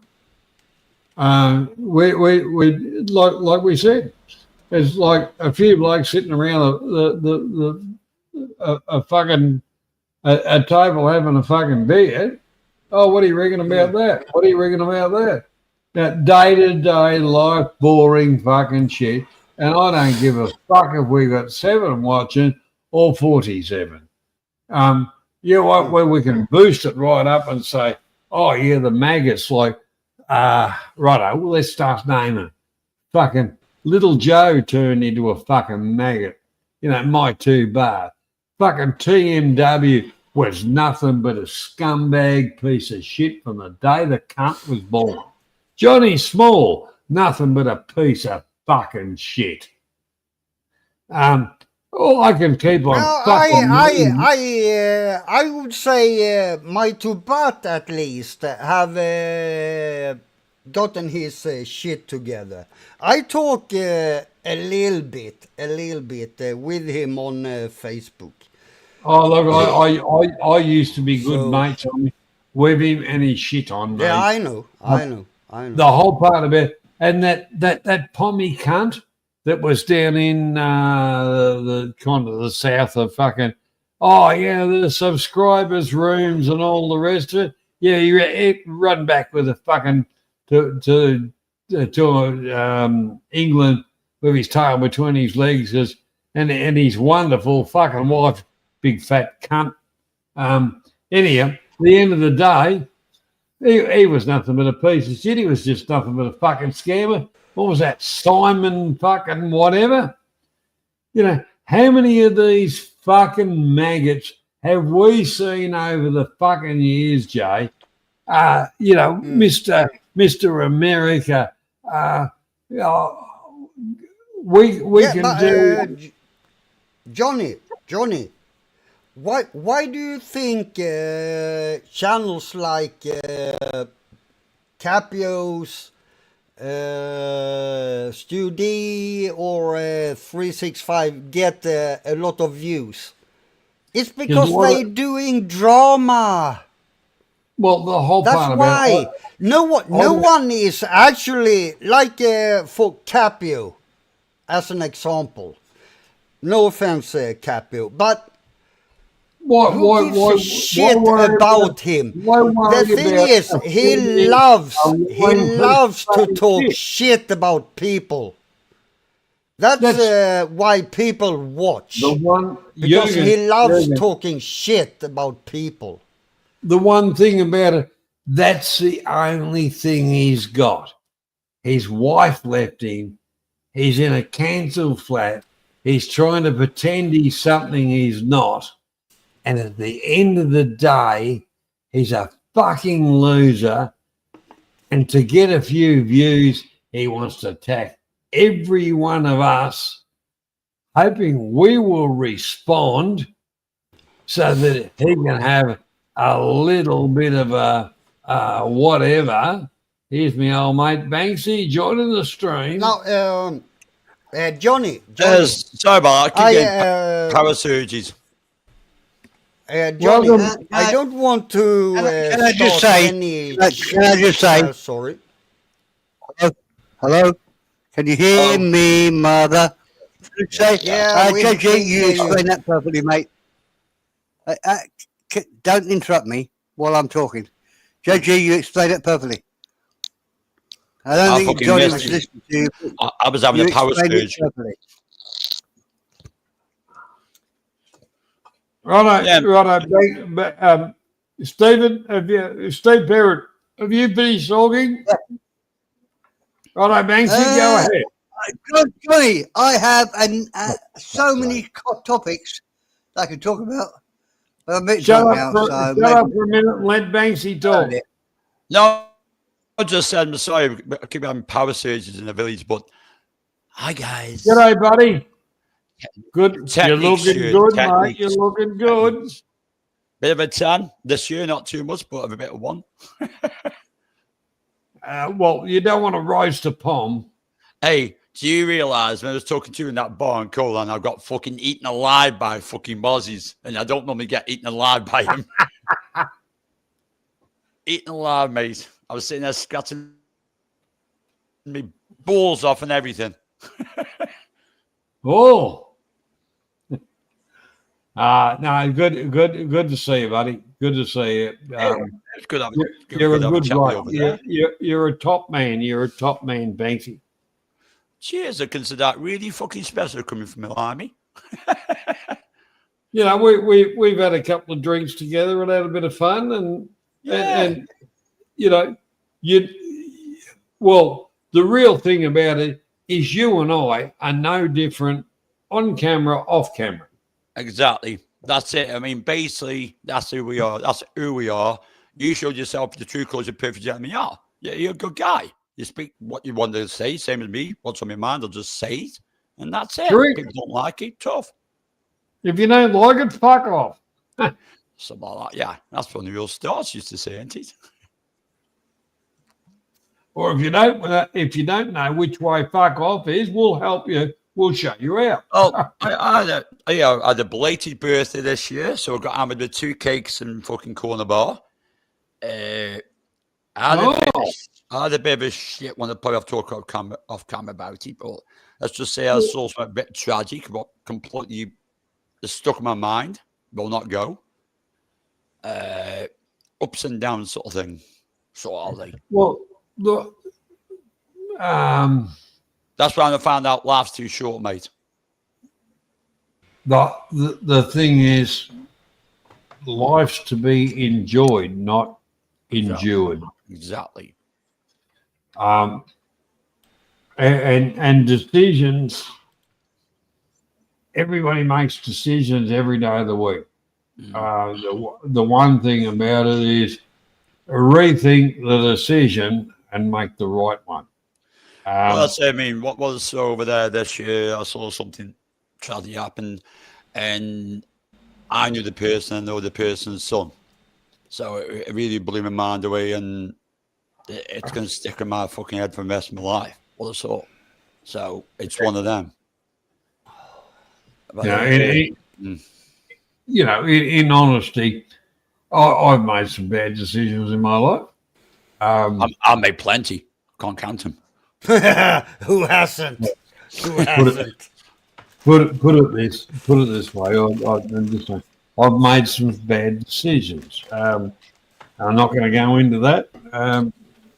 But at the end of the day, the status quo always takes over, and unless you're a total fucktard, life carries on. And Well, that's it. I mean, you know it for a year now. I've been seeing a girl named Lisa for a year. I mean, Lisa. I'm Yeah, quite I know from your channel when you I'm so happy. catch up with you when you're on. Lisa, yeah. We had our anniversary when I was in Thailand, so we give a phone call. You know, it's been 12 months, and I'm quite happy. Well, what's wrong? Where is being happy criminal? It isn't. For a lot of people, it sucks, but that's their problem, not mine. That's how I think. That's my logic. Not my problem. It's yours. Well, this is the whole thing about the YouTube fucking stuff. You know, I'll still go on Facebook and tell her where I am just in case she wants to nip over and say hello. I bet Yeah. them Facebook sell You know, the whole part about it is with the YouTube part,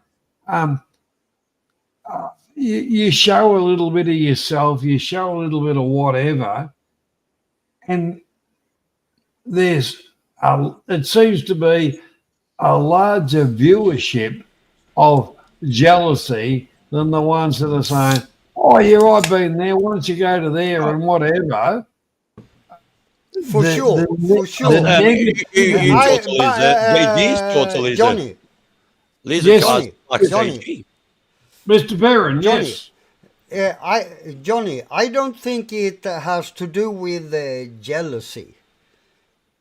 They Oh, are just basically pissed that they don't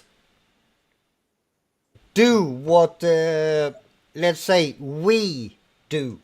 Like go to Thailand, have a good time, have a nice trip. Jürgen, it comes Yes, under, love.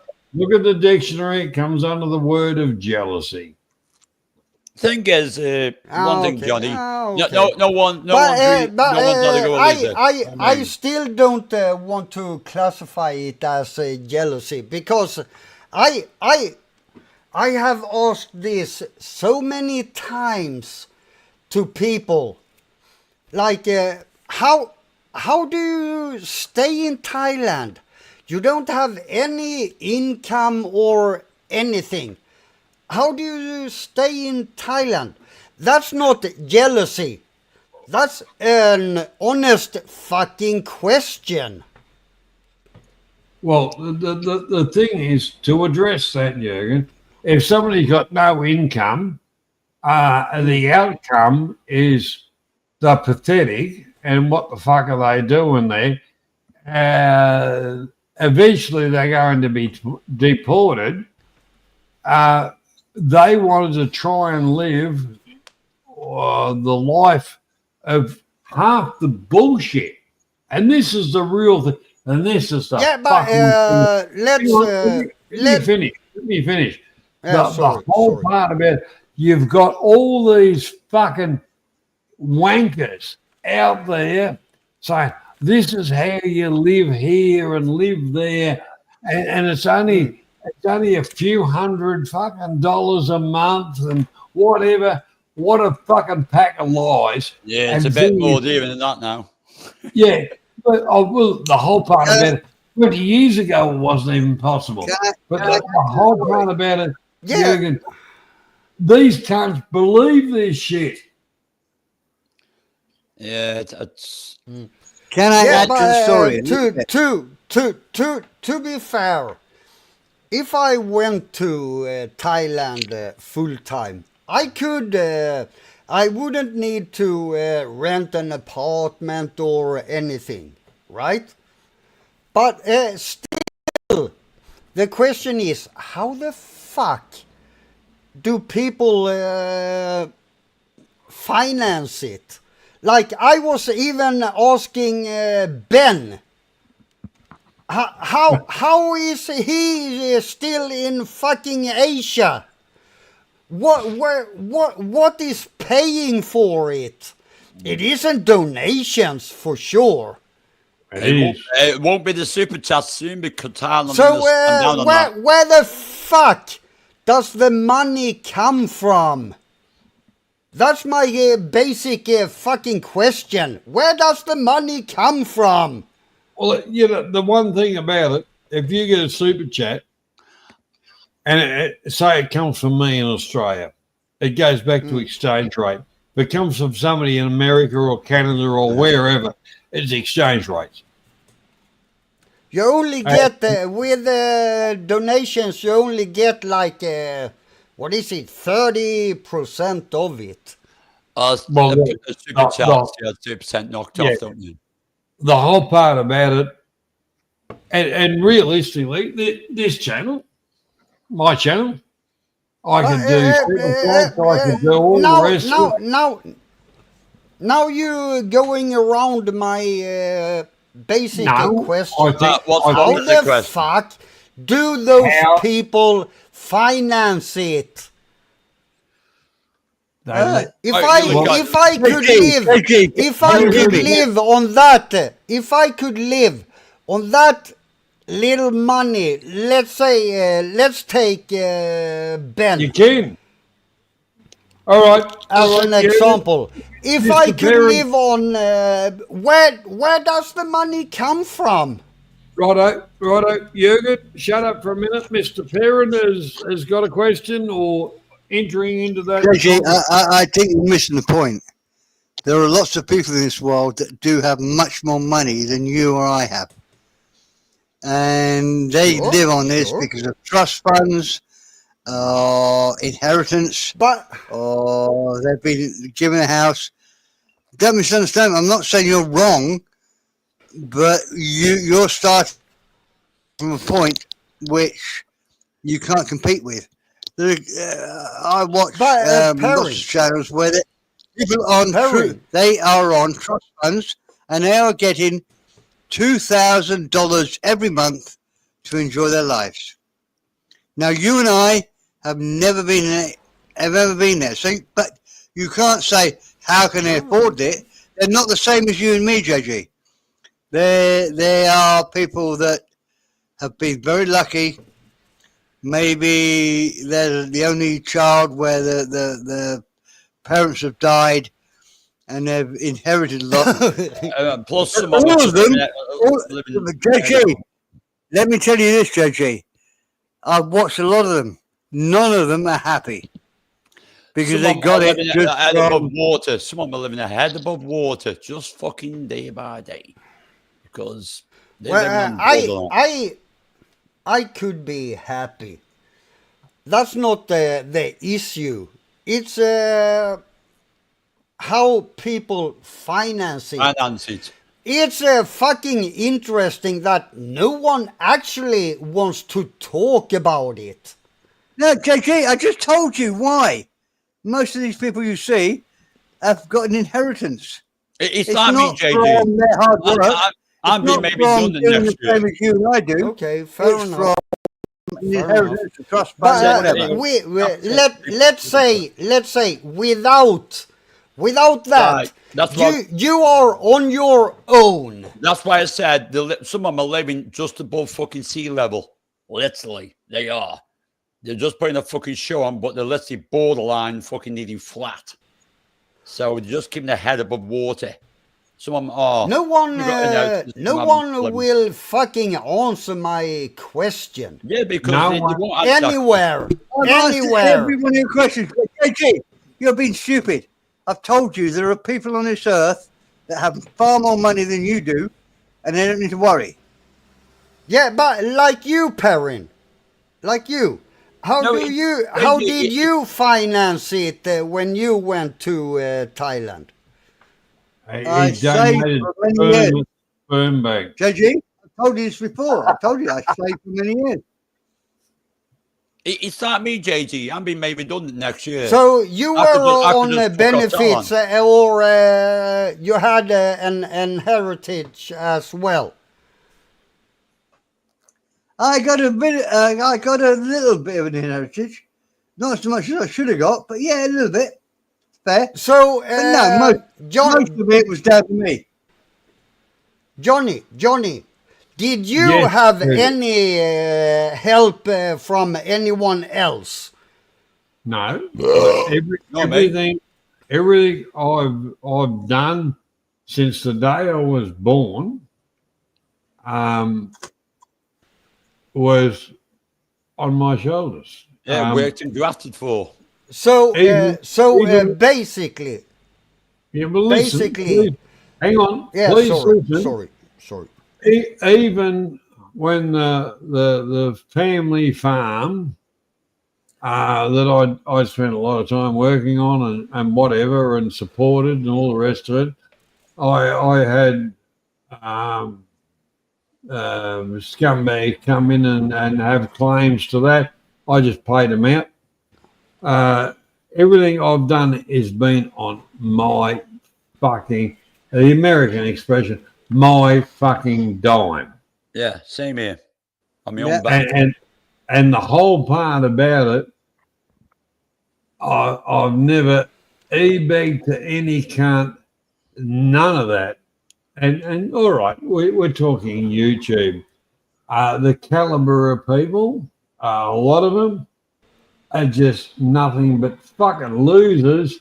They go somewhere and get other losers, wannabes, to sponsor them, and we'll send you that. Well, the one winner is out of that is fucking Google, because they take the fucking 3 parts of the fucking money anyway. Yeah, they take the percentage, they take the cut, they're quite happy. So So, the whole Johnny, Google provides the platform, you wear the uniform and lets the clowns perform. Yeah, that's why you monetize same as me, Johnny. I'll just turn it off and say, fucking bring it. On the whole part about it, if a monetization was all right, somebody sent me $10 and I got $10, or 10% off, that's fine. But no, Google take fucking 30 fucking percent. Fuck them. Fuck them to death. To be honest, why should I up YouTube? Because so they fucking off the time. Johnny. Yes, Jürgen. Johnny. So basically, everyone on YouTube that is talking about, I went to Thailand and I live there, they have a backup with money from, let's say, an heritage or whatever. No, but not Mr. let's say you don't have that backup with extra money. JG, How would you? How? No. Listen. I'm listening. How would you do it? Since everyone is having a fucking money backup, how would you do it if you don't have that extra money? I'll just answer that question. Have you ever thought that someone are living just above fucking sea level? And they are. And I know some people that are living just above sea level. And they're vloggers. And I've heard living just above sea level. I'm not saying I'm not looking for a luxury life. Yeah, no, I mean, that's normal. What Banksy, just a normal Thai life. Yeah, I know where you're coming from. Okay. These people portray themselves to living a fucking high life, but they're not. They're living their head above water. But no one can fucking tell us how they do it. Well, because apparently everyone have extra money at the back. The whole part about it, providing you go through, which I've got no problems with, the thing to get your visas, which is guaranteed fucking money in the bank and all that kind of stuff. Not a problem. And that's going on now as well. Yeah, well, that's besides the main point. No, it's not. It's very benevolent. The one thing about the way things are going to go on with banks and all the rest of it, you fulfill the requirements, come on down. Spend your pension, spend your whatever.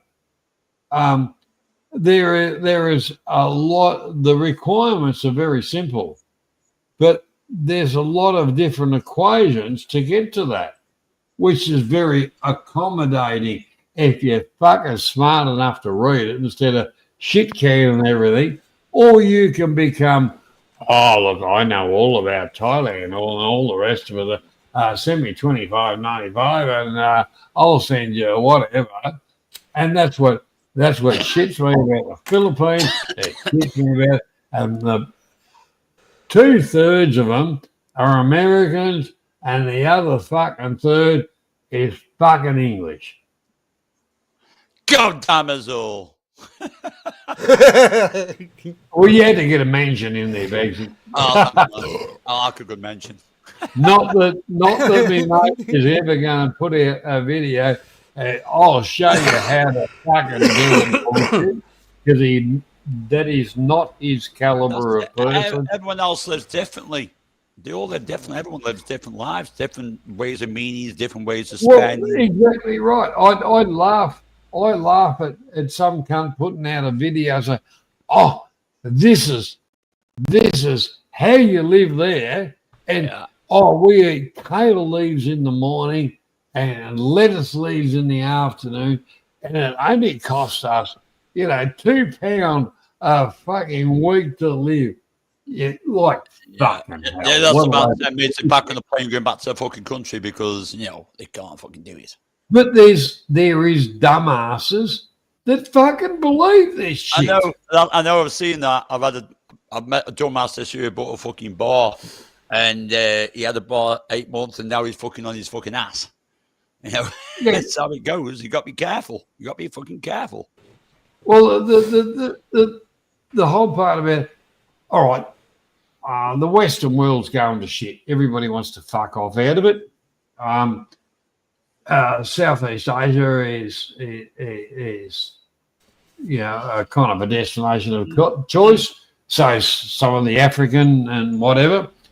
But the whole part about it, if you've got nothing between your ears except for vacuum, you're going to get fucked over. You're going to be dead in the fucking gutter in the fucking street within the first 18 months. Well, to work out this way, tourists have dropped in Thailand dramatically. It's gone up in the Philippines. It's gone up in Vietnam on the tourist ratings because Chinese are coming to Vietnam now. They don't even come to Thailand. Believe me, when I was in Thailand not a couple of weeks ago, it's fucking dead. Literally dead. That's good. I'm happy about that. I loved it because it was quiet on the island, man. That's why I went to Cold Man. Yeah. Because when of that, you and I were talking, I don't want to be a racist, but the Chinese in Thailand, they are disgusting. ignorant, arrogant fucking cunts. Yeah. Hey, I tell you what, you guys will love it. I stream snapped 3 Koreans and they fucking loved it. They were from behind the corner bar. I went straight around the back, some of the clothes down and started dancing behind and playing with me fucking air where I'm got. And they loved it. They turned around, fucking shook me hand and said, "Hey, crack on, have a bit of fun." Don't forget, Koreans are not Chinese, and people shouldn't get that mixed up. Chinese are awful. They're just awful. No. Koreans have a bit more. Hey, Mike. They're more understanding. You little shit. This is what I fuck come my on for. dick, Mike. Koreans are more Fuck my dick, Mike. My little Swedish turnip. How you doing, man? Very well, sir, very well. Mike, Oh, thanks. how do you cook a Swedish schnitzel? No idea. A Swedish schnitzel. Is that different, is it? No idea. A normal schnitzel would just be you batter it, wouldn't you? Then you do your pane, your flour, egg wash breadcrumbs. Johnny, you've got one just above me. Mike would give me the How tongue. would you cook him? With a lot of beer, for sure. The way he'd want to be cooked. A beer batter? Do him in a beer batter? Go ahead, gentlemen. Go ahead. How's everyone doing? Are you still in Thailand, man? Back 3 days. 62-day overstay. Ah, that sucks. Yeah, 5 months in total. 5 months and 2 days. Yeah. People were so pissed. Oh, Mike is faking everything. Oh, yeah. There's people I Fucking call there idiots. regularly. And I showed them around what I was doing, so they know. Yeah. Well, you know, Jay, already. You already know that. Yeah, for sure. I saw Fucking Johnny Boy. I idiots. saw Johnny Boy where to get weed, and they didn't need to script you. You went to the bar after. No, but Banksy, in most places now, they still don't do that subscription thing. Well, all the places I've been in there, no one asked me for that. No one asked me to fill out that form. Yeah, but it was cool on. It was cool on. Like you got a right opposite where I was talking to Johnny, and they showed him like this little shop. Now what it was, they go to the shop, buy the weed, bring it to you in the fucking bar. So Really? Yeah. Oh, cool. Well, a lot of bars sell joints now, don't they? So. Yeah. Well, it was just cool on. I always go there 3 days just to have peace and quiet, get away from fucking man. Where are you? Are you in Thailand now? No, I've been back about a couple of days now, about 4 or 5 days. Same. I've been back since Wednesday. We might have been on the same flight. I was, I don't know, Emirates. I was Emirates 380. Upstairs, reserved on my back of my fucking seat. If you're gonna fucking enjoy your life, enjoy it to the fucking max. In style, amen. In style. Yeah, the problem with smoking weed is you lose a lot of weight. People say it builds up your appetite. I'd say the opposite it is for me. For me, it's like I'm more casual about how I eat when I smoke. Like I eat little nibbles, you know, not this. When I don't smoke, I eat like proper food. I can't smoke. It pisses me off because I can't have a fucking drink because of my job. It does my head in. Well, you can. Okay, yeah, the testing. Yeah, okay, I get you. Yeah, that's the I'm shit. all right. Next year, I'm redundant. I'm going to come out of my place and get up the biggest Redundant? cowboy I can ever do. Really? Redundant. So you're Yeah. getting a payout then?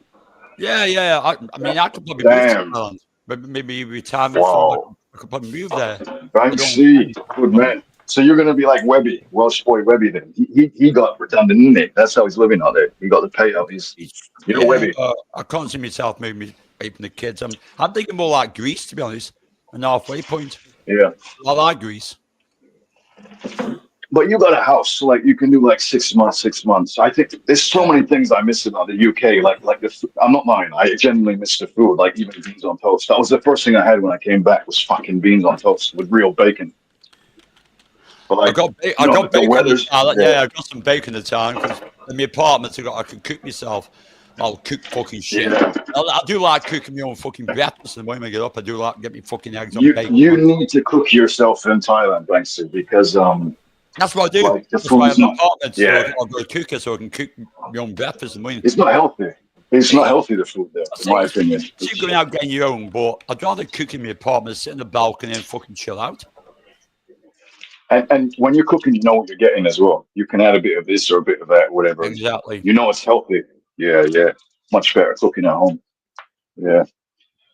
So yeah, it's one of them. But yeah, my mate would say, "Why don't you go cheap shots or something?" I'll get you breakfast. I said, "I like to cook me breakfast here in my apartment and sit on the fucking balcony and chill out." End of. Yeah. The balconies are banging in Thailand. No, they're amazing. The balconies in Thailand. And Something like sitting on a balcony there with you. Where I stayed this time, it was nice and fucking quiet, away from all the fucking mad. Yeah, and Banksy with a balcony, I like to leave the door open so the aircon's blowing on me, or I get the That's fan the and it's one. blowing on me while I'm on the balcony. You know it, huh? Yeah. Yeah, I do like that a lot. Yeah, come on, outside. Yeah. I can blow me. And you got the icy beers in the fridge as well. You're hot out there. You got the fan blowing on you. The icy beers. I leave about 2 foot gap, so that 2 foot gap is blowing straight onto me. Yeah. Oh man, that's life, man. Thanks. You know, like I was living day to day there. Like I rented my room today. The day I rented the bike everything was by the day. Yeah, because like I kept saying one more day, I'll come back. One more day, and it just went on and on and on like that, man. I really didn't want to come back. Try this year. I took my international license with me, but it's got more crazy out there. I had a back in Colan for 3 days when I stayed over there for 3 nights. I don't mind Ireland, it's quieter, especially when the tourists fuck off home at 6:30 when the boat goes and you're left alone on the island where you can enjoy yourself. You get your imagination back.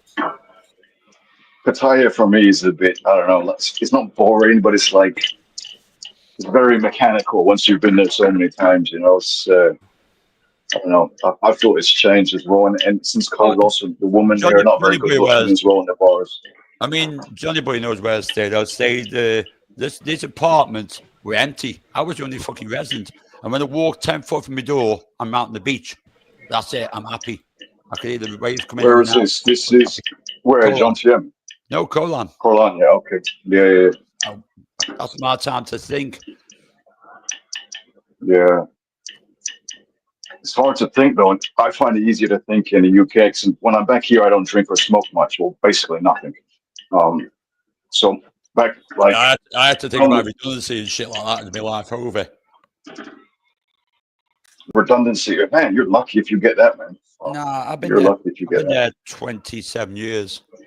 So Great cheese. a long time. 27 years. That's a 10 long years, time in one job. 10 years, I've only had one sick day in 10 years. You're lying. No, I'm not. I don't do Really? sick. My son One. doesn't do sickies. No, one. My son doesn't do Yeah. sickies. I don't do sickies. Yeah. That's impressive, man. I did. Hey, the sick day was 10 years, then a sick day. I did 10 years without. I had one sick day. That's what broke my 10-year record. For 10 years, I didn't have a sick day, and then I had a sick day. So what happened? Why were you sick that day then? Puking me God, puking like hell, fucking God knows what. Coming out both ends, I couldn't get in work. I just could not get in work. Yeah. Well, the minds were And I, going. bet, and I bet they gave you shit for calling sick as well, didn't they? No, they Fucking didn't. assholes. Fantastic. No? My son works there. He's a bum. Yeah. He's a beach guys. And they all said to me, son, like, is your dad all right? He never has sick days. Yeah. Unfortunately.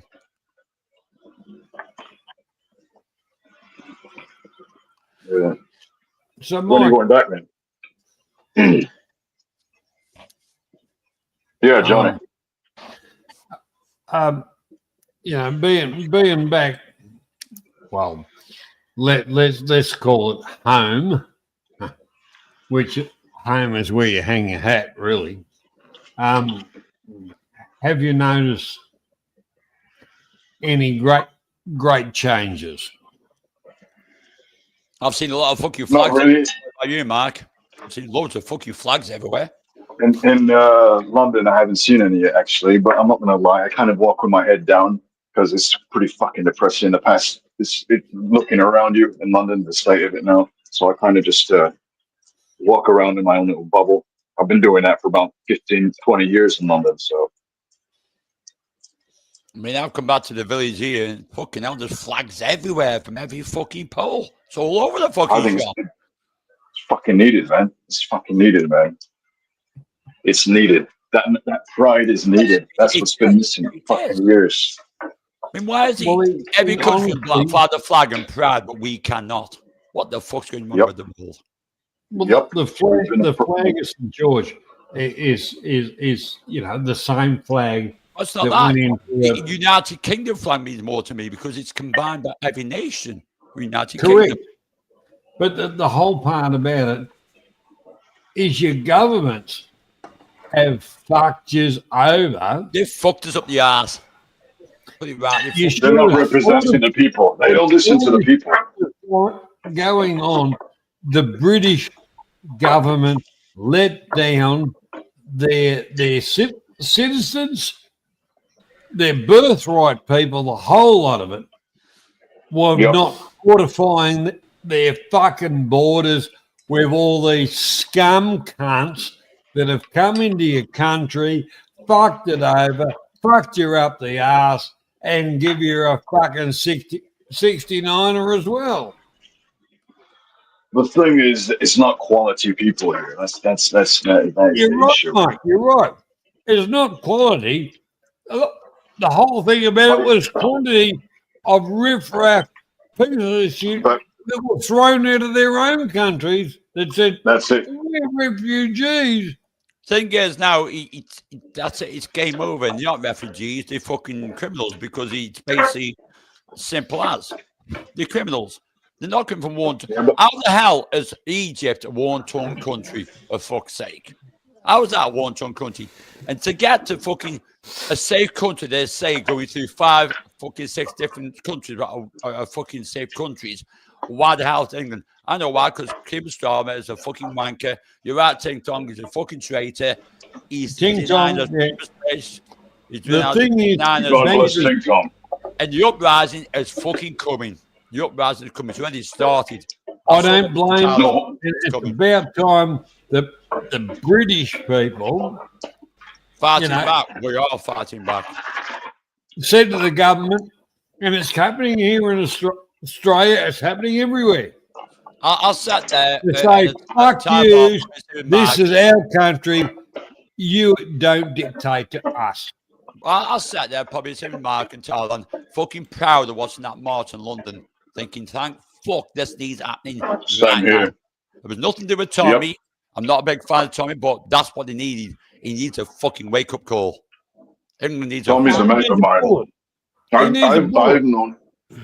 I've known him since 2016. All countries like that, Europe, New Zealand, Australia, need a fucking wake up call. All these fuckers come from different countries and they're not willing to and to rape your fucking goddamn system.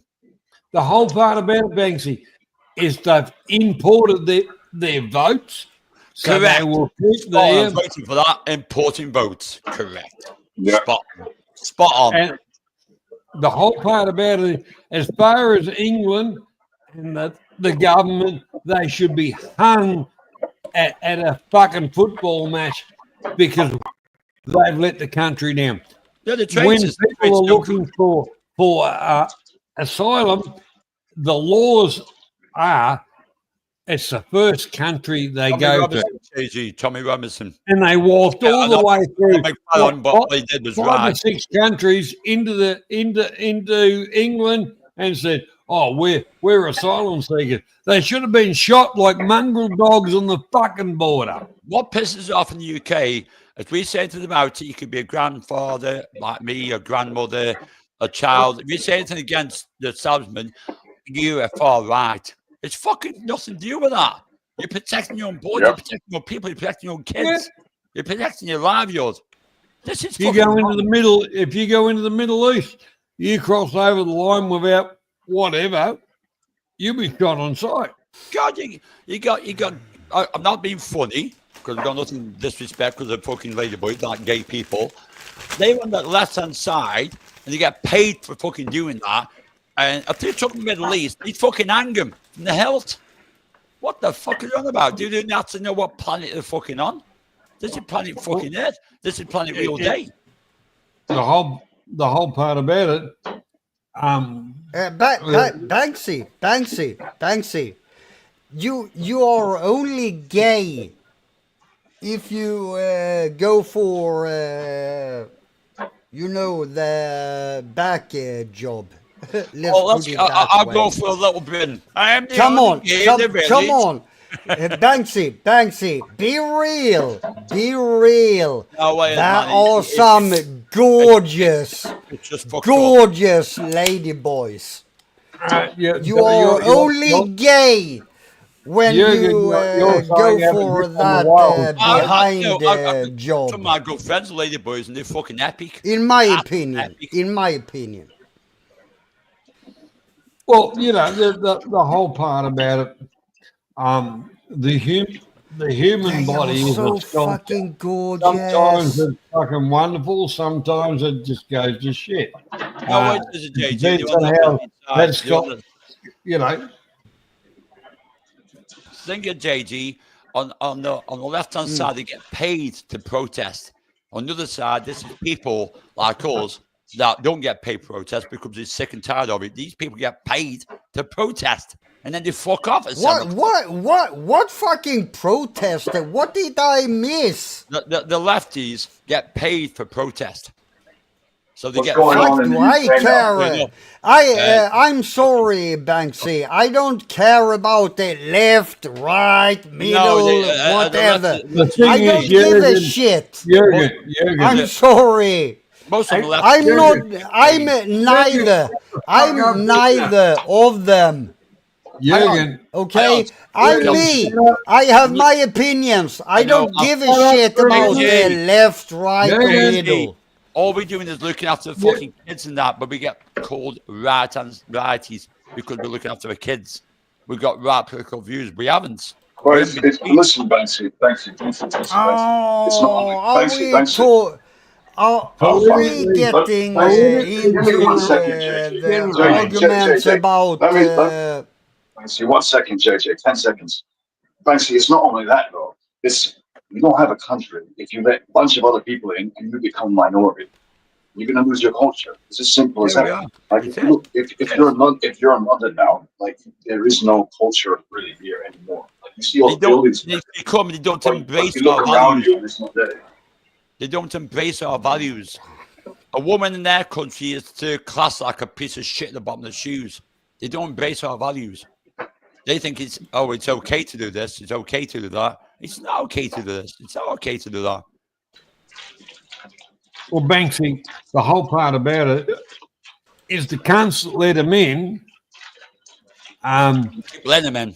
need to be held to responsible because they don't observe the rules, the culture, nothing.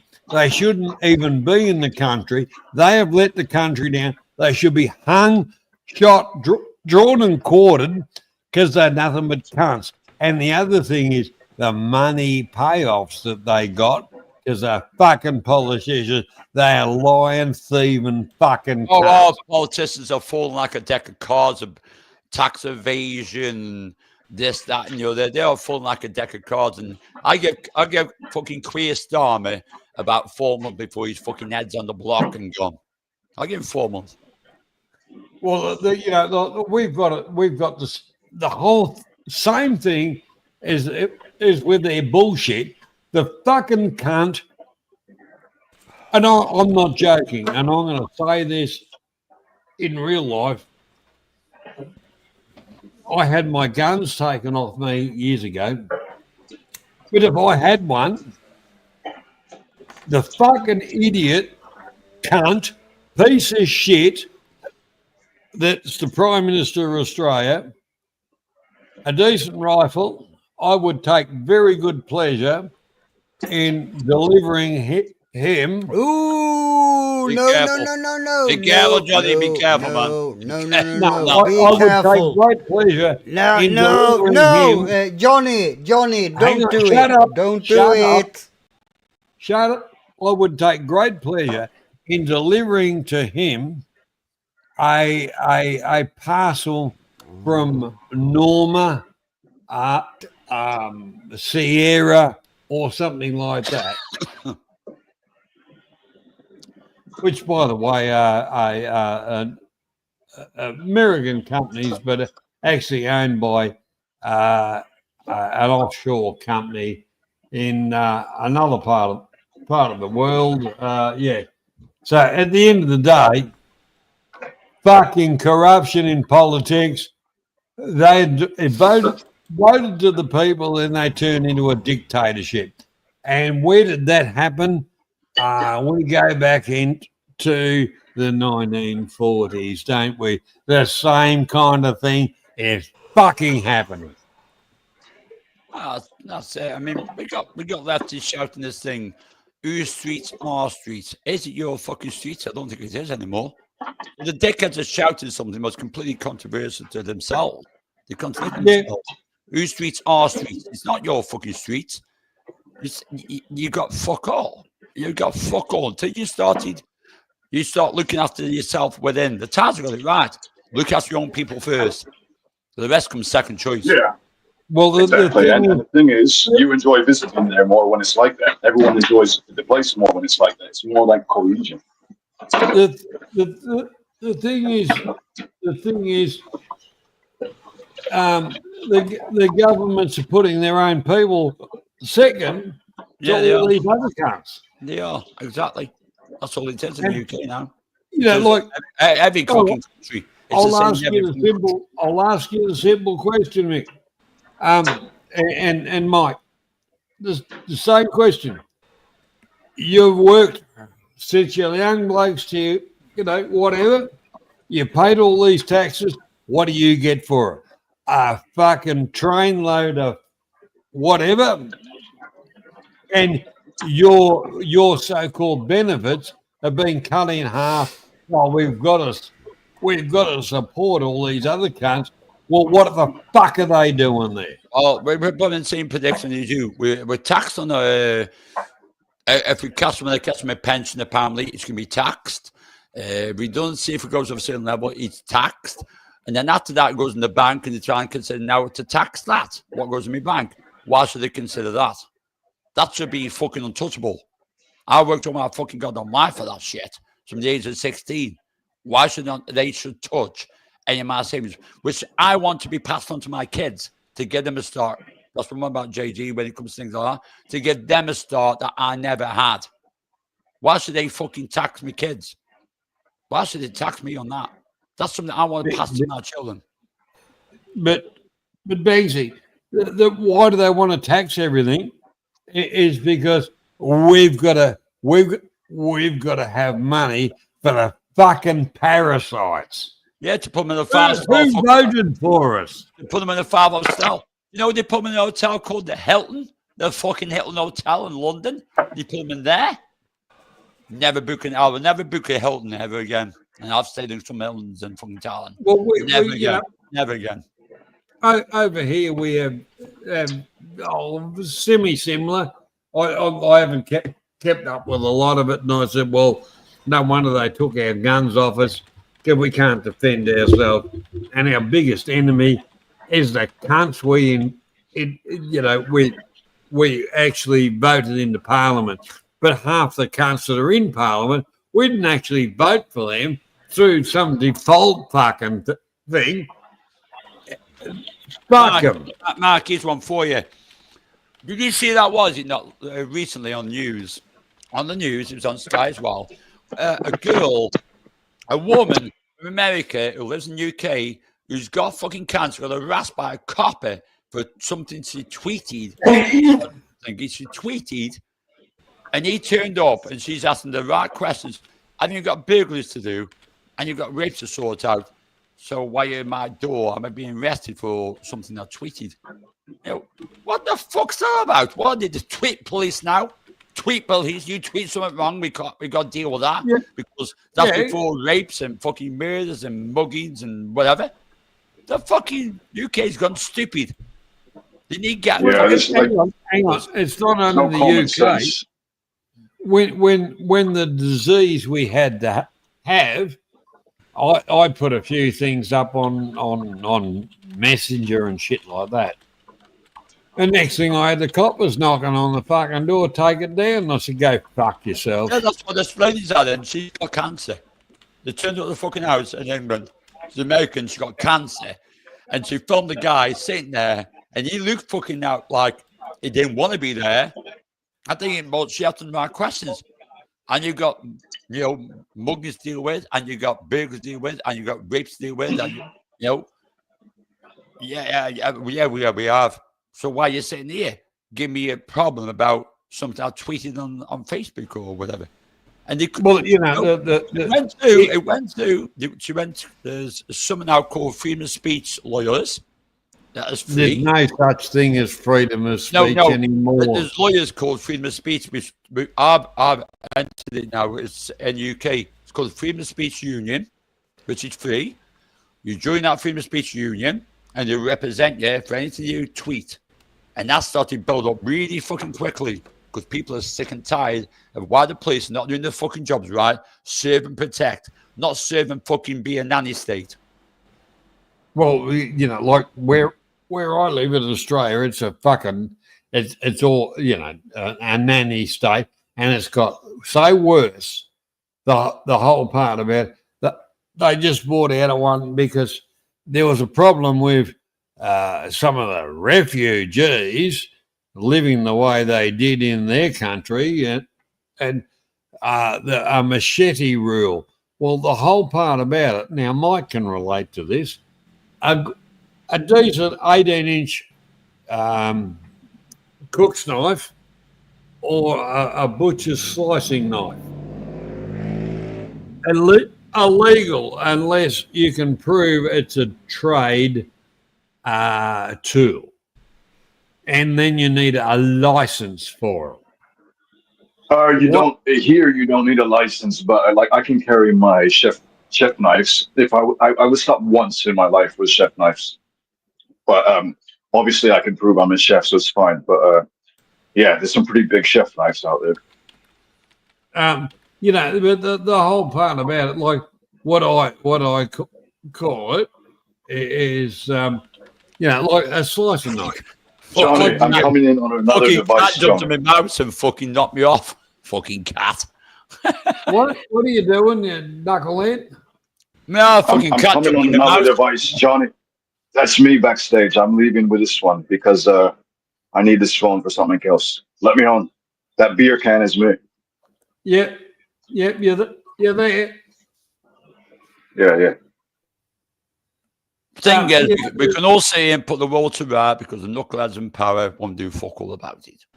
Yeah, the whole part about it is, unfortunately, ladies and gentlemen, in the Western world, we're being dictated to by the multinational, and our rights are being taken away from us. So it doesn't matter who you vote for, you'll be told what to fucking do. You'll be milked like a fucking cow. It's one of them, Johnny. I mean, just what I said to you now, well, just recently to everyone, they're going to say, oh, Banks is a Tommy fan, he's right wing. No, I'm not. I'm thinking about my fucking kids and my grandkids. That's all I'm worried about.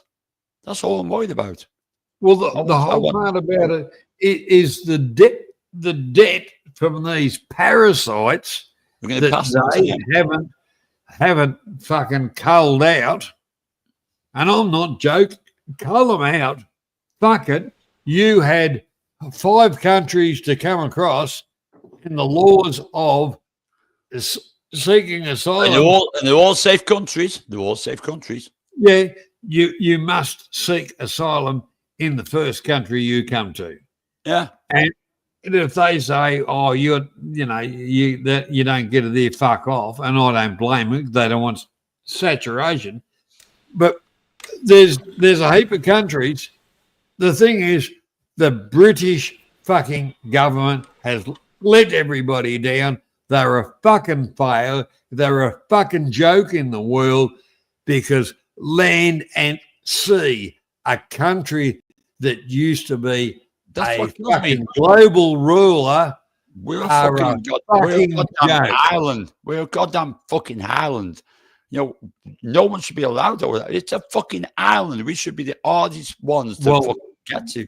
The one thing, Banksy, we're an island, and the fucking idiots, fucking idiot. Why does some cunt get on a plane, I want to come to Australia and then seek asylum?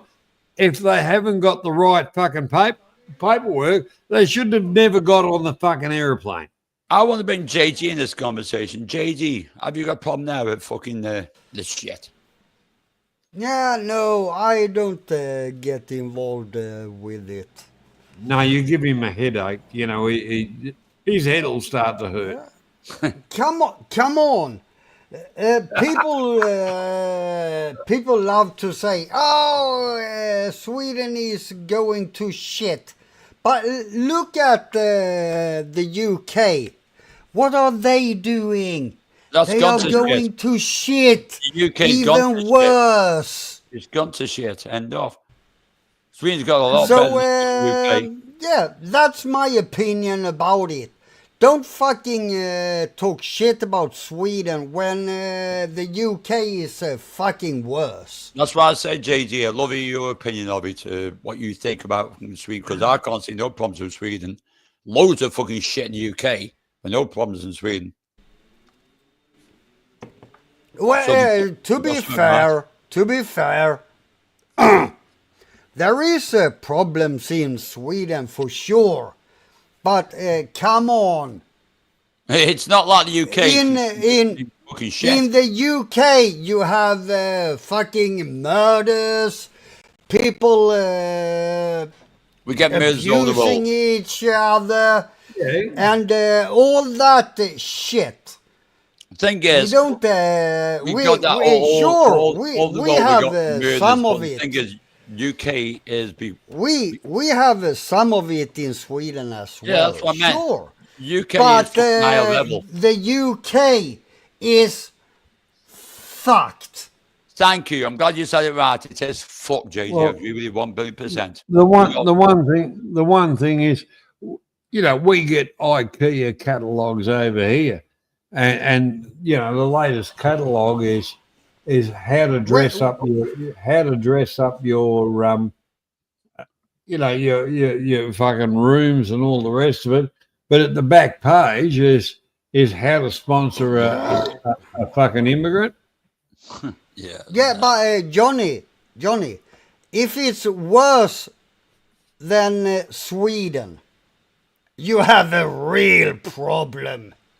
Well, Ours is definitely worse than Sweden, man. I've seen Sweden, and that you've not got the problems we've got. UK fucking stinks, mate. We've lost the plot. What Stammer and all the rest of Banksy have done in the UK, they should be fucking hung. Yeah, they should. Under the fucking Story Bridge. They're fucking traitors. They're fucking cunts. They're fucking assholes. The traitors to their own people.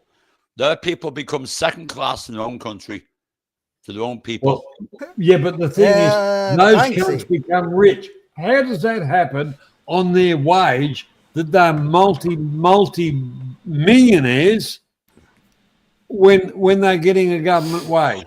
They're fucking liars. We can't wait for our local elections soon because we had a local election recently and same as here. Labour Banksy,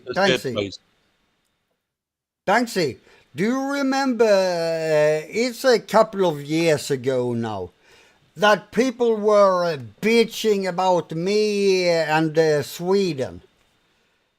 Look at the UK now. But Jay-Z hadn't. Okay, fair enough. I could read that in the books a long time coming.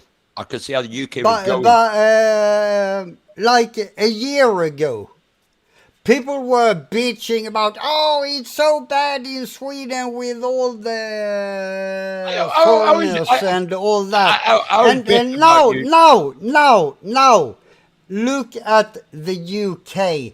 It's a fucking dumpster fire. People are on the streets, fucking up everything. JG, I agree with you and disagree with something. It's not a dumpster fire. It's not a dumpster fire. The UK is now the fucking dumpster for every shit and fucking all the world to come here to dump themselves here and say, okay, I've got a free hotel for the night. Well, for the fucking 2 years, 3 years. I've got a new iPhone. I've got a new tracksuit, and we've got veterans on the street. Yeah, but fuck all. Banksy, The thing is, Banksy, back in the day when they were bitching about Sweden, I told all the UK people, clean up. Yeah. In general, I told them, clean up your own country first. And now, 1 year later, what do we hear? I've seen everyone this. in the UK is bitching about their own fucking country. JG, I've been bitching for fucking past 8 years about this was coming. I'm sorry. No. I was right. I was right again. I'm sorry. Hang on, I was right again. Jürgen. All right, we can put that on the chalkboard. You were right. The same as everybody else. The UK has turned in because of the corrupt fucking governments and all the rest of it. Has turned into a shithole. Well, we're not the only one. It's about time the people took back their country and told them to fuck right off. But that's it, and we're not the only one that fucked, JG. G'day, Mike. You're back again. New Zealand is fucked. Australia's fucked again. So much fuckwits coming to them countries. Yep. It's wrong. Yep. The fuckwits. It's becoming an easy touch countries. So it's Well, like, the thing is, we have to import our fuckwits. Yours can walk there. But the whole part about it is our Come on, government. Johnny, you have your good. You have your good part of domestic morons. that's You why don't people, have that's to why import people, everyone. That's why people fuck off Thailand and live there, and fuck off Greece and live there, because they're sick and tired of their own fucking country. Yeah, even though you love sorry. it so much. But You get the whole sick part, of it. the whole part about it, Banksy, is our path to whatever is just sell up in this country, go fuck yourselves, Yeah, that's what we should be doing. There's a head place. off into the wild blue yonder and see what happens. If You know, we stumble and fall, well, that's our problem. I don't agree with Trump too often, but he's right. Bring the Navy and say, sorry, France is that way. Fuck yourself off. Head back there. Easy extra petrol for your fucking fuel. Fuck off. That's it. Job done. Trump is the fucking biggest idiot that have ever been born. But he's right in one thing. I disagree with you. We're fucking Ireland. I agree with you, but we're fucking Ireland. He's right about one thing. Why the fuck don't you bring the fucking Navy and say, sorry, France is that way. Fuck yourself off. We're paying France to stop them coming over. They give them extra fuel to fucking get over here, for fuck's sake. Why would you? Hang on. Why would you pay France? That's it. The But we're not. fucking frogs are proven liars. They're scumbag cunts. And You they go kick back them- to the days of fucking Napoleon, they have a history of being scumbag cunts. Exactly. Why would England trust fucking And France? they pay him, Johnny. They pay him money to stop him coming over to our borders. What? And who's the one that's authorizing that? Were they Keir Starmer's doing it now. He's giving extra money to him to stop Well, him coming well, over. well, and That's actually hang on, let's just interesting look that hang on, Jürgen. Let's just the look at UK. his Sorry. background of where he comes from. They're better off investing in a few messages from the sky, and that'll that'll fix the whole fucking problem up. I'll put it this way. We got one in the UK at the moment. He bought a new thing called One In, One Out, right? We didn't think of it literally. And do you know what it was? An Indian guy came over the UK and we sent one back to France on a plane. They said another 30 on the plane, but they didn't turn up because human rights said, sorry, we can't deport some like people like Egypt because there's a war going on. Where's the fucking war in Egypt? Fuck off.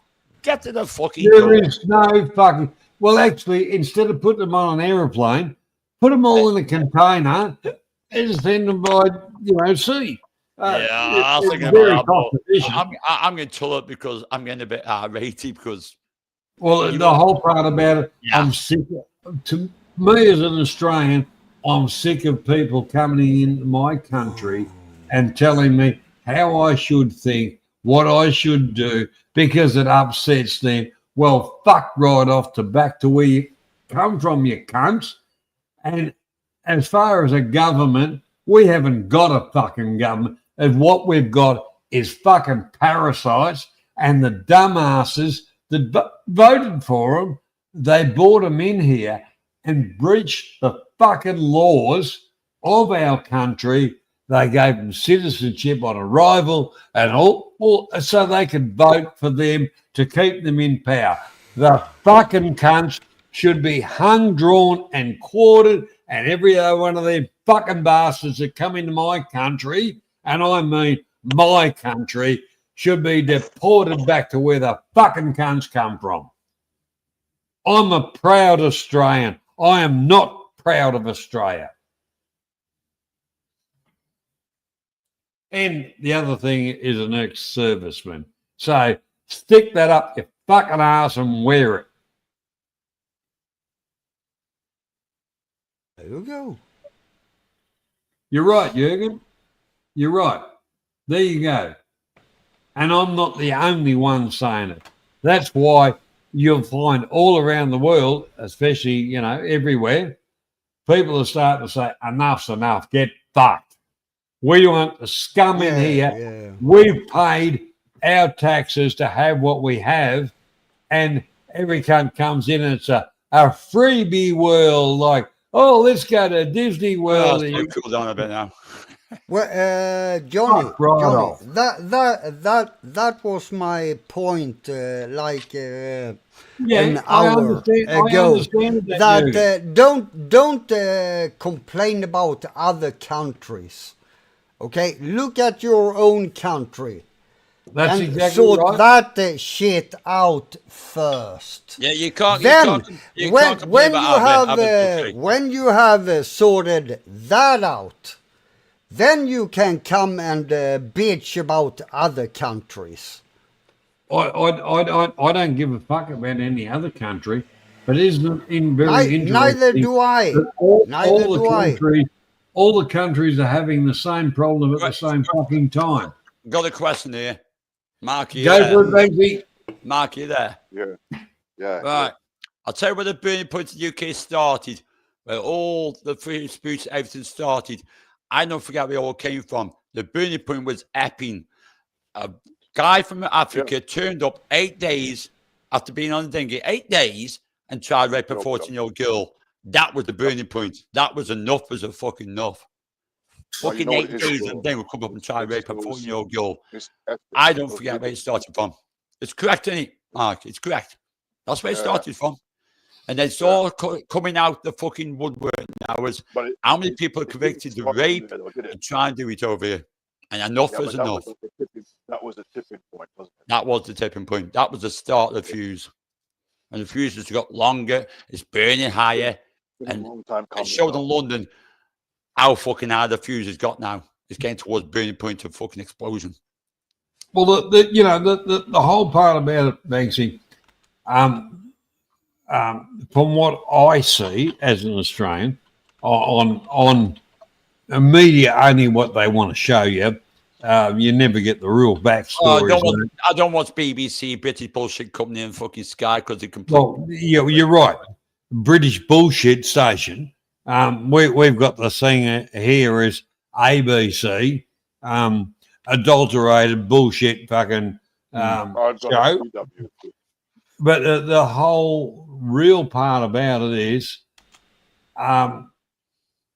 people have had enough. And these fucking governments, the last time that kind of stuff happened as far as world governments or whatever was back in the 1940s, and we know who did that. And I think he was right. Really? Nah, I mean, I'm not a big Tommy Boy fan, but at the end of the day, he was the one that leaked the information about Epping. I'm glad he fucking did. That's the starting point. It was Tommy Boy that leaked what happened. That this guy come 8 days on the boat. He's been there 8 fucking days, and he tries to rape a 14-year-old girl. Says it fucking all. The fucker's not welcome here. Fuck yourselves off. Thanks, you know, this has been going on regularly. London. It's been on quite a It's lot. been going on. It's coming out of the woodwork now. People have been doing it for like fucking years and years and years and years, and it's coming out of the woodwork. It's eventually revealing itself. The fucking dark side of these people coming to the country. You're lucky though, because where you live, Banks, you live like where you live is where No, you live. we've got one near us, Southampton, mate. not the same. We've got one. I mean, I live in Stoke. We've got Longton. Well, London's fucked. We've got Longton. There's a big drama going on there at the moment because a lad's been a fucking Afghan been going to be What are they doing there? What the fuck are they been let out on doing there? bail. Been let on bail for raping a 16-year-old girl. So that's been up Longton at the moment, but not too far from me, like about 15 minutes drive. It's crazy. It's fucking crazy. The one thing about it, your politicians, these fucking, it's about time every fucking real British person walked up to the government offices and stood in front of it and said, fuck right off. Well, they did Enough recently, is enough. the BBC count, this is how fucking good the BBC is. The count of that march was 110,000.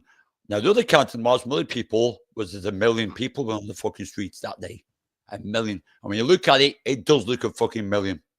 Well, the thing is, Banksy, it's the same as here in Australia.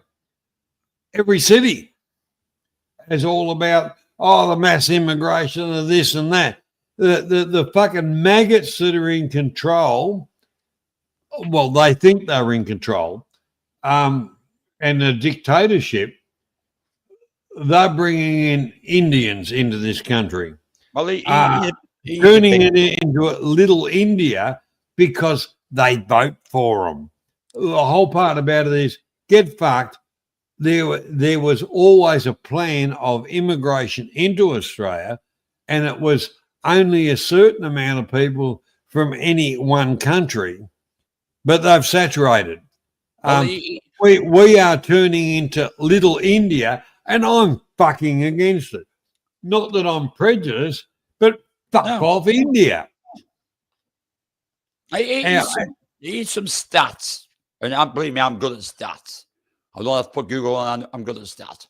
So let's say we got 1 million people in London, did the march. They focused on 32 arrests. They focused on these 32 arrests, right? You got Nottingham Carnival at the same time, 102 arrests. Don't need to say it all. And there was only 32,000 that turned up there. That says it all. But they focused on that march, but not on Nottingham Carnival, where there's over 100 odd arrests. 32 arrests to 1 million people, and 100 arrests to like 32,000 people. It's right in front of you. But let's focus on these 32 arrests. I don't watch BBC shit. The Sky can fuck themselves right up. Well, yeah, your BBC is no different to our ABC. I call it the Australian Bullshit Commission. But what shits me, they've got and licensing and whatever. They've got about fucking 20 channels of spieling their bullshit. Oh, I don't pay my license. You can foot themselves off. I don't pay no BBC license and kiss my ass. As a taxpayer, we're paying for that. And it's all their projection of whatever. We've got a very interesting case at the moment, and I'm very interested in it. Supposedly, allegedly, a man actually shot a couple of policemen and disappeared over the ranges. Now, you're talking my backyard. I know all the fucking roads and shit like that. He's totally disappeared. They offered $1 million disappeared information to his arrest and all that shit. They had a couple of maggots that rang up. Sounds a bit iffy, that does. Disappeared. But the thing is, there's no arrest, so their information is no good, so they don't get any fucking money, the lagging cunts. But the whole part about it is they've spent $20 million so far trying to catch this bloke. And the fucking dumbasses don't even realise once he breached the top of the Great Dividing Range, he could go really north, south, east, not west. Mm-hmm. So he could be any fucking where. Yeah, anyway. And they're still looking for him, around the area. They're fucking dumbasses. Yeah, it's a big fucking country where you live. Fucking plenty big country. But the one thing I'm disappointed about, right, your media thing, right? Oh, some cunt shots, But hang on, where's the backstory?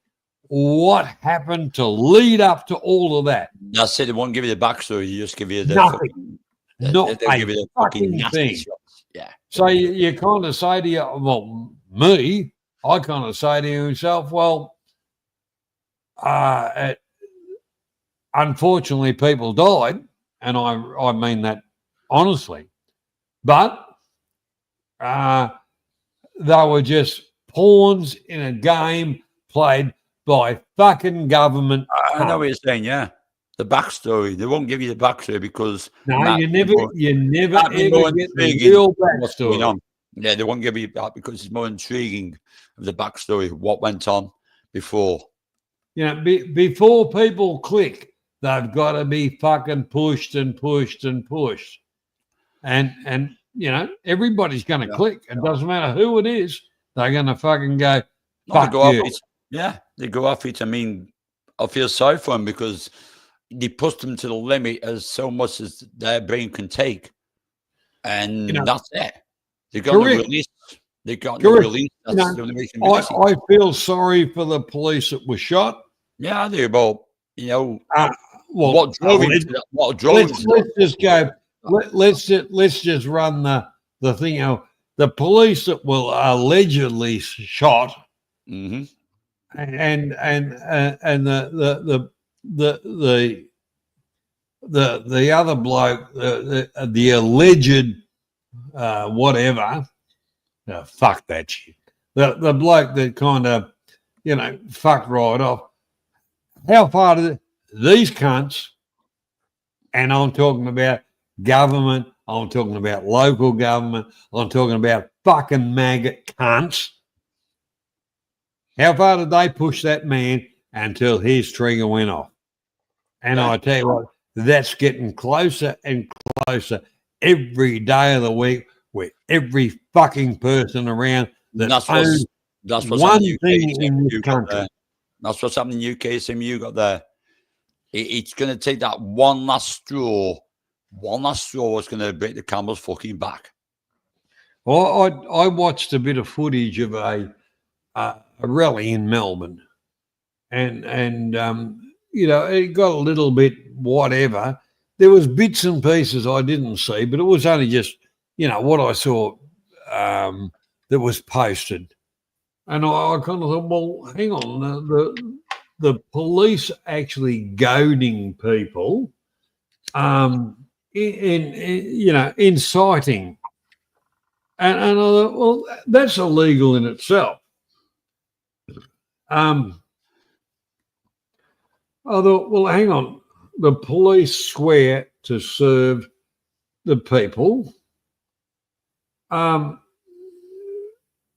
The whole part about it is, where is it that people protesting against the government that's totally fucking wrong and all the rest of it, and the police swear to protect the people's rights, and then all of a sudden the people that have the right to protest, they're fucking harassing them, you know, all that kind of shit. I know there is some fuckwits that come into it, and all the rest of it, but the genuine people was no different when we had the disease we had to have.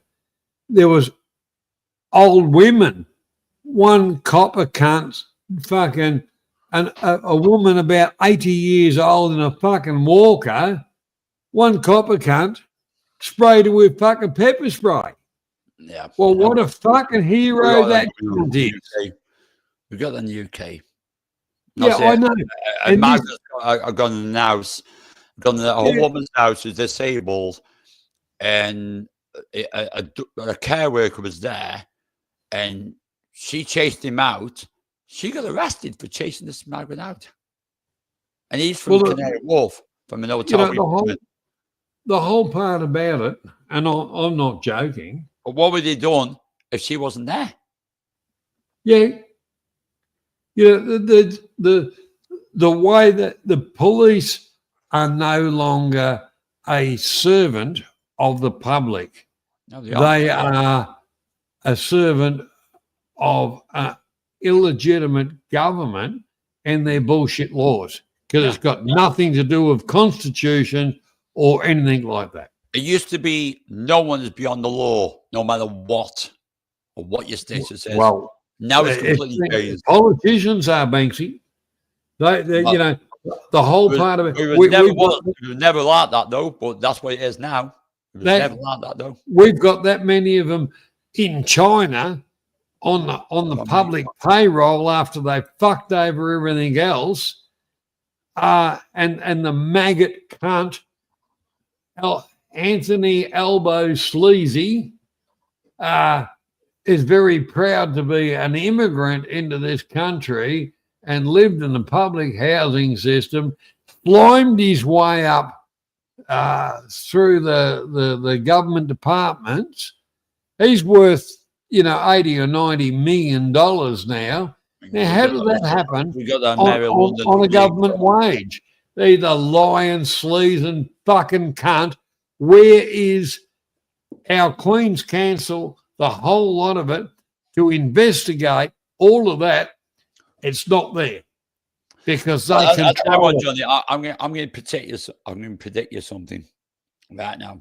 With anyone Yeah. watching, I know what the tipping point in the UK is going to be. I hope it doesn't happen, but I know it's going to happen. Sooner or later, a migrant is going to kill an English citizen. And It's going to be civil war. It's going to be civil war. When that happens, that will be the tipping point. That will be enough is enough. That will happen yet. That'll be the tipping point. When that cunt fucking stabbed that woman on the fucking bridge, I was surprised then it didn't fucking ignite.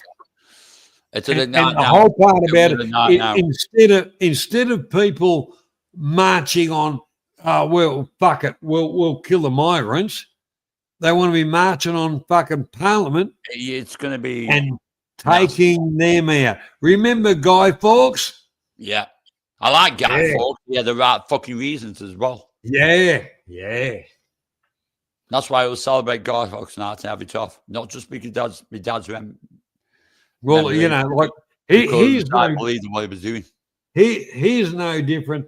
They've set themselves up like a prism of fucking power and that. It was no different to a Swedish immigrant to you look at history. You look at history.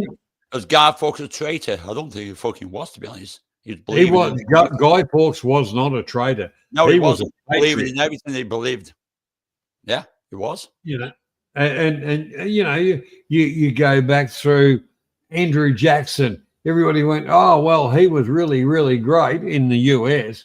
Well, hang on. He shafted Davy Crockett that helped him get to where he was getting and sold everybody down the fucking road. So in history, most of the people that came to power are nothing but scumbag fucking arseholes that were lining their own pockets at everybody else's expense. I love a film. It's a bit related to Guy Fawkes. It's something called V for Vendetta. It's a good film. And that's basically about that corruption from above. Well, in the end of the day, the people will get their country back. If you fight for it, you want it, truly believe it in your heart, you will get your country back. Well, the whole part about it, I don't think I'm going to live long enough to see my country back. I don't think I will, man. With the scum fucking cunts manipulated the whole lot of it. Because every time I go to vote, the lines of the stuff of where you're voting in changes. Yeah. And the whole part about it is the government's manipulating the voter base based on what came in on the last election. So they're changing the fucking rules and regulations to suit them fucking selves. That's bullshit. Well, like I say, besides that, I am a humanitarian. People come from war-torn countries, they deserve it. They need, like Ukraine, and they deserve it. Let them in. But I noticed Ukraine, they sent all the women to the UK. Not the men, all the women. All the women came to the UK and the children. Yeah, in other countries, it's all fucking men turning up from fucking war-torn countries. Well, I remember the big march that the Middle eastern cunts did was all fucking men. There was no kids and there was no women. That's why I can't. That's why I always say support And Ukraine. that's where the government failed Jews. They should have shot them on the fucking border and just said, "No, the border's closed. Fuck off." That's what. But That's why. you've walked through 5 countries. That's against the rules. Fuck off. We'll just shoot you if you don't turn around and go back. Johnny, that's how I managed to get that video with Kolova. She's Ukraine. She knows how strong they believe in it. And they sent all the women and children over. They're standing there and fighting. The men are fighting. Yeah, you got people turning up in fucking dinghies in the UK, all men. Where's the women and children? Oh, hang on, but let's see them at fucking home, dump them down. Welcome to us. The one thing about it, I don't give a fuck what goes on in their country. I don't give a shit about it. That's their problems. Don't bring it to my country. Don't ask me for a fucking handout when our country's being fucked over because of fucking shit. What I'm saying is, I'm a bit humanitarian sometimes when it comes to like Ukraine and they send the kids there and the wives there. That's fair enough because the men are staying there to fucking fight, and I believe in that. Good on them. Well, they don't do the bollocks what they're doing with these fucking countries coming from fucking Egypt, Sudan. They got fat. Fucking stay there and fight for your fucking country. Don't come over in a fucking boat and leave your wife and fucking kids in that country. Fight for your fucking country. Yeah, but as far as the Ukraine, fucking Biden was the one that started all that, and he's a corrupt fucking cunt. He hasn't got a skin to do. And that Zelensky, he's making fucking good money out of it. People are dying around him. Do they give a fuck? No, they don't give a shit. They don't give a flying fuck. They don't see all the dead bodies. I don't. In some ways, I don't blame. Russia for thing is, we knew it was coming, protecting or trying to. They were told they were on the border, they're manoeuvring. They were told it's going to be a war, and they didn't no fucking listened. The West, they didn't listen. No fucking listened. No, but the whole part about it, Biden was in control then. Oh, he hadn't got Scooby Doo. He hadn't got a fucking clue. That fucking idiot. That just goes to show you how smart fucking America is. Yeah, it wasn't that smart. Like Donnie has got a bit of an idea to make America great. The way he's trying to go about it, some things work, some things don't. Yeah. But he's got a game plan, and it's all about America. Well, see, Biden had a game plan all about himself. And the dumb, stupid drug fuck son. Yeah, well, whoopee do. And then you got Hillary, clitoris. Yeah, she ain't got Scooby Doo as well. She didn't give a fuck by herself. Yeah. You know, at the end of the day, if we really pull apart world politics and we come back to what does a person want? They want to live in their place, go about their business, come home, feed the family, have a comfortable life for a day's toil or whatever, a week's toil. People aren't interested in who gives a fuck about the Middle East. I don't. If they blow each other up, well, get it over and done with. Hang on, I had to fucking divert an hour this year because of bastard all this shit kicking off in fucking Qatar. Well, the cunts that are fucking carrying on about, they've all got fucking dodgy brothers fucking interest in it, and they're going to make money on it because it's like fucking betting on a fucking hand of poker. A little bit this, a little bit that way. You know, they're fucking scum. But they're voting with your money, not theirs. But they're going to make money out of it. I mean, we're trying to take our queer Starmers trying to take the voting level down to 16. Do you know what? I think the only one that should be allowed to vote at 16 is someone that's actually joined the army with permission of the parents, which is in the UK. They should be allowed to vote. Anyone else, you could fuck themselves off. They should wait till 18. And actually, do they have a brain cell? They should take an IQ cell before they even fucking vote. Because some of them don't give a shit. They don't even know the policies of a company, the policies of a party. They don't look at that. It's like, I'll vote like this because they look good. What the fuck with the policies? What it's about? Well, the whole part about it, right out, we go back to government and we go back to the education system, all of that kind of shit, mate. And you know. I'm sorry, keep it up, but I'm not. But anyhow, I'm gonna say no, not quite yet. We're gonna start winding down. But the one thing about it, I did it on purpose. right, across the globe, and this is, we've got the same shit happening, and all the rest of it, and it shouldn't be. What affects you shouldn't affect me. But what affects me is affecting you. So it's absolutely bullshit. And this crap of what we said is one world government.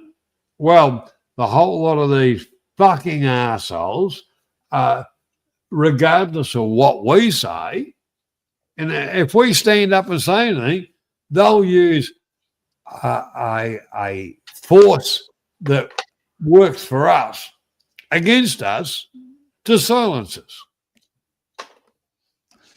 That is criminal. That is criminal. And every one of these fucking politicians in most of these countries should be just all fucking. The traitors to your own country. The traitors. They are. It's treason. They should be shot for treason. Because you're not looking after your own, you're not looking at the benefit of your country. It's a traitor. If you put someone higher than your own people, you're a traitor. Exactly. And you know, that's within our constitutions, a whole lot of it. These cunts are traitors, they're manipulators, they should be exterminated. Past tense of traitor is treacherous. Treacherous to your own people. Well, they are. The whole part about it is it's their crimes against society. It's a crime against his own people.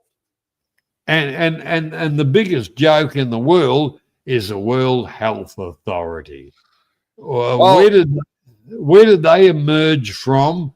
And everybody pay them to if you pay them more, you'll get a better report. What a fucking joke that is. So there's one thing that UK needs to do to stop the situation in right now. And I hate to say this. They need to come out the Court of Human Rights. They need to thoroughly curb, get rid of it. Because all lawyers right now, well, the lawyers in the UK, human rights, that's why fuckers aren't on the plane and going back. Because Court of Human Rights comes up. Oh, you can't be doing that. You can't be doing that. You can't be doing this. Fuck it off. Rip it up for a couple of years. Fuck it off. Get rid of it. Send the fuckers back. Job done. Well, the thing is, we've got to go and marry it. Go and marry it. Where the country come from. Go and marry it. You know, we've got a thing that just come in here. Oh, you can't have a machete. Well, all right. Machetes were very limited sales, and then they bought these. Oh, people were going to save the world give these people a better life. Machete sales went up like shitloads. So, like I say, all right, I couldn't see you. I might put my lights on. Can you repeat what you just said? Well, you know, the thing is here, because of influx of people from other countries because the UN said you've got to have your quota. Machetes have become a weapon of choice, which they used to be in their country. The whole part about it is the rest of us have been told, oh, you can't have a machete, you can't have a knife above this length, and you can't do this and you can't do that. Well, get fucked to that. I've got, knives that, to slice and do stuff, which technically I have to apply and pay money for a permit to have them. Well, they can go and get fucked. Fucking if I go fishing now, my knife, because my line it's got to be 1 inch, and I go fishing. I'm fucking fishing for fuck's sake. It's like, I don't need to know like up 2 inches enough. It's like, yeah, what the fuck? I'm fishing. Well, the stupid part about it is, why bend over backwards to accommodate some cunt that's just a parasite that should be grateful that all of a sudden realizes, hey, shit, we can really play this game, and they know how to play the game better than the fucking people who live in the country. I say, you got to remember, these people in power, fucking governments, they live in the fancy world. They're completely out of touch with real life. That's why I honestly think their brains need to be aerated. I know what you're saying that way, but we've got to be careful on borderline. No, but that is, I believe their brains should be aerated. I think their brains should be shocked, actually. They put a shocker to them. Yeah.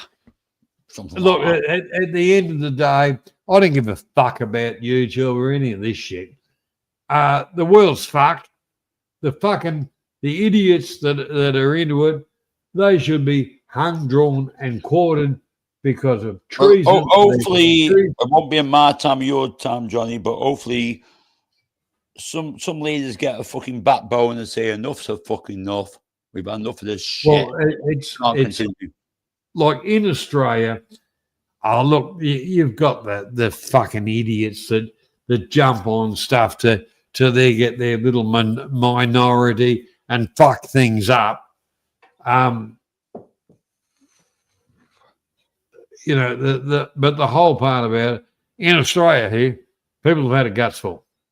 We're sick of being told we need this It's the same by a government that's got no fucking idea. Their way of running an economy is fucked. In the part of Victoria I live in, we had a triple. What we get in the UK, do you get the same shit? Like you get coppers up your door for something you tweeted, but they won't tolerate. Oh, look, like during the disease we had to have, I made a few fucking thingos on Facebook. A copper knocked on my door and I said, "Fuck off, idiot." He said, "You can't tell me that. I'm the police." And I said, "Only in your own fucking I bedroom." mean, that's your freedom of speech being threatened straight away. Why aren't they tolerating people that shouldn't be out? Why aren't they tolerating crime? Because that was a menace. Why aren't they doing that? Well, when the copper knocked on my door and said that's offensive, and I said, "Well, wait till you see the next lot that's coming, you fucking maggot." I hate to say it, mate, but I thank you. You give me a little bit of a topic tonight if I go live, because that's what it's going to be about. I'm going to put a little bit of freedom of speech. But what I said to the copper, I said to him, "Yeah, you're a real fucking hero." No, I'm going to download the video so I can put it on tonight of mine. Yeah, show this guy, this cop is sitting there asking this girl, this lady who's got cancer, while she tweeted.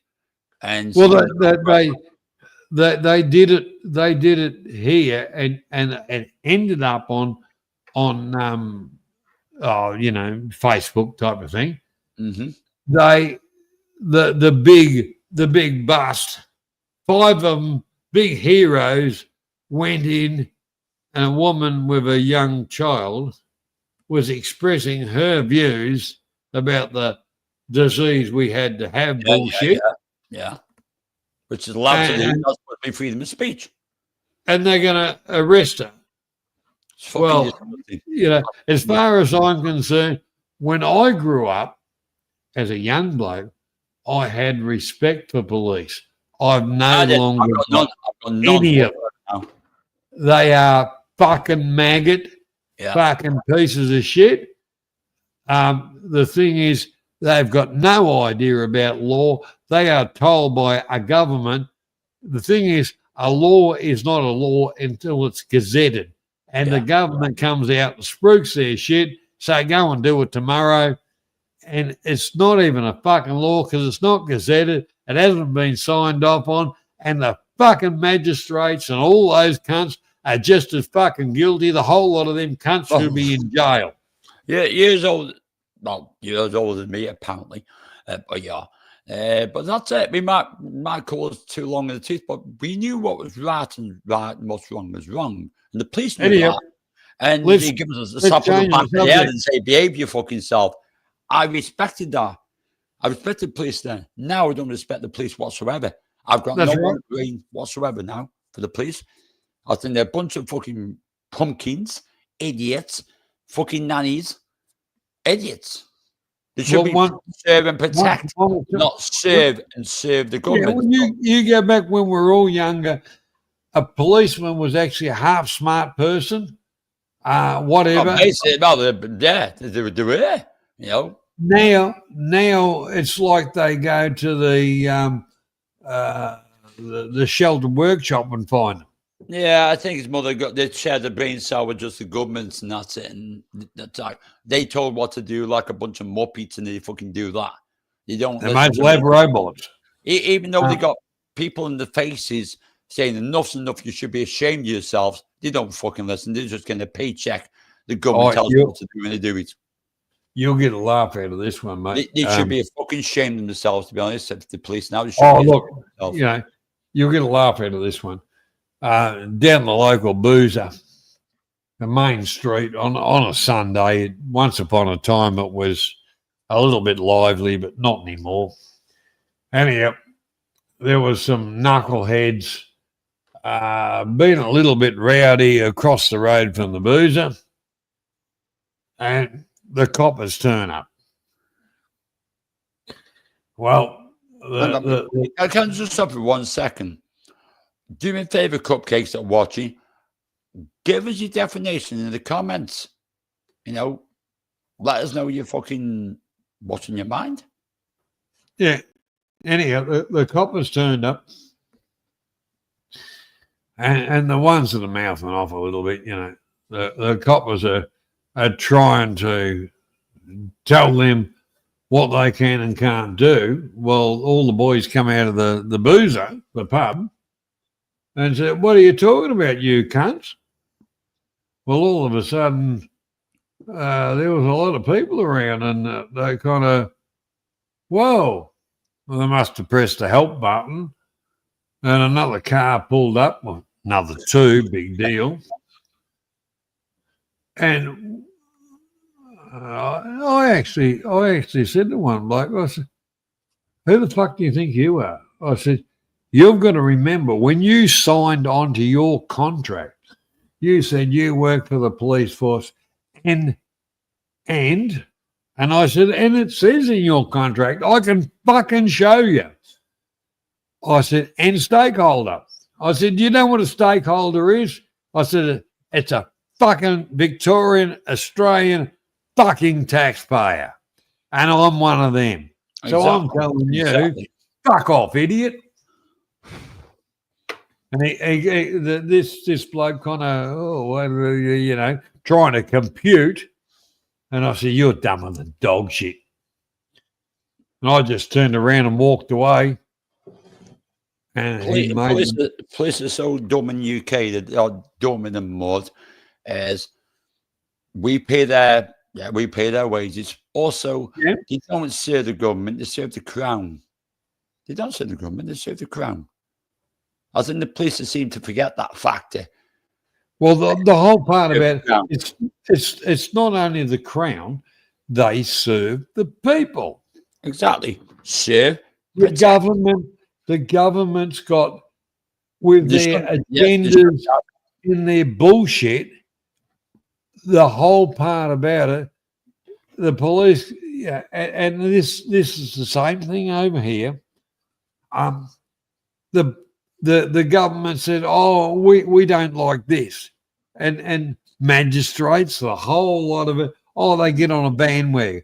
Where the whole part about, like I said, it is not constituted, it's not gazetted, it's not even fucking law.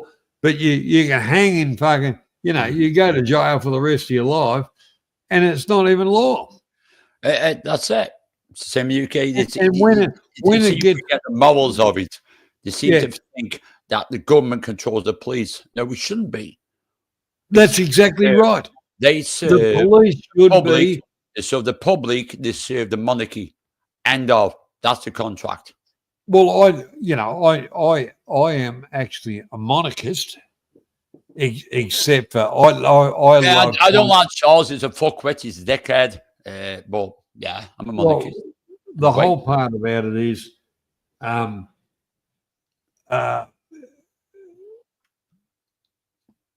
Queen Elizabeth.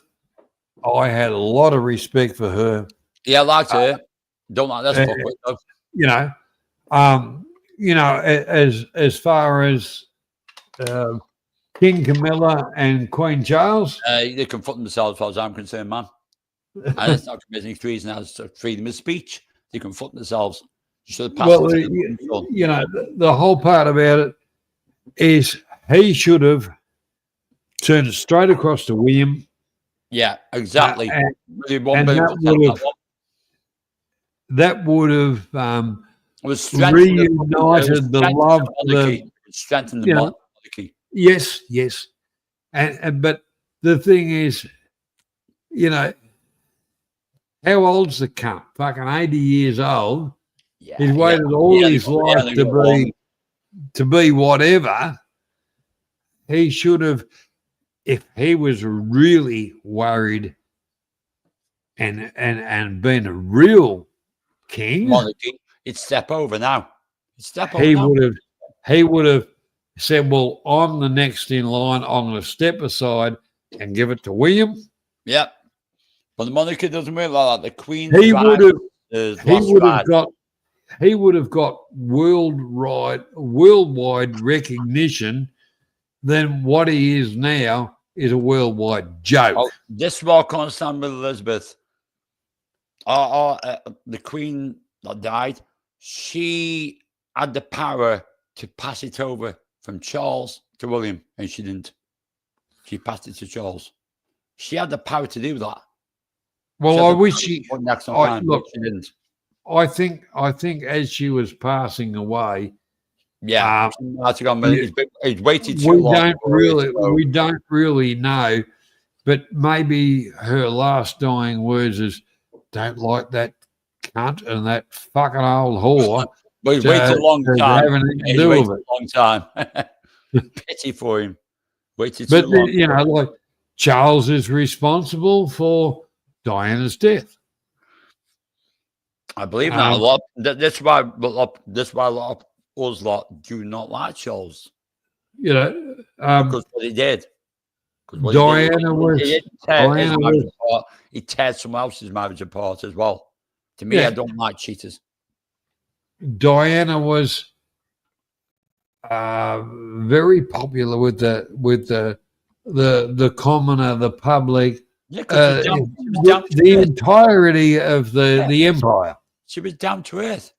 She's down to earth. She didn't take her kids fucking. Well, booking she them was pies a- for a meal. So take a McDonald's for a meal.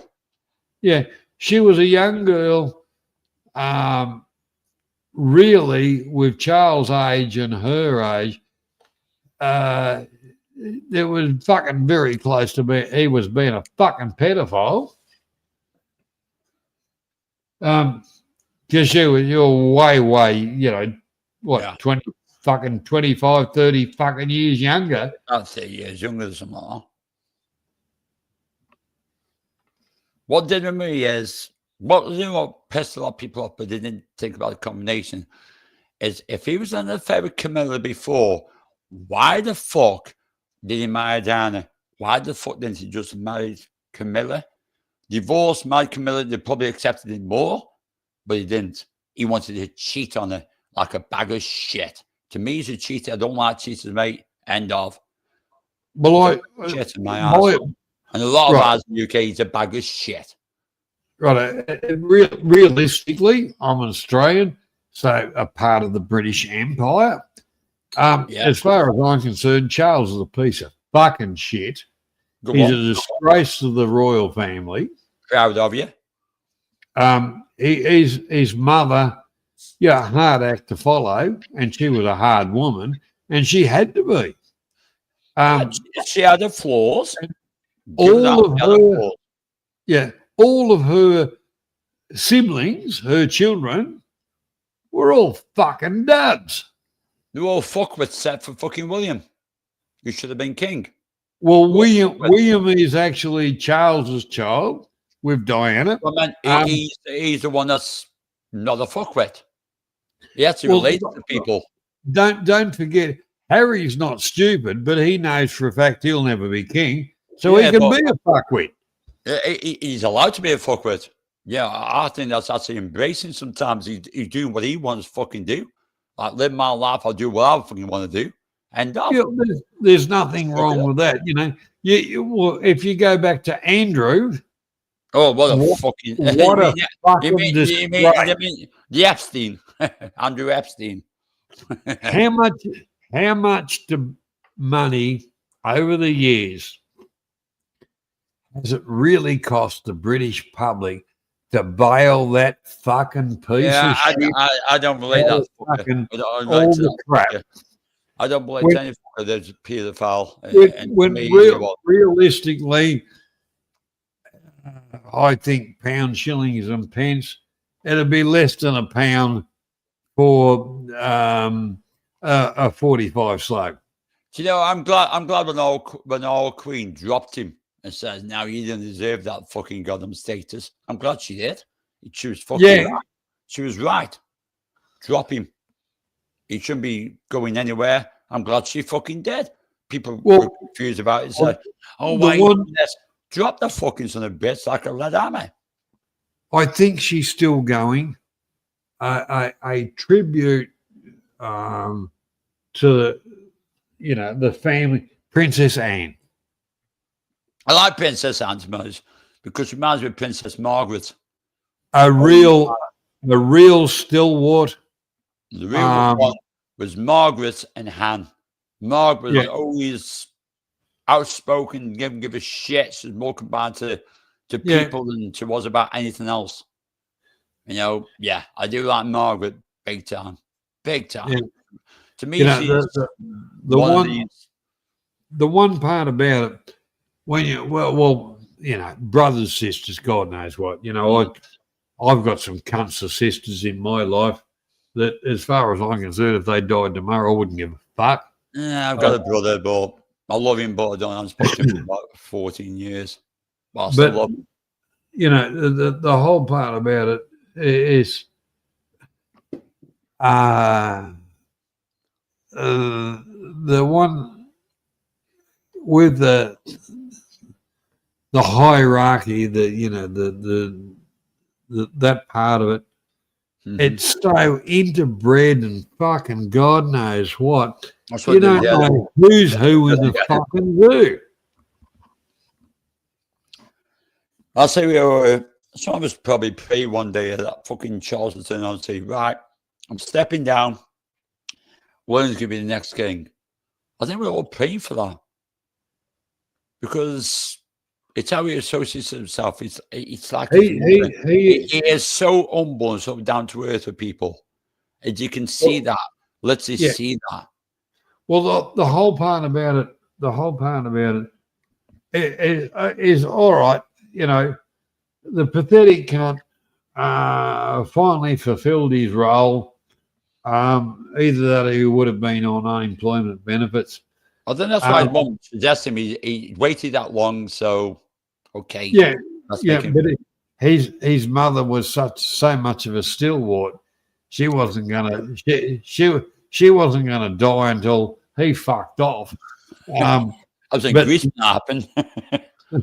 But anyhow, at the end of the day, it didn't quite happen the way Elizabeth. I was hoping it'd step over.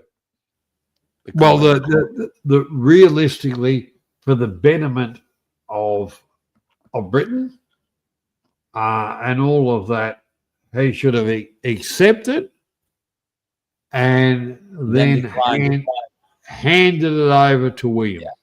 Accepted it would have been honourable for him to accept it and say, listen, I'm accepting it, but only short term because we pass on to my son. That but you know, the whole part of it, he wanted all the bells and whistles and look at me. Well, look what's going on in the UK now. What's going on in the UK right now? And the monarchy is allowed to say, well, they're allowed to say anything. Well, the government's restrained in ways, but he's allowed to say something about what's going on right now. The monarchy, under the Constitution, the monarchy can intervene. Yes, he can. Yes, he can. And just say, fuck off the lot of you. I'm putting the National Guard in control and work out what's going on. And but he's not. Jail the lot of them. Now that's why I'm pissed. That's why I'm pissed off at Trump in a way.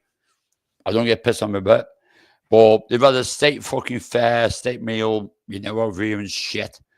And I was hoping Trump had actually not blow smoke up his ass. He blew smoke up his fucking ass. So Trump doesn't blow smoke up people's asses. He blew it so far. Charles's asses was coming out of his fucking earholes. And we're hoping like just a little bit of Trumpy sort of style. It's like you need to solve the problems in the UK with, you know, get your borders back, get UK back. United Kingdom means United Kingdom. Well, the thing is, the world's fucking sick of the multinationals, the faceless cunts that bought up shit, took it to places, ruined quality, but still had the brand names, put it back on the shelf, which nothing was right. But in the countries where it came from, unemployment. And that's what Trump was about, make America great again. And I understand exactly I think he's right in that way. He's fucking right in that way. You know, he shot himself in the foot a little bit, but the whole part about it, his game plan, I totally agree with. And about time the rest of the weak cunts went with it instead of being, I can't say what I really want to say because I know I can't because I can. I put just it this way, Banksy. Put it this way: if you believe in God, Jesus, and all the rest of it, Bethlehem was actually in Palestine, and Jerusalem was actually in Israel. So we had life and we had death. I'm just going to leave it at that. Yeah. Anyway, mate, I'm gonna shut it down. I'm gonna go to fucking bed. It's late for me, buddy. Go to fucking bed. End the stream. I'll talk to you back stream about Summit. Hey, mate. Don't forget, brother. Still love you, mate. Same back. All right, mate. So good night, cupcakes. For me, Johnny, I'll talk to you in a second, man. Yep. End the stream, bro. It's your thing. Okay. So everybody, thanks for putting up with us, watching, whatever. Hope you got some entertainment out of it. I don't really give a fuck, but we have. Good night. God bless. All right, buddy. Catch you later.